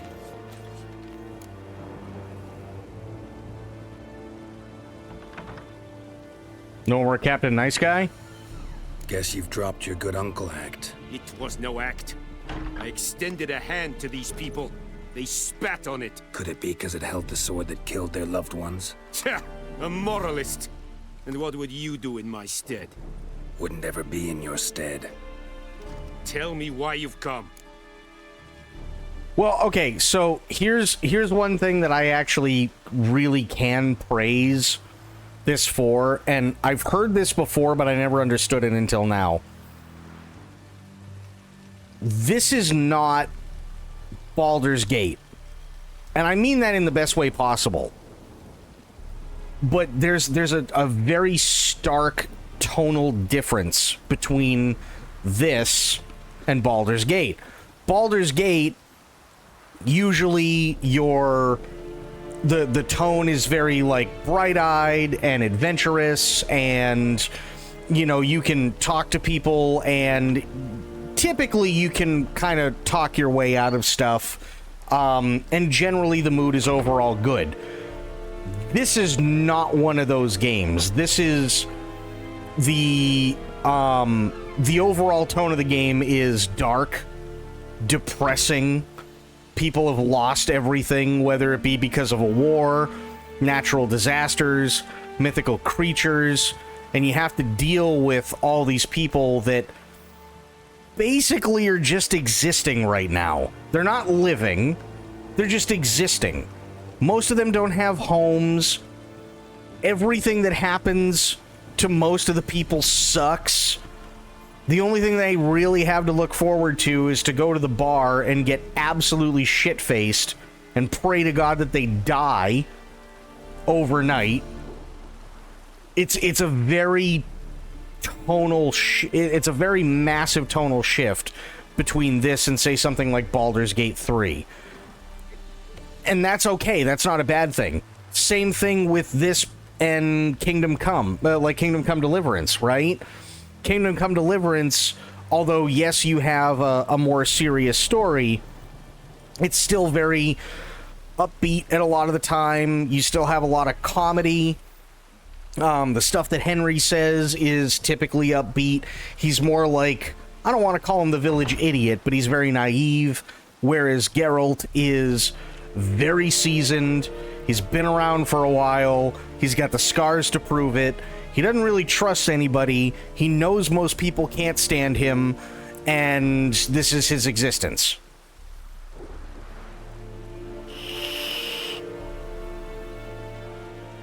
And to be honest, I like it because, at least for me, it's a really fresh take on what otherwise would be I don't want to say it'd be the same bland experience, because I don't think it would be, but tonally it would be very, very bland, because it'd just be like, okay, well, I've got Witcher, Baldur's Gate, and Kingdom Come Deliverance, but I really don't feel like delving into a world where everything basically is going to end up hunky-dory after maybe a few intense moments. Sometimes I just want something that's a little bit darker, right? There's a perfect example. There's a reason why The Empire Strikes Back is generally considered the best out of all three movies in the original trilogy, and it's quite literally because it's a darker tone, right? You have the hero's journey when it comes to A New Hope. You have the end of the hero's journey when it comes to Return of the Jedi. But Empire Strikes Back, you can't beat it. It's a completely different tone altogether. And the good guy doesn't win. Luke does not win whatsoever in Empire Strikes Back.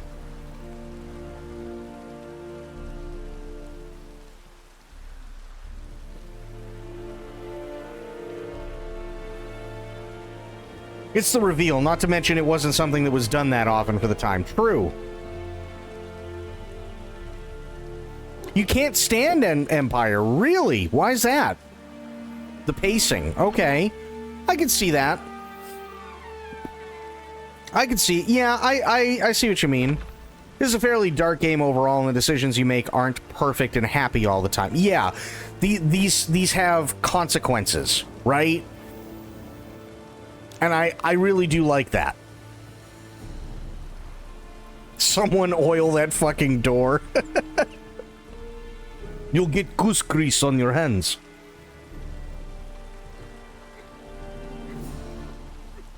I can see what you mean by the pacing, sure. I can absolutely see that. I mean, if you think about it, you've got Luke's riding a Tauntaun. Tauntaun decides to take a nap.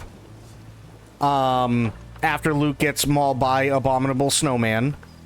Han goes out and rescues him.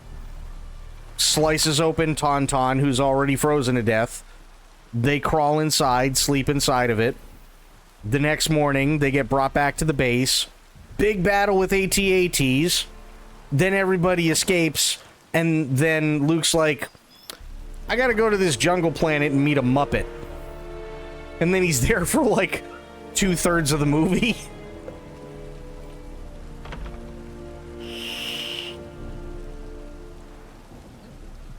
My backpack's got jets. I'm Boba the Fett. I bounty hunt for Jabba Hutt to finance my vet. True.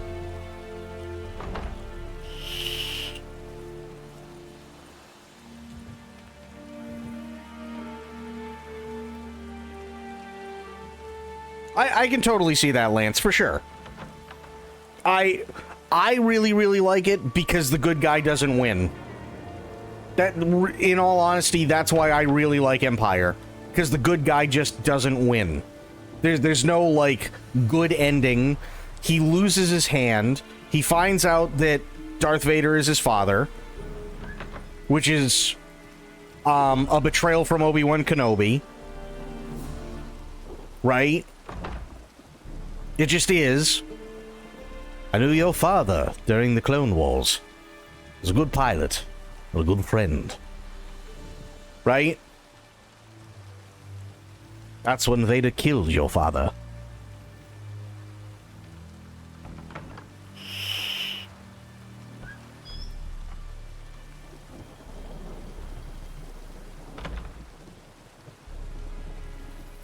Flicker! Oh my god!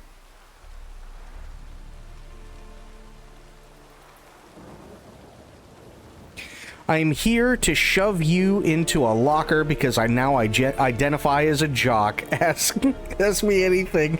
How you doing, Flick? How are the things?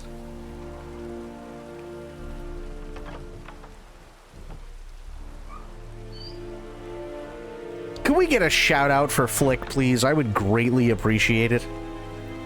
Because Flick is amazing. If you don't know who Flick is, you should totally go give them a follow. Flick is a fantastic bean. We absolutely love and adore them.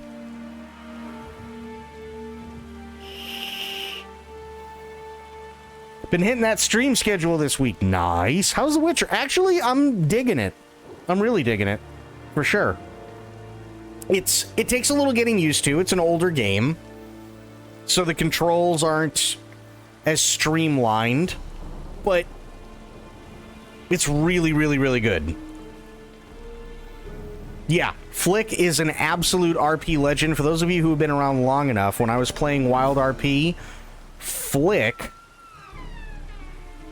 played Rabbit. You have some great pecs. I can do 5-hole push-ups now. Can do a lot more incline push-ups, but I'm getting it. Hey, nothing wrong with that. Nothing wrong with that. We got storms going to keep trying to kill our internet. No. Found out today that I was RPing with Tuesday's Gray without ever knowing, and I fangirled for like a minute. Nice! But yeah, Flicker is an RP god, so please go give them a follow. Also, I missed that. Did I see that Flick's favorite game is Days Gone?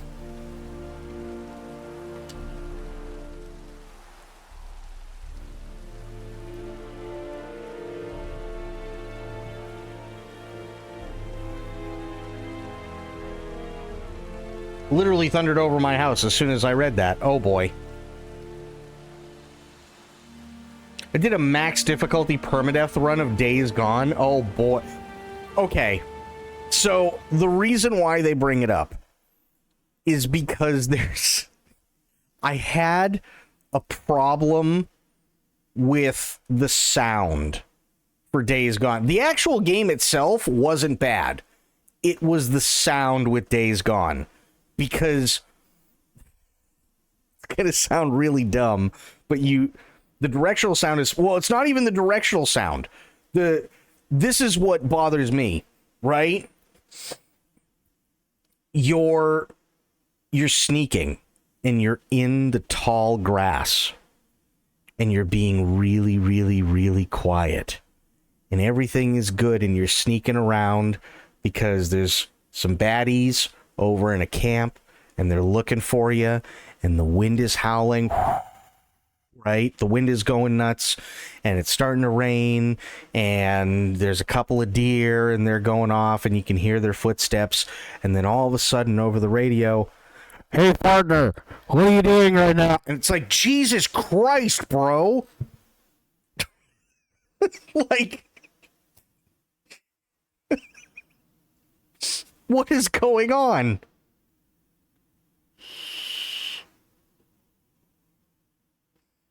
That's the part that, like, I was like, what is happening? Why do we have him constantly on the highest volume to where he sounds like a McDonald's drive-through speaker. The only thing I liked about that game was Deacon's increasing bloodlust. Well, that's true. He did that. Oh yeah, and the guys oh yeah. Yeah. But yeah, I mean the gameplay itself was actually really, really good. They all have their volume set to 8%. Yeah, the sound was just all over the place. How else are you supposed to hear him? I was just like, there were so many times and it didn't make any sense because it's so loud and you're less than 4 feet away from somebody that you are about to assassinate and somehow they don't hear you. And I never understood that. Like, I don't have a problem with it being loud, but if it's going to be loud, make it so that it screws you. You know what I mean? So if you're 4 feet away from somebody and you're about to garrot them, and he goes, "Hey man, what's going on? I got kind of lonely and I needed to go outside and I pooped in a bucket," and then the guy that you're about to assassinate turns around and okay, now you're screwed.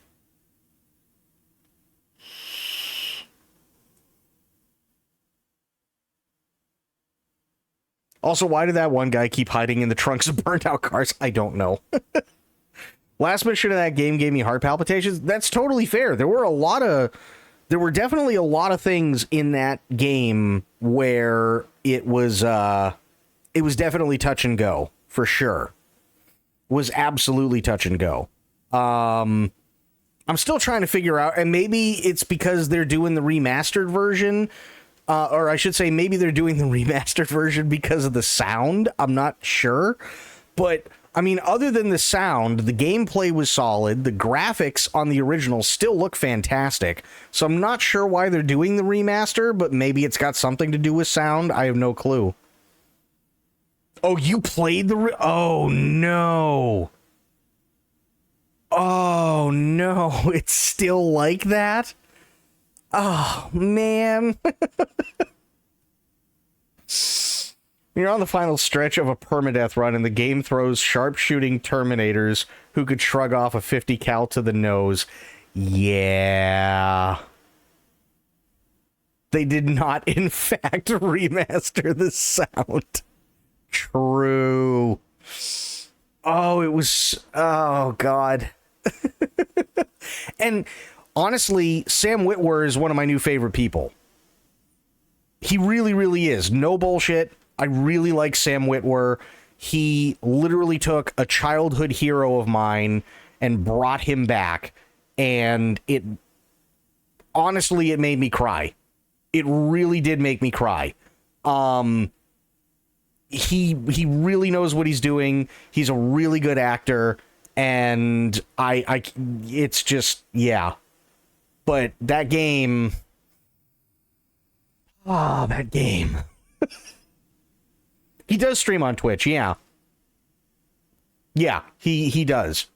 And he does phenomenal things. Like, he typically does things and people don't realize it's him. That's the cool thing. Like, okay, this is going to sound really, really stupid because I know, you're busy and everything like that, Flick. But have you seen, and I don't even know if you're a fan of it, but have you seen the Star Trek fan film that Sam Witwer made? And it's only like 8 minutes long, by the way. You have... Okay, hang on. It's on YouTube, so let me bring it up really, really, really quick. Because this is... Wow. It really, really is insanely wow. Hang on.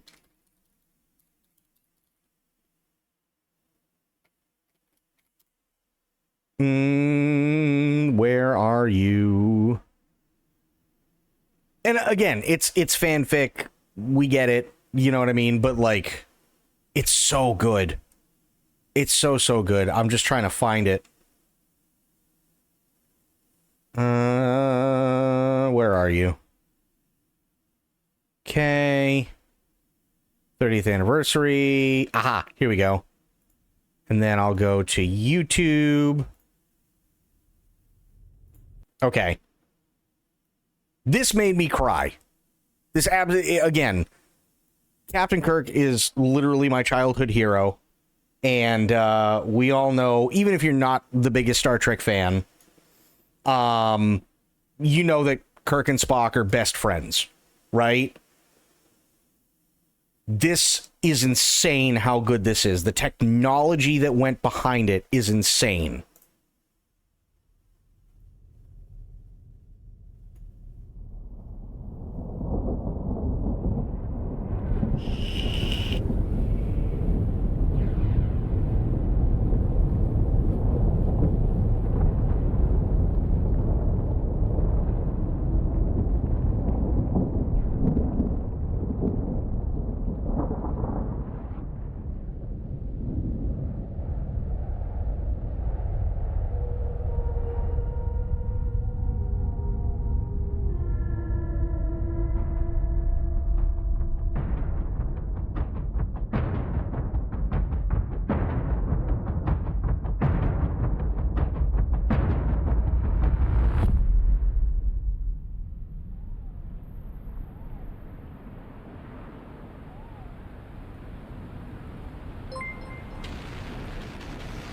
General Obi-Wan, use the Force, Luke. Thank you for the follow.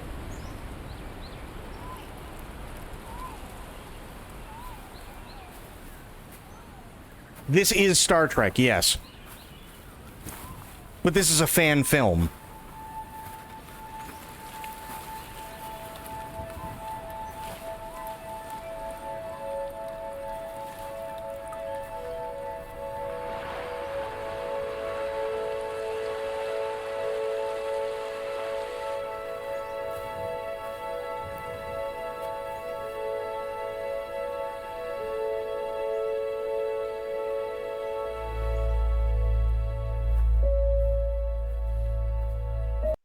That's Sam Witwer. How insane is that?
I'm already getting teary-eyed to it, so you don't worry about it.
There are always possibilities, Spock said. And if Genesis is indeed life from death, I must return to this place again.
That's the whole thing. How insanely good is that?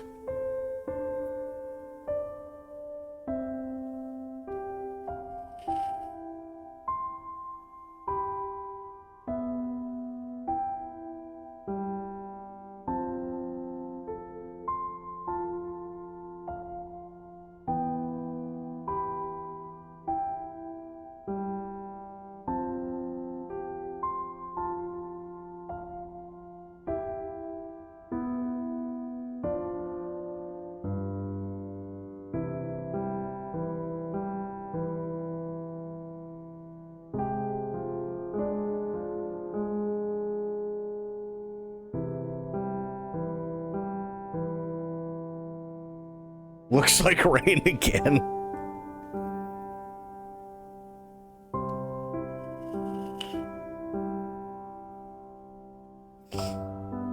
Was the younger man with Saavik Spock's son? Yes. Yeah. That was Spock's son that he had with Saavik.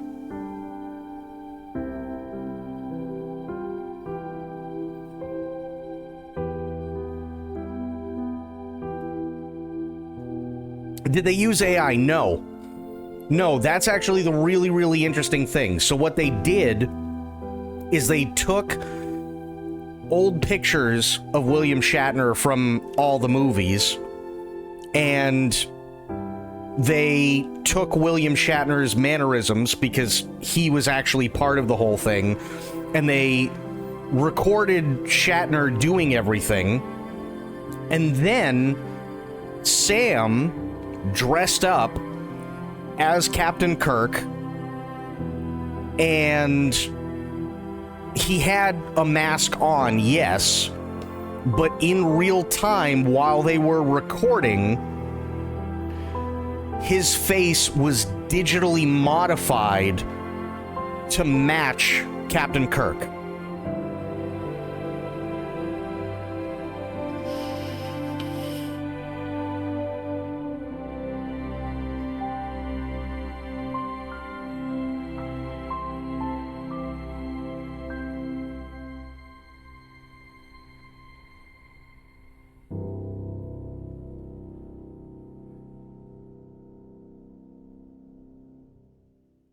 So Sam was the one who was doing all those looks and all those expressions and walking the correct way and everything else. That was all Sam.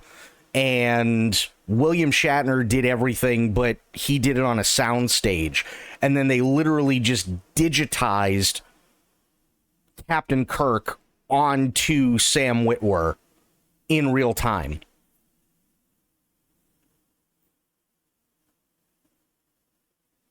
It's really, really, really interesting. And they did, and Lawrence Selleck, who played Spock in that, they did phenomenal. They did absolutely phenomenal. So it's amazing. It's absolutely amazing. And like True said, it's amazing how you can have 1,000 words spoken without saying anything. Sam nailed it. He absolutely nailed it. Boss met William at a Comic-Con once. I did too. Not at a Comic-Con, but at an actual Star Trek convention. I met him, and I met James Doohan.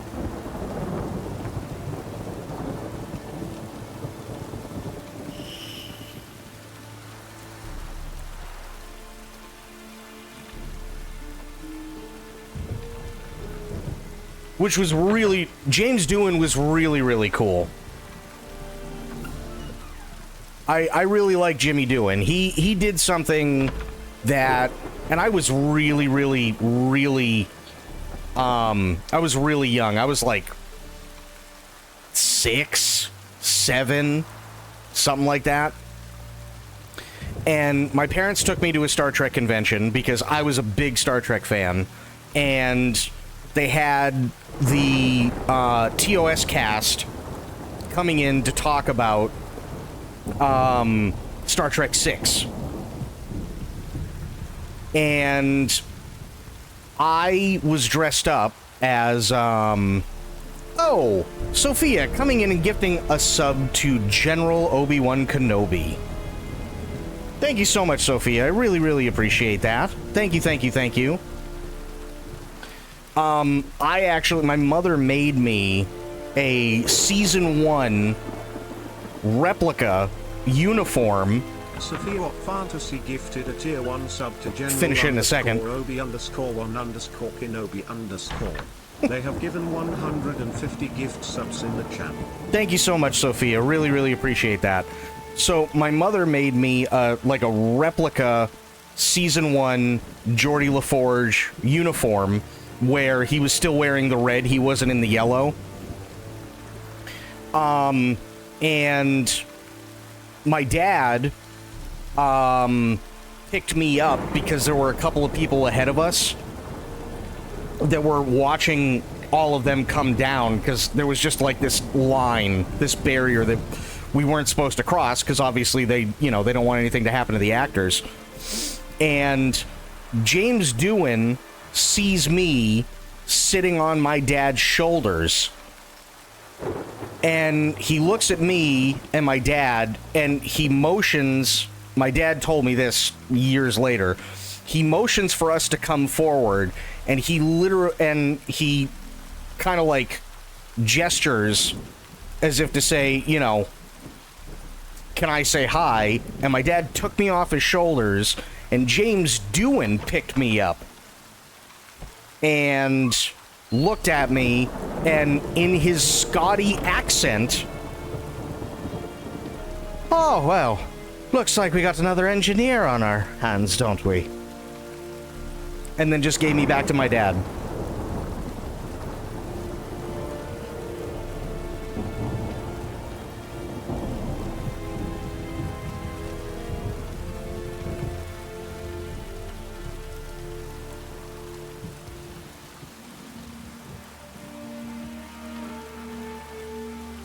He really was.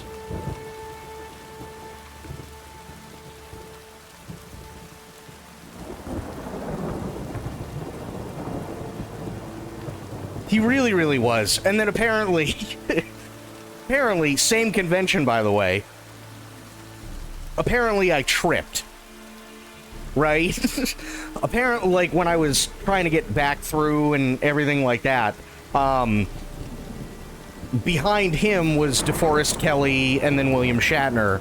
And DeForest Kelley came by and he was waving and stuff like that. And then, I don't know, I tripped or something like that, right?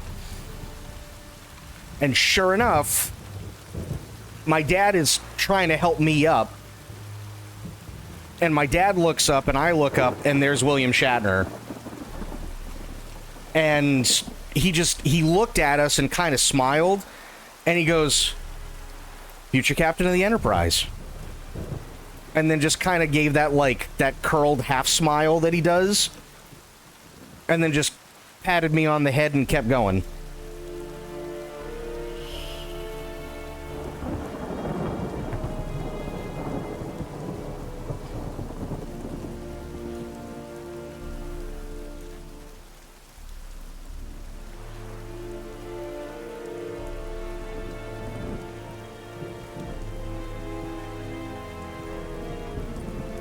So yeah, he was, I mean, granted, I was young, you know?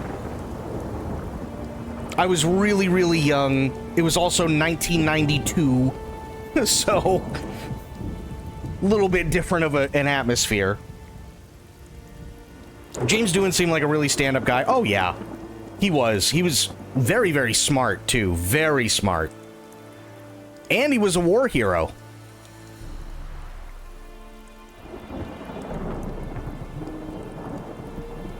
So, I mean, massive kudos to him. He fought in World War II. He's Canadian born. Fought in World War II. And, was it his left hand? Yeah. They don't typically show one of his hands in any of the movies. Or even in the TV series. Because he's missing a finger. Because he ended up getting his finger blown off in Europe.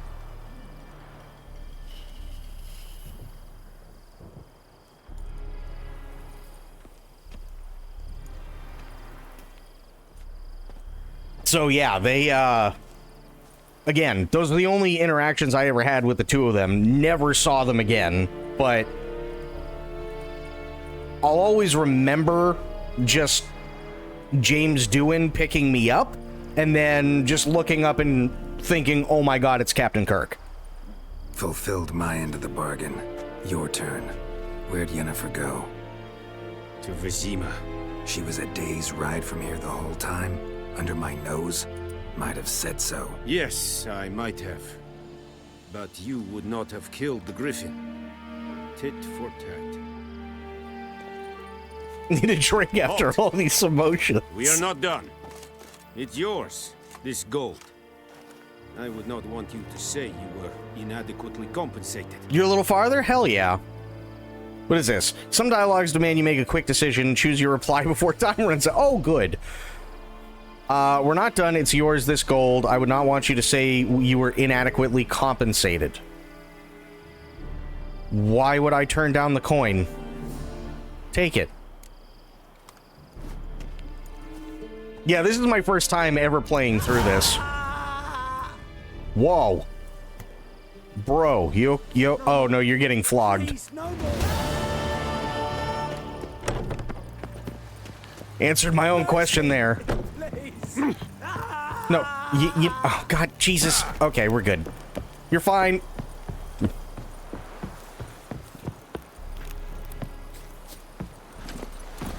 Let's go. Whoa there, Roach.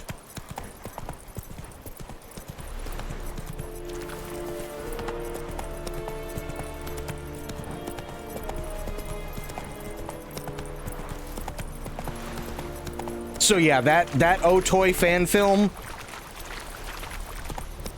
Yeah, I might have muted my mic on that one while we were just watching it so I could have a little cry.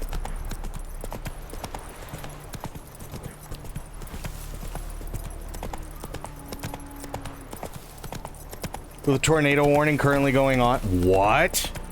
No. Scream, oh, you're getting flogged. Well, I mean, he was.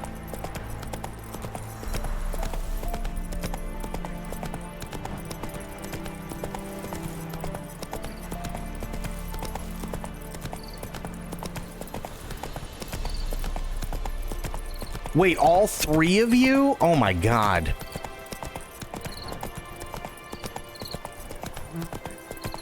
We are all Texas. Yeah, you are. So, Flick, what's been up with you? I haven't seen you in a minute, and it's great to see you, and I'm really glad you're here. And we missed you.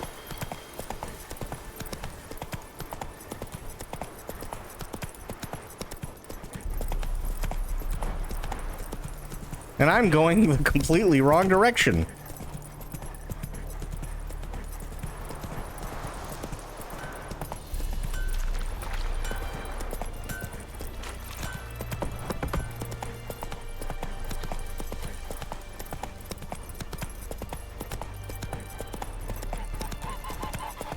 Wait, stop, Roach.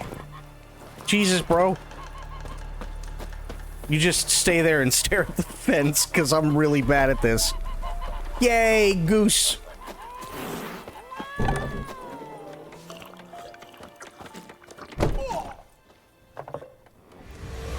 Jennifer's in Vizima. Got a few friends there, so... Something wrong? Look around. Trouble brewing. Who are they? Who are they? Patriots. Drinking their 7th round for Tamaria. Fist starting to itch. Don't see any Nilfgaardians. They'll find another foe. I'll buy some provisions for the journey. Then we'll go.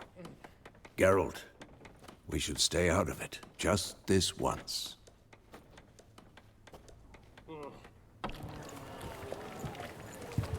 It's so quiet outside right now and I don't trust it. I don't blame you.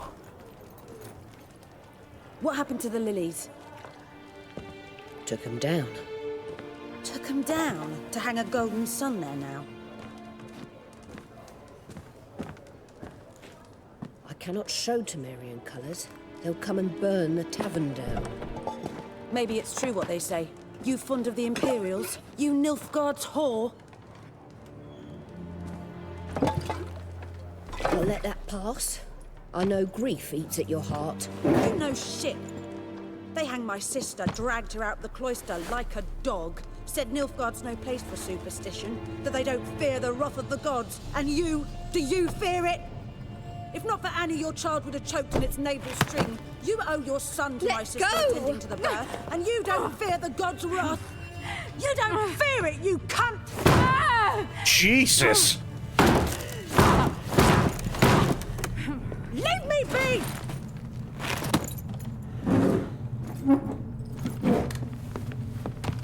Recognize this medallion?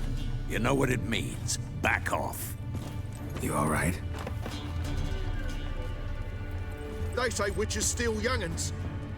That true? What'd the Emperor promise you, freaks? Your own land? Like he did the elves once? Get out, all of you.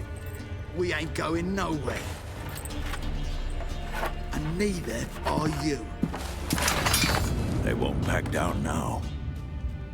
I can see that. You ever fight a witcher?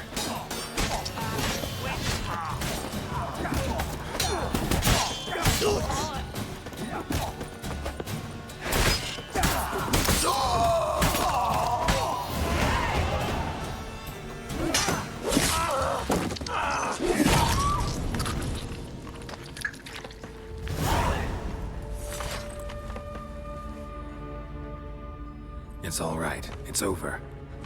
Leave me be! Get away! See his face! God save us! Be gone, and don't ever come back.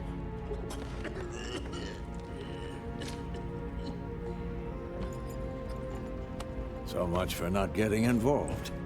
Come on, let's go.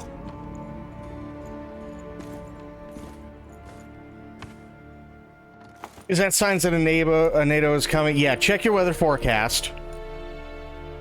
That brawl, we didn't start it.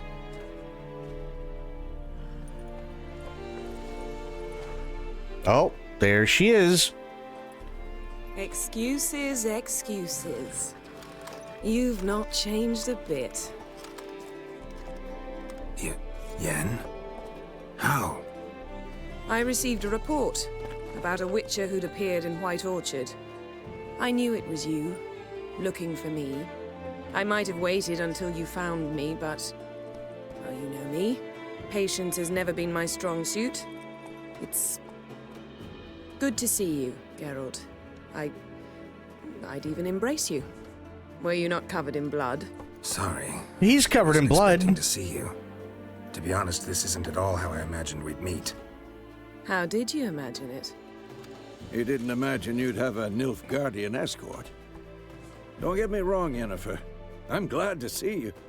But I do think you owe us an explanation. And I shall provide it. In Vizima. Ready your horses. Okay. We can talk here. Some charming orchards nearby. In bloom even, so you almost can't smell the corpses. A tempting proposition. Sadly, I must say no. You see, someone awaits you in Vizima. Someone who doesn't like to be kept waiting. Emperor Emir var Emreis. Or, to those on more intimate terms with him, the white flame dancing on the graves of his foes. Doubt I number among that group. Far as I remember, last time we saw each other, he wanted to kill me. Well, now he wishes to make you an offer. The kind one can't refuse? I didn't, though I could have. Gonna be honest, I now understand why everybody is in love with Yennefer. But yes, everything that Sophia said is true, and, Aelin, here's a big thing. I know it's nighttime right now, but if you do have something like that, look up to the sky, because you will absolutely see a sickly green, grayish tint. Soul! Coming in. Coming into chat to celebrate The Witcher. Celebrate The Witcher. Soul, thank you so much for the 29 months. How are you?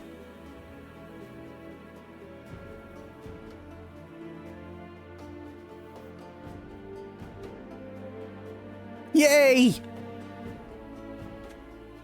I'm glad to hear you're fantastic. You're getting a cat? Oh, kitty.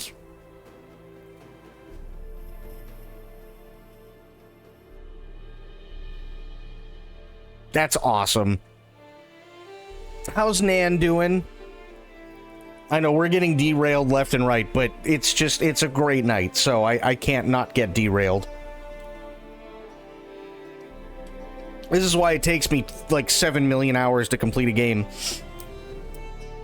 I'm derailed. It's okay. You can derail. Derail away. Absolutely derail.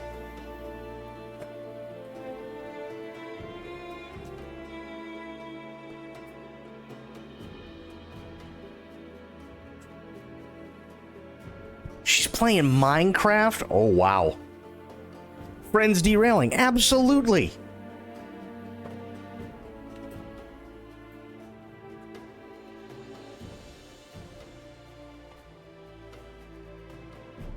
For those of you who don't know, both Soul and Nan are two of my favorite people that I met in Final Fantasy XIV. They absolutely are. They are two of my favorite people that I met in Final Fantasy XIV, and they are just absolutely phenomenal.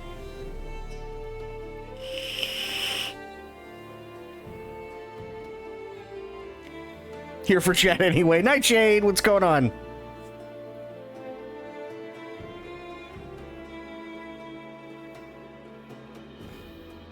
So, yeah. That's how I know Soul. And Soul got me ready to go for... Was it an Extreme?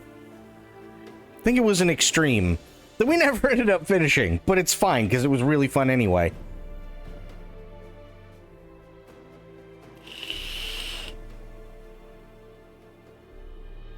I got put through, like, Soul's boot camp. Dragged him kicking and screaming through Fire Cape Man guy. Yes, yes. Well, what did I call him? Oh yeah, Mild Salsa.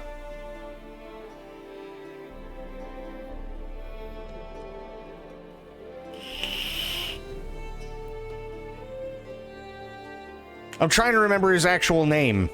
Oh, Rubicante. That's why I called him Mild Salsa. Because his name was Rubicante.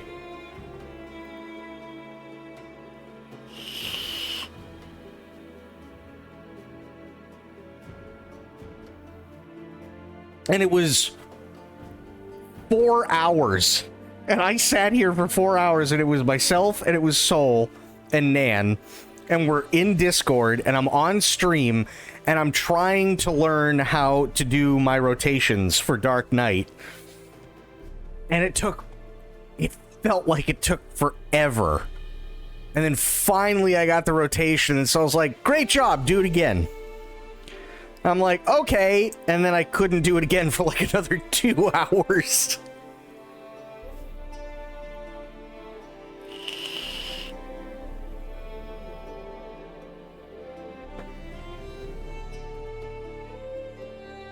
Boot camp. It was boot camp. It really, really was.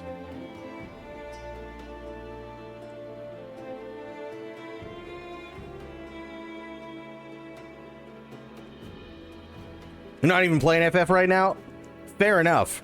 Totally fair. I get it. I totally get it. There's, like, I heard 7.2 is actually pretty good. But yeah, I figured I'd give it a little bit. That way, I'm not like, okay, I'm gonna pay for a subscription, and then I do, and then I play it for like a day, and then I'm like, okay, I got nothing left to do.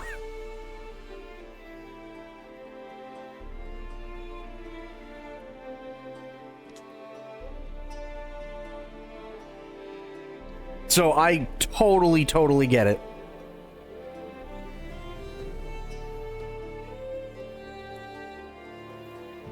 So, aside from getting a kitty, what have you two been up to? Fine. Guess I'm willing to hear him out. The Emperor of Nilfgaard, Lord of Metina, Ebbing, and Gamera, Sovereign of Nazaire and Vicovaro will feel honored, I'm sure. What about you? I'm going in the opposite direction. I somehow doubt the Emperor's invitation mentioned me. Besides, I've got things to do at Kaer Morhen, remember? Yeah, I remember. Every single one, Thanks my for your God. help, Vesemir. See you soon.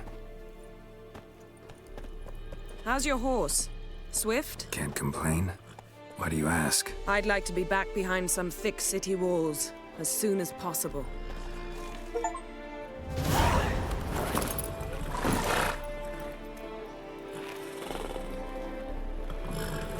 Because my friend decided it was a bright idea to ask me to help make a Pokemon fan game, and my dumbass said yes. Hey, you know what? There's nothing wrong with that.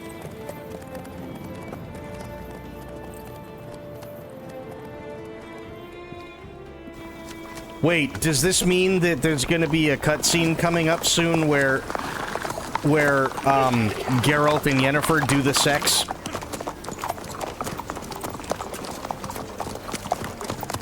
You know, I had a dream about you recently? Knowing you, it was probably filthy. Just the beginning. But then... But then...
Yennefer, how'd We shall talk of this tomorrow, all right? After the audience. I'm going to make a crotch goblin and goblin crotch at the same time. Oh, God. Don't go limiting my... It's Yennefer. What? Hello?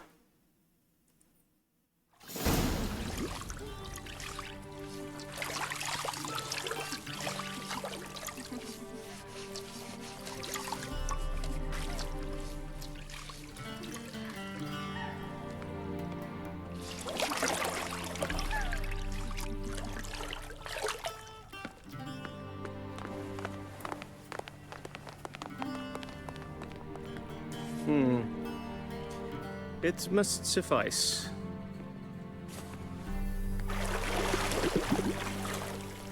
Thinkamere cares if I'm clean. The gentleman will refer to His Imperial Majesty by his full title or not at all. The gentleman will be seated on the bergère. The what now? In that chair.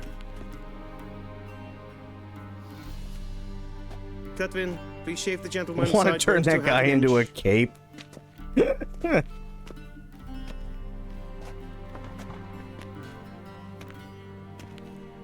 sounds like a lot of fun, by the way, Soul. That really does, like, I know it's a lot of work and I know it's very early in development, but that does sound like you're actually having a lot of fun with it and going through and playing all those games. So, I mean, hey, we've all done Dumber.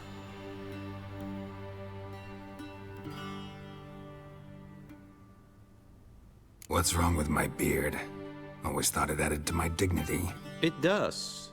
Yet it also detracts from your elegance. In Nilfgaard, we consider beards hard on the eyes. Especially beards infested with lice. Been on the road a while. Fine, do your thing. Tilt your head back, please, and sit still.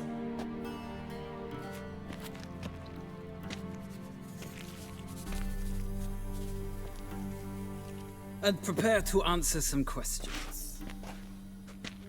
General, I am not certain this is the appropriate time. I can't think of a better time. Men turn honest when they feel a blade at their throat. Morvran Voorhis, commander of the Alba Division. Before they take you in to see the Emperor, Witcher, there's some information I need you to verify. It's a formality, but one that must be seen to. Sure. Paperwork's gotta be in order. So, Geralt of Rivia. Place of birth unknown. Parents unknown. Age unknown. All insignificant details. Let us proceed to more recent events. The siege of La Valette Castle. The fate of the defending commander, one Arian.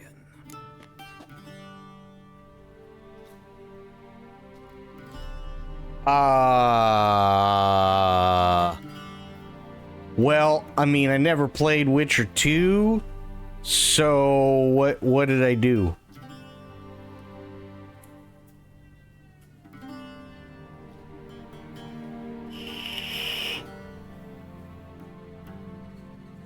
The storm weakened. Good. Glad to hear it. I don't remember getting that dialogue. I never played Witcher 2, so I couldn't tell you one way or the other. What did I do in Witcher 2 when it came to the siege of La Valette Castle and Arian, the defending commander? Did I kill him?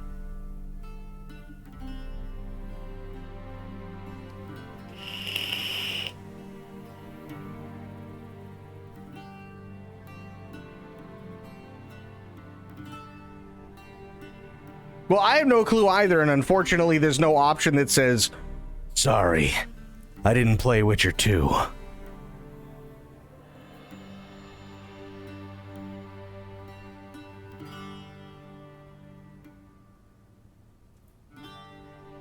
Sure. Also, Matt, glad I saw you there. How you doing, buddy? Foltest ordered me to clear the path. The boy stood in my way. Cutting down the La Valette heir. This made no impression on you? I suppose it wouldn't. What's some baron to an assassin of kings? Moving on. You then found shelter in charming Flotsam, and from there made your way to Vergen. My question is how? Oh, the default and best seems to be that you spared... Oh, well... Okay, moving on. You found shelter in charming Flotsam, and from there you made your way to Vergen. My question is, how?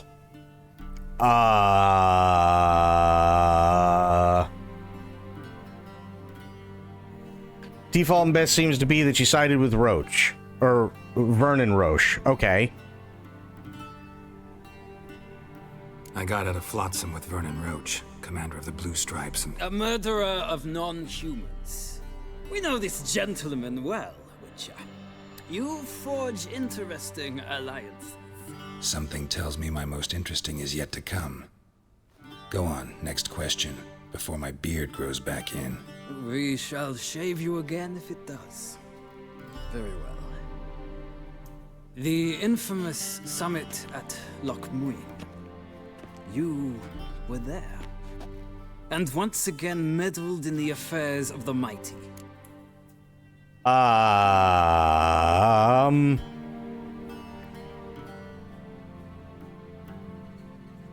on, I gotta go back a little bit. I gotta scroll up. Seems like that is what Geralt would have done, so save Triss. Okay. The mighty had imprisoned Triss Marigold. Ought to know I care about her, and I tend to rescue those I care about. And so you did, handing Radovid control of the Conclave and Council of Mages in the process. Nilfgaard recently started a war, unprovoked. So do us both a favor and stop moralizing. The gentleman must sit still. I'm almost done. I'm afraid I might find that difficult. Because, from what I know, shortly afterwards you watched a defective megascope blow your friend Sheila de Tanserville to bits. Okay, Sheila. Hang on. I gotta scroll down a bit. Default is that she died. We'll go with default. An old acquaintance, more like. Not so close that I felt bad for her, but close enough that I knew she deserved it. He believes he alone knows what is good and what is evil, and that this gives him the right to dispense justice. Your comrade Letho of Gullet described you so.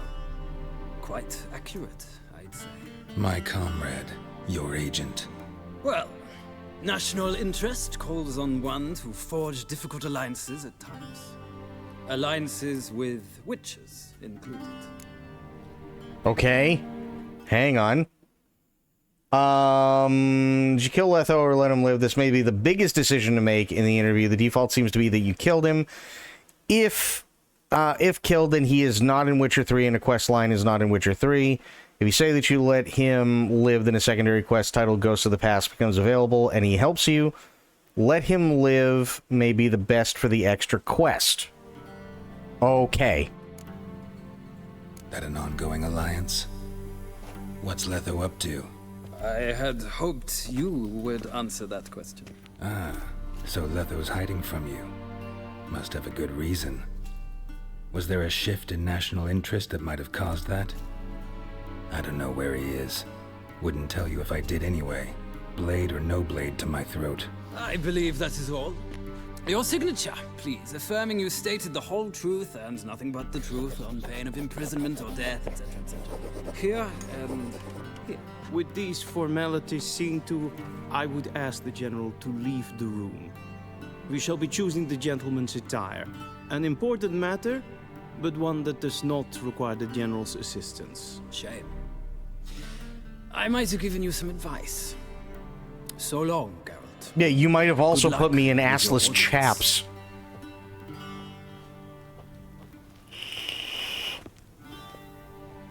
And I don't feel like wearing assless chaps to go see the Emperor. Maybe it's just me. There we go. Feels more like I'm being readied for a wedding. Were that so, I would have prepared the gentleman a frock, a tailcoat, or possibly a dinner jacket. In point of fact, the gentleman will choose from these garments.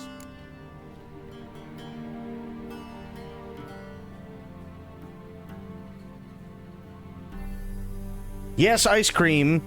Welcome in. How you doing?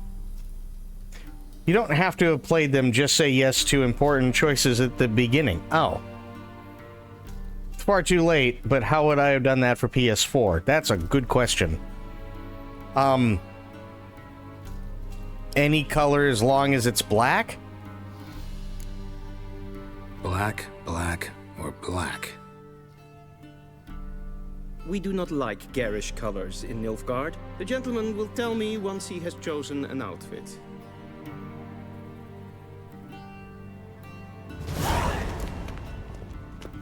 Okay, what do we have? We have... No. One looks better than the middle one. I think I'll go with this one.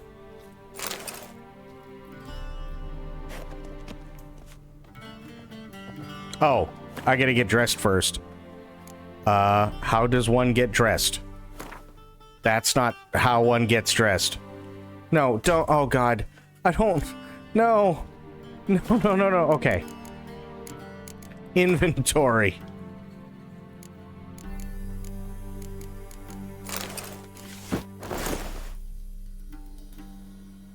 Put on the clothes forehead. True. Just walk out in the towel. I'm keeping this towel, by the way.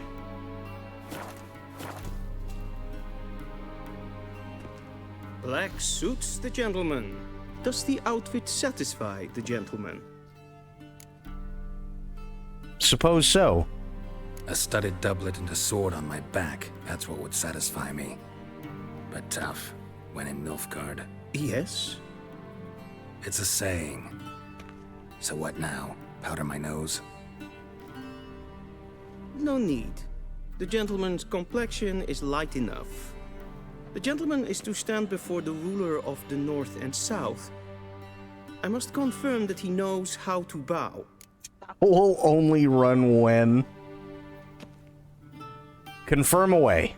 Confirm away. Please watch. Leg extended, hand flat, head down, chin to chest. The gentleman will rehearse.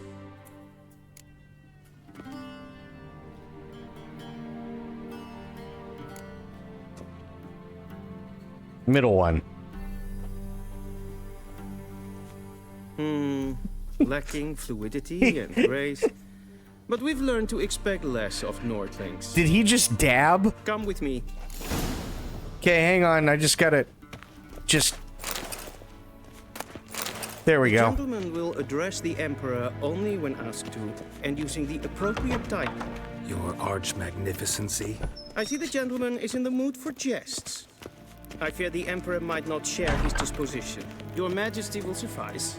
Spoken loudly, clearly, and with respect.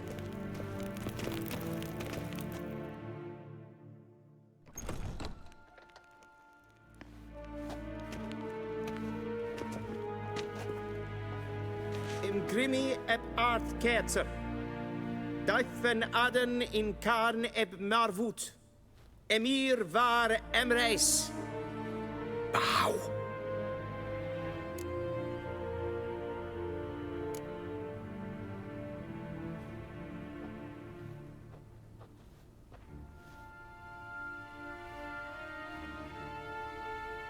Your Imperial Majesty.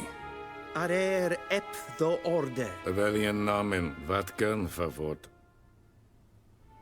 Biblically accurate dab.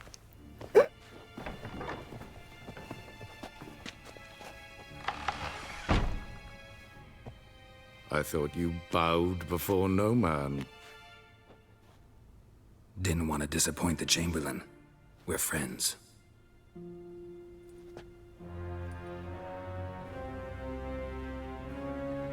Take it you didn't summon me to reminisce about the good old days, so... Silence.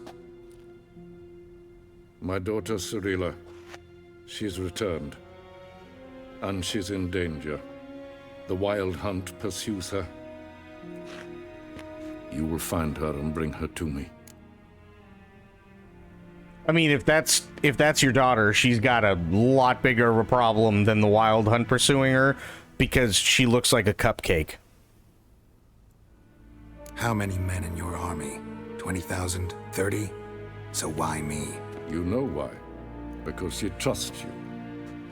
She trusts me, yes. So tell me why you're looking for her. Doubt it's about making up for all those lost years. For reasons of state, as always. Enough of this banter. You will agree regardless. If for no other reason than because I shall pay you. More than you customarily receive for a contract. Considerably more. Yeah, that is definitely not a happy face on Ciri.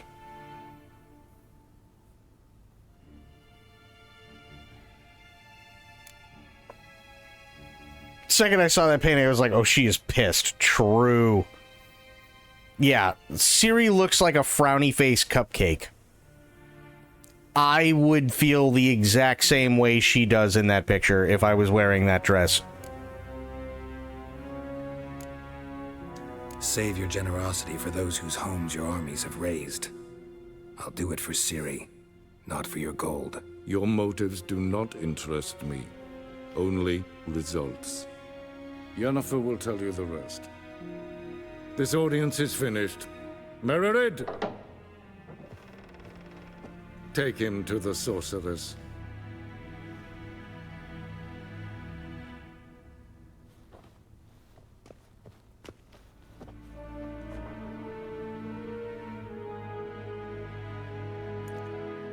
Follow me, if the gentleman pleases. Please keep close. There are many honorable guests in the palace, whom the gentleman... disgusts. ...need not bother.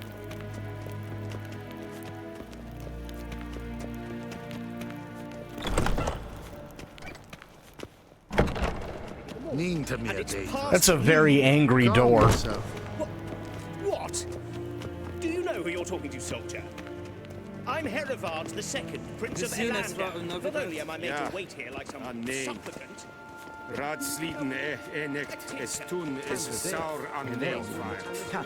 Es sieht Finster nennen. So wat es maar streken. Es frag.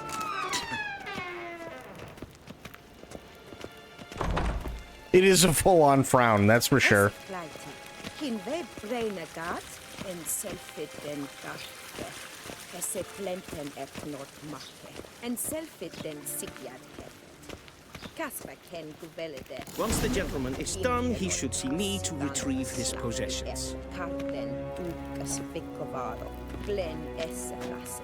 Havandra galo eso nakogavasa. happened yet? Yes? Then transcribe. The true authority in Novigrad is not the city council or the merchants guild. There she is. Geralt, that tunic. You look positively smashing. Ugh, dying to take it off. I'd consider that a proposition under different circumstances. One I might even take you up on. But we've matters to attend to. Now do you understand why I'm at Emir's court? Uh-huh. And seems we're in the same boat now. Ciri, she's really back? No chance he's mistaken? Look, that's more or less what she looks like now. Or so our agents claim. Our little witch has grown into a young lady.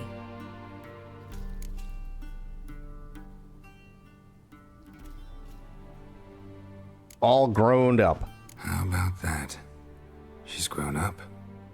It's been years since you trained together at Kaer Morhen. A great deal has changed. You haven't? Not a bit? I missed those awkward compliments of yours. But let's focus on Ciri, all right? Right. Emir said the Wild Hunt's after her. I'd find that hard to believe before what happened yesterday. How did they track us down? Because of me. You see, I've spent months searching for Ciri, using locating spells, haruspicy, geomancy, anything, really. I knew the Wild Hunt might sense it, perhaps even find me, but I thought I'd tricked them. Well, guess you were wrong. I've sensed them on my trail, hunting me, for some time. If not for you and Emir's soldiers, they'd have gotten what they were after. I can't risk another encounter like that. It's time to put away the magic, turn to more traditional methods. To the best tracker I know. You must find her, Geralt. Before the Wild Hunt does. The storm rotation that was looking like a tornado basically stopped right over my apartment. Oh my god. That is insane, Aelin. Jesus. I'm glad you're okay. Both you and Lance. I'm really glad you're both okay. The Wild Hunt. What could it want from Ciri? I've no clue, Geralt. Might have written them to ask, but I don't have their address. I know as much as you do. It must be about her blood. Her gift. As for what the Hunt wishes to do with that gift, I'd prefer not to think about it, really. So where's Ciri been seen, exactly? In two places. Velen and Novigrad. The trail in Velen is most promising. You should make that your first stop. Ask for a merchant named Hendrik at the inn at the crossroads. One of the Emperor's agents. He should get in touch with you. That's it? No passwords? Secret handshakes? None. Sorry to spoil your fun. Your boyhood fantasies about the crafts of the trade. All we have in Novigrad are unconfirmed reports, rumors. But there you will have the help of our mutual acquaintance. Triss Merigold. Apparently she's got a cozy flat on the main square. Sure she'll be delighted to see me. What about you? What will you do? I shall sail for Skellige. There was a magic explosion there recently, blew half a forest down. I believe this had something to do with Ciri. I'll be in Caer Trolde. Join me there once you've learned something. Okay. Why didn't you contact me earlier? One thing before we go. Why didn't you contact me? Didn't need me? Didn't even want to see me? I didn't want to spoil things. I'd heard you and Triss made a great couple. Yen, I'd lost my memory. Really? That's your excuse? Let's drop it, all right? It's not what you think, or it helped me understand how much I love you. I don't wish to hear it. Any of it.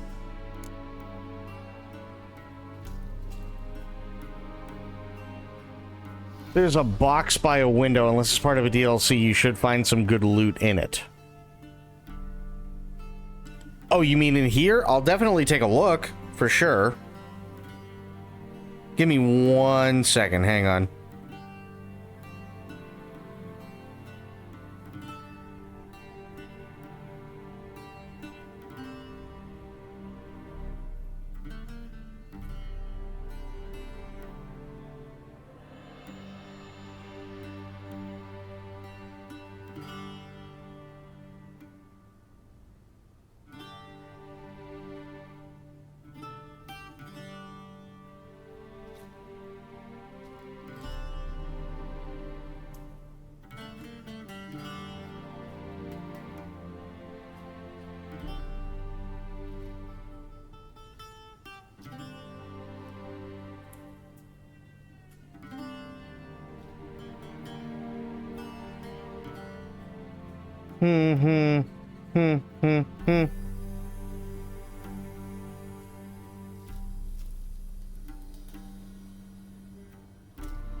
Okay, there we go. I thought I hit the button. What the hell? It's in this room. Okay. Guess this means we need to split up again. Not my preference, but I understand. Clock's ticking. It is indeed. So why don't I teleport you to Velen, get you there at once? Not gonna happen. I'll go on horseback, as soon as I can get changed. Have it your way? Oh, and you really look quite dashing in black velvet. Think so? Maybe I can have some of my armor lined with it. Good luck, Yen. Same to you. And if you wish to learn what's happened in the world while you and Vesemir roamed the wilderness, talk to Ambassador Varatra. That's him over there.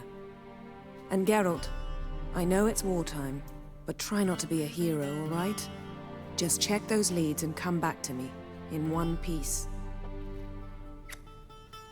I shall be waiting. Window must find the oh, there we go. Would you look at that? Oh, damn. Oh, damn. Holy crap. Take all of that. Take all of this. Take all of this. It's insanely overpowered. I mean, yeah, usually when you have a bunch of weapons that are named, I have no time.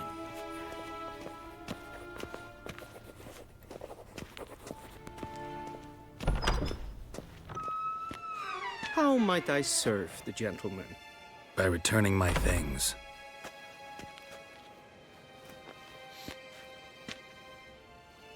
Citrus and cloves. The fragrance will keep the gentleman's robes fresh somewhat longer. Thanks, bunches. The Emperor is not known for his patience. He wants his daughter back safe and sound, as soon as possible. Yeah, mentioned something of the sort. So long. they also grant bonus XP. Ooh, okay.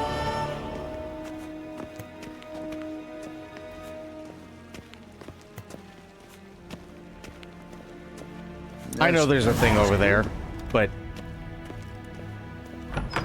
it's the Emperor's problem, not mine.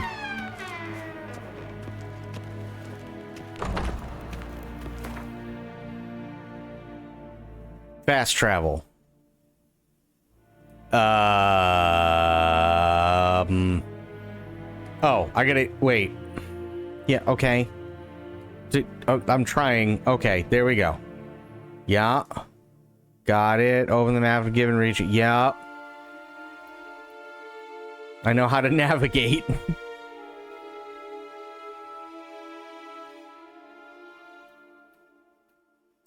Geralt and Yennefer were reunited, but something even more important happened in Vizima. Geralt learned that Cirilla, his one-time ward, had returned from afar, and she was in danger. He was to find her, at the Emperor's command and Yennefer's behest. I'd love to know why these come in so low.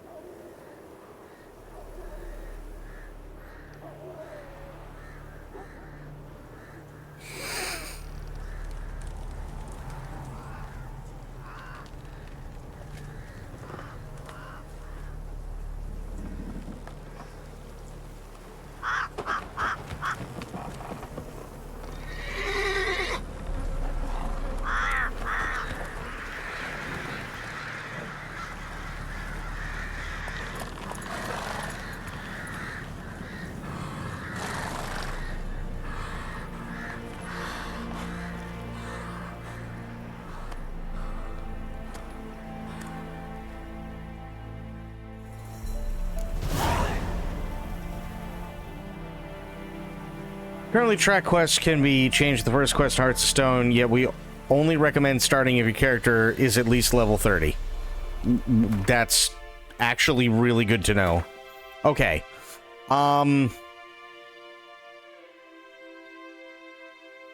Sweet Jesus.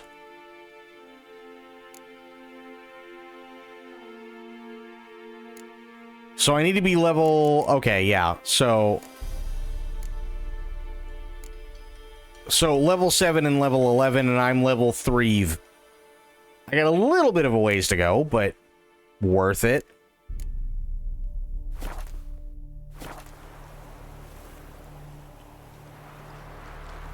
Yeah, okay.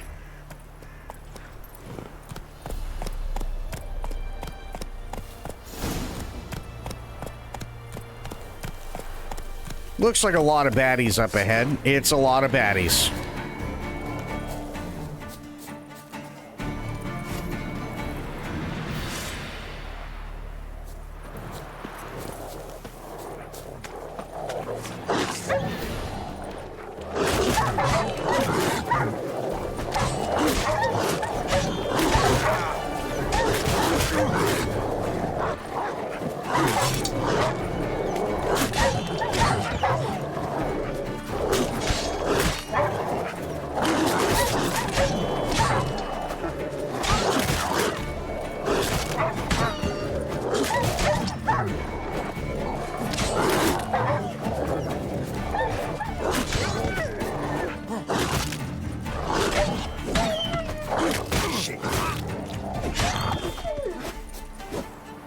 Okay. Anytime, health. For the love of God. Anytime.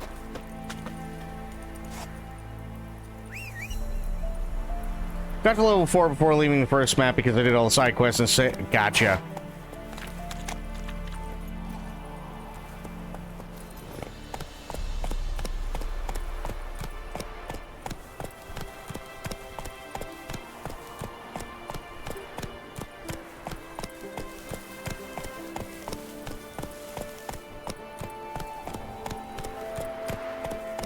Yeah, I think the only, like...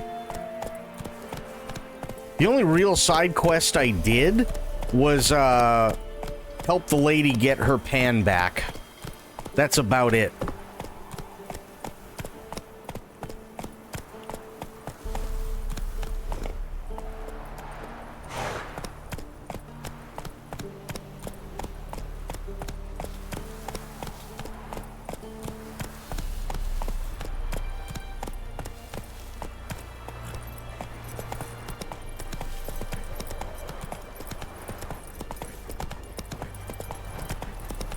Step away. Chaplain's praying, can't you see? Do not cast him out, brother.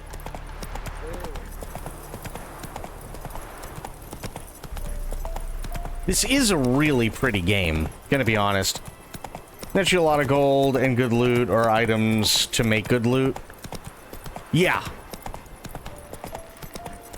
Typically it does. Slower.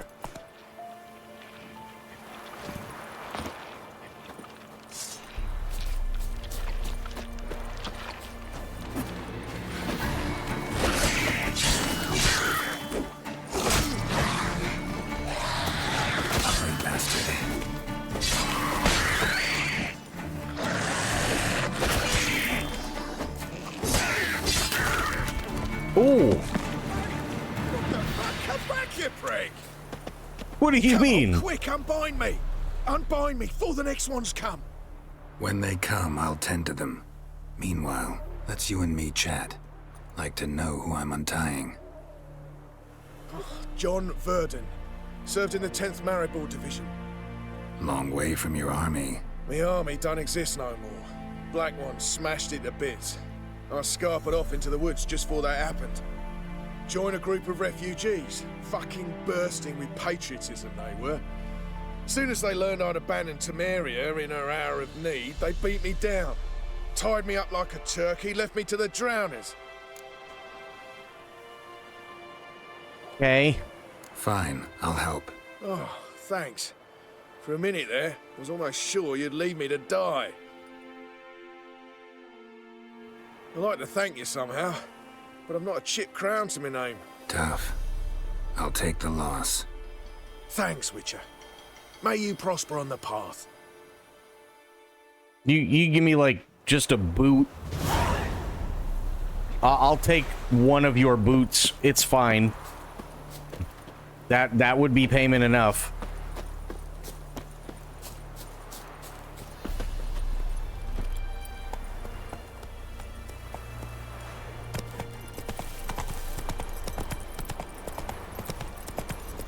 That's a lot of drowners.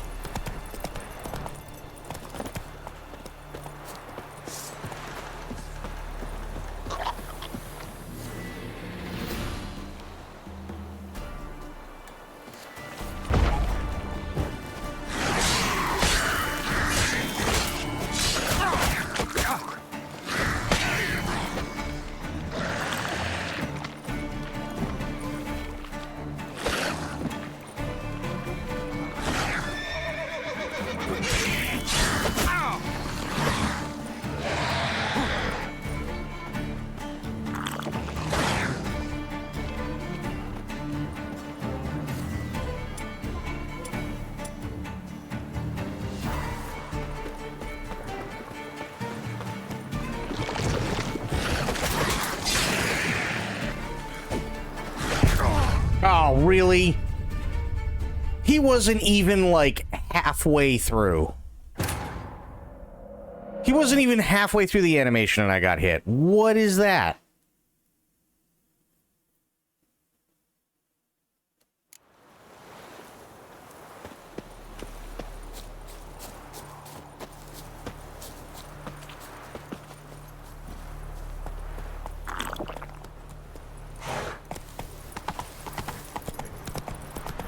Okay, wait a minute. There.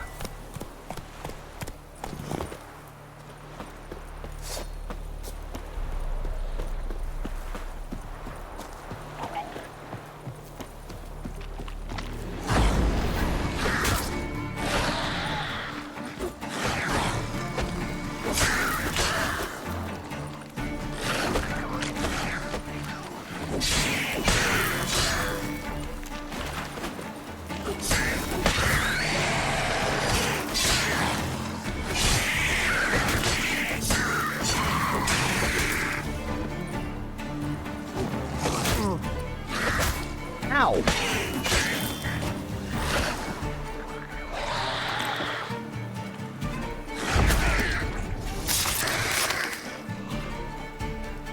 Okay.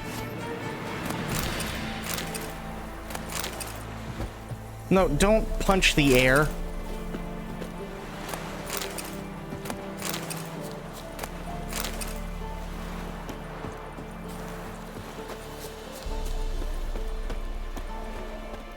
Okay.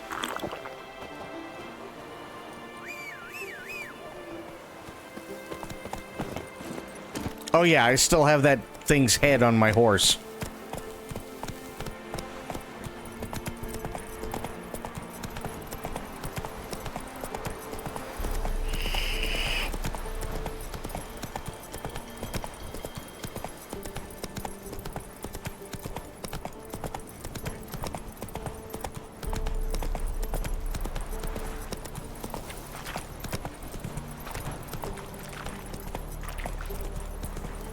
I just want to get to where I'm... A stranger! Saw him over there! Okay.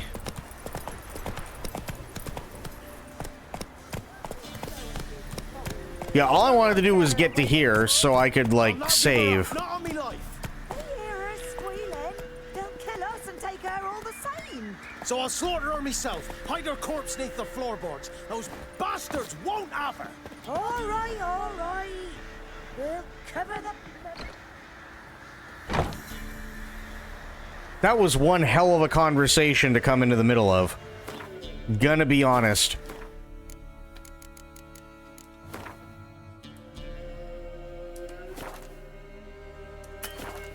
Cannot save the game right now. Why can I not save the game? Oh, because it is saved. Okay. Different trophies actually help you. Oh, interesting. Okay. Alright. Here's what we're gonna do. We're gonna call it here for tonight. Here's what I'm thinking of doing. because we now have a couple of games that we're going back and forth between. I am having fun with The Witcher, by the way. I actually really, really like this. It kind of reminds me of like a... almost like basically just a darker Kingdom Come. In terms of how things play out and the world and everything else.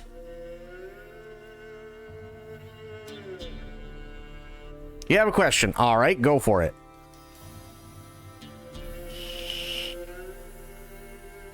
What about sandwich?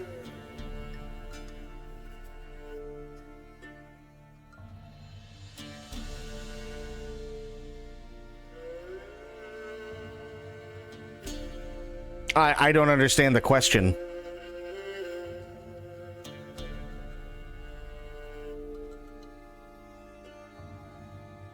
I mean, I guess I'll go with yes? Question mark?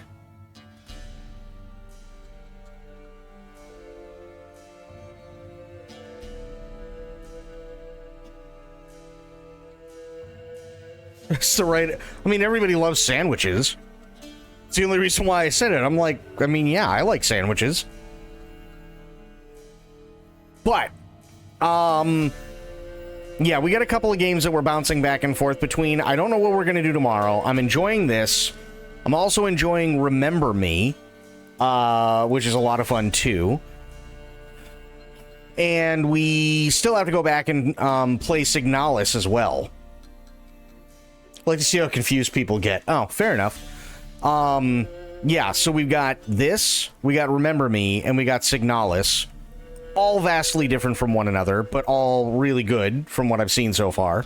So I'm not entirely sure what we're going to do tomorrow, but we are going to do one of them. Is it one? No. Oh, crap.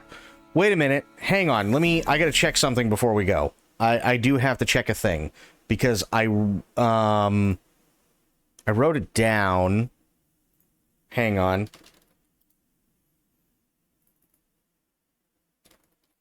Because I'm pretty sure there is a thing that is going on. Yes, okay. So, we have a thing that we have to do before we play any of these 3 games tomorrow. And that is, it's going to happen like stupid early this morning.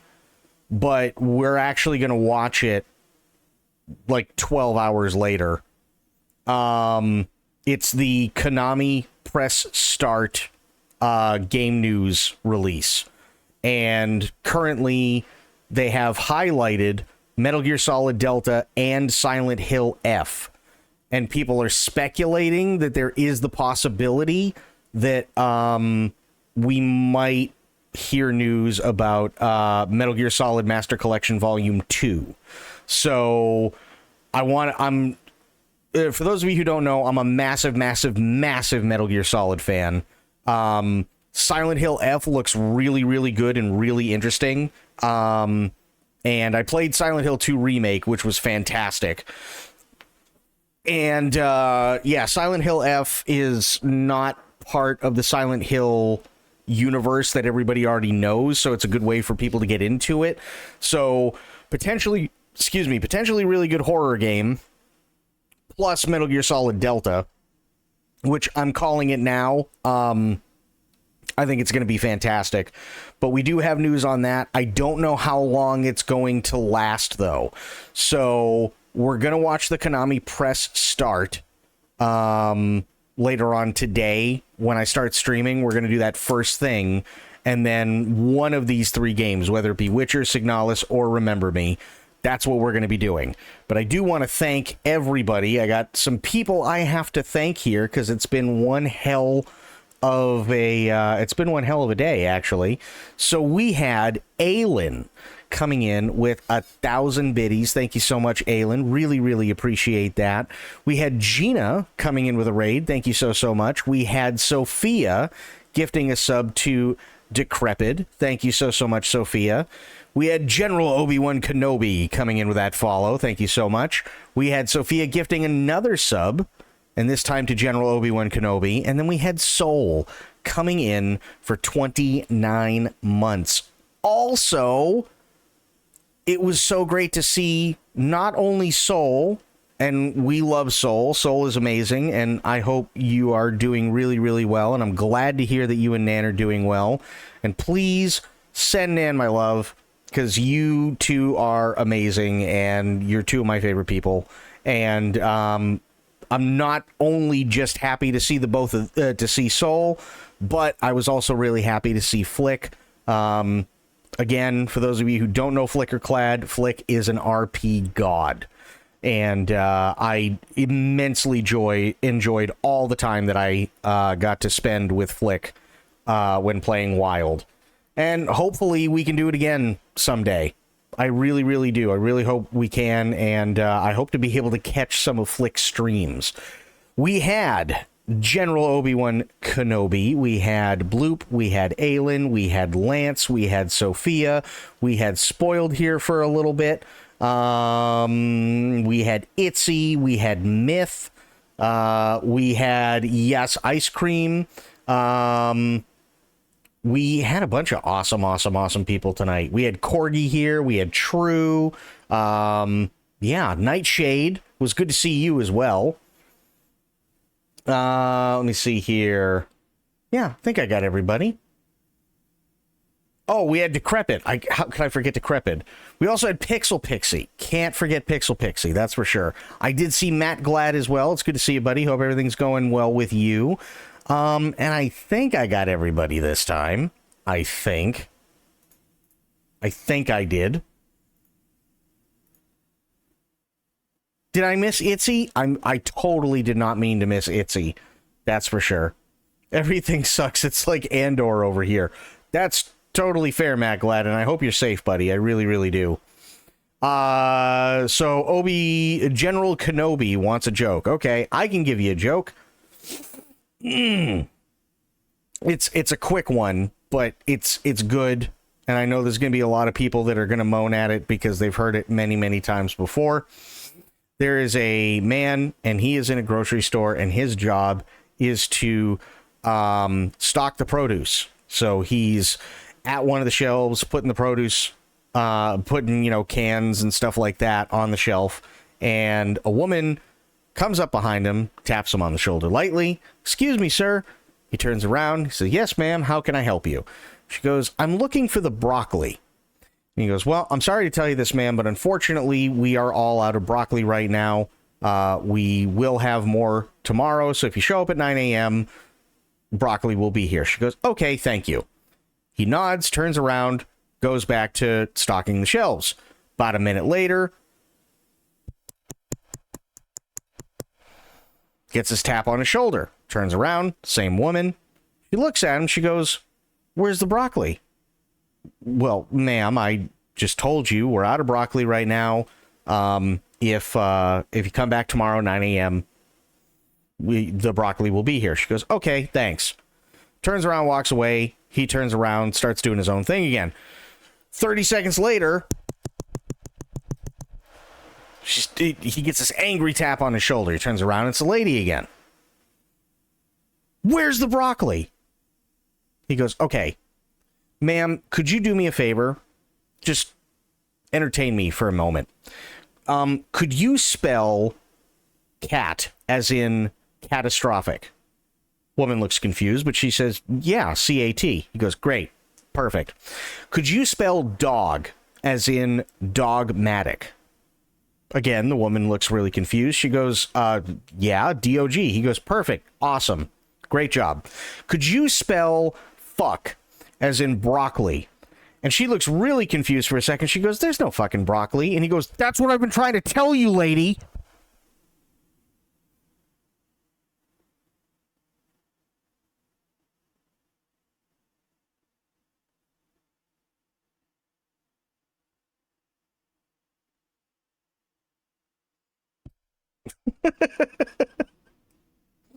Listen, Sophia says ugh, and so does Aelin, but that's only because they've heard it a gajillion times. I actually love that joke. I think it's time for you to get for you to forget that joke? What do you mean? It's a good joke.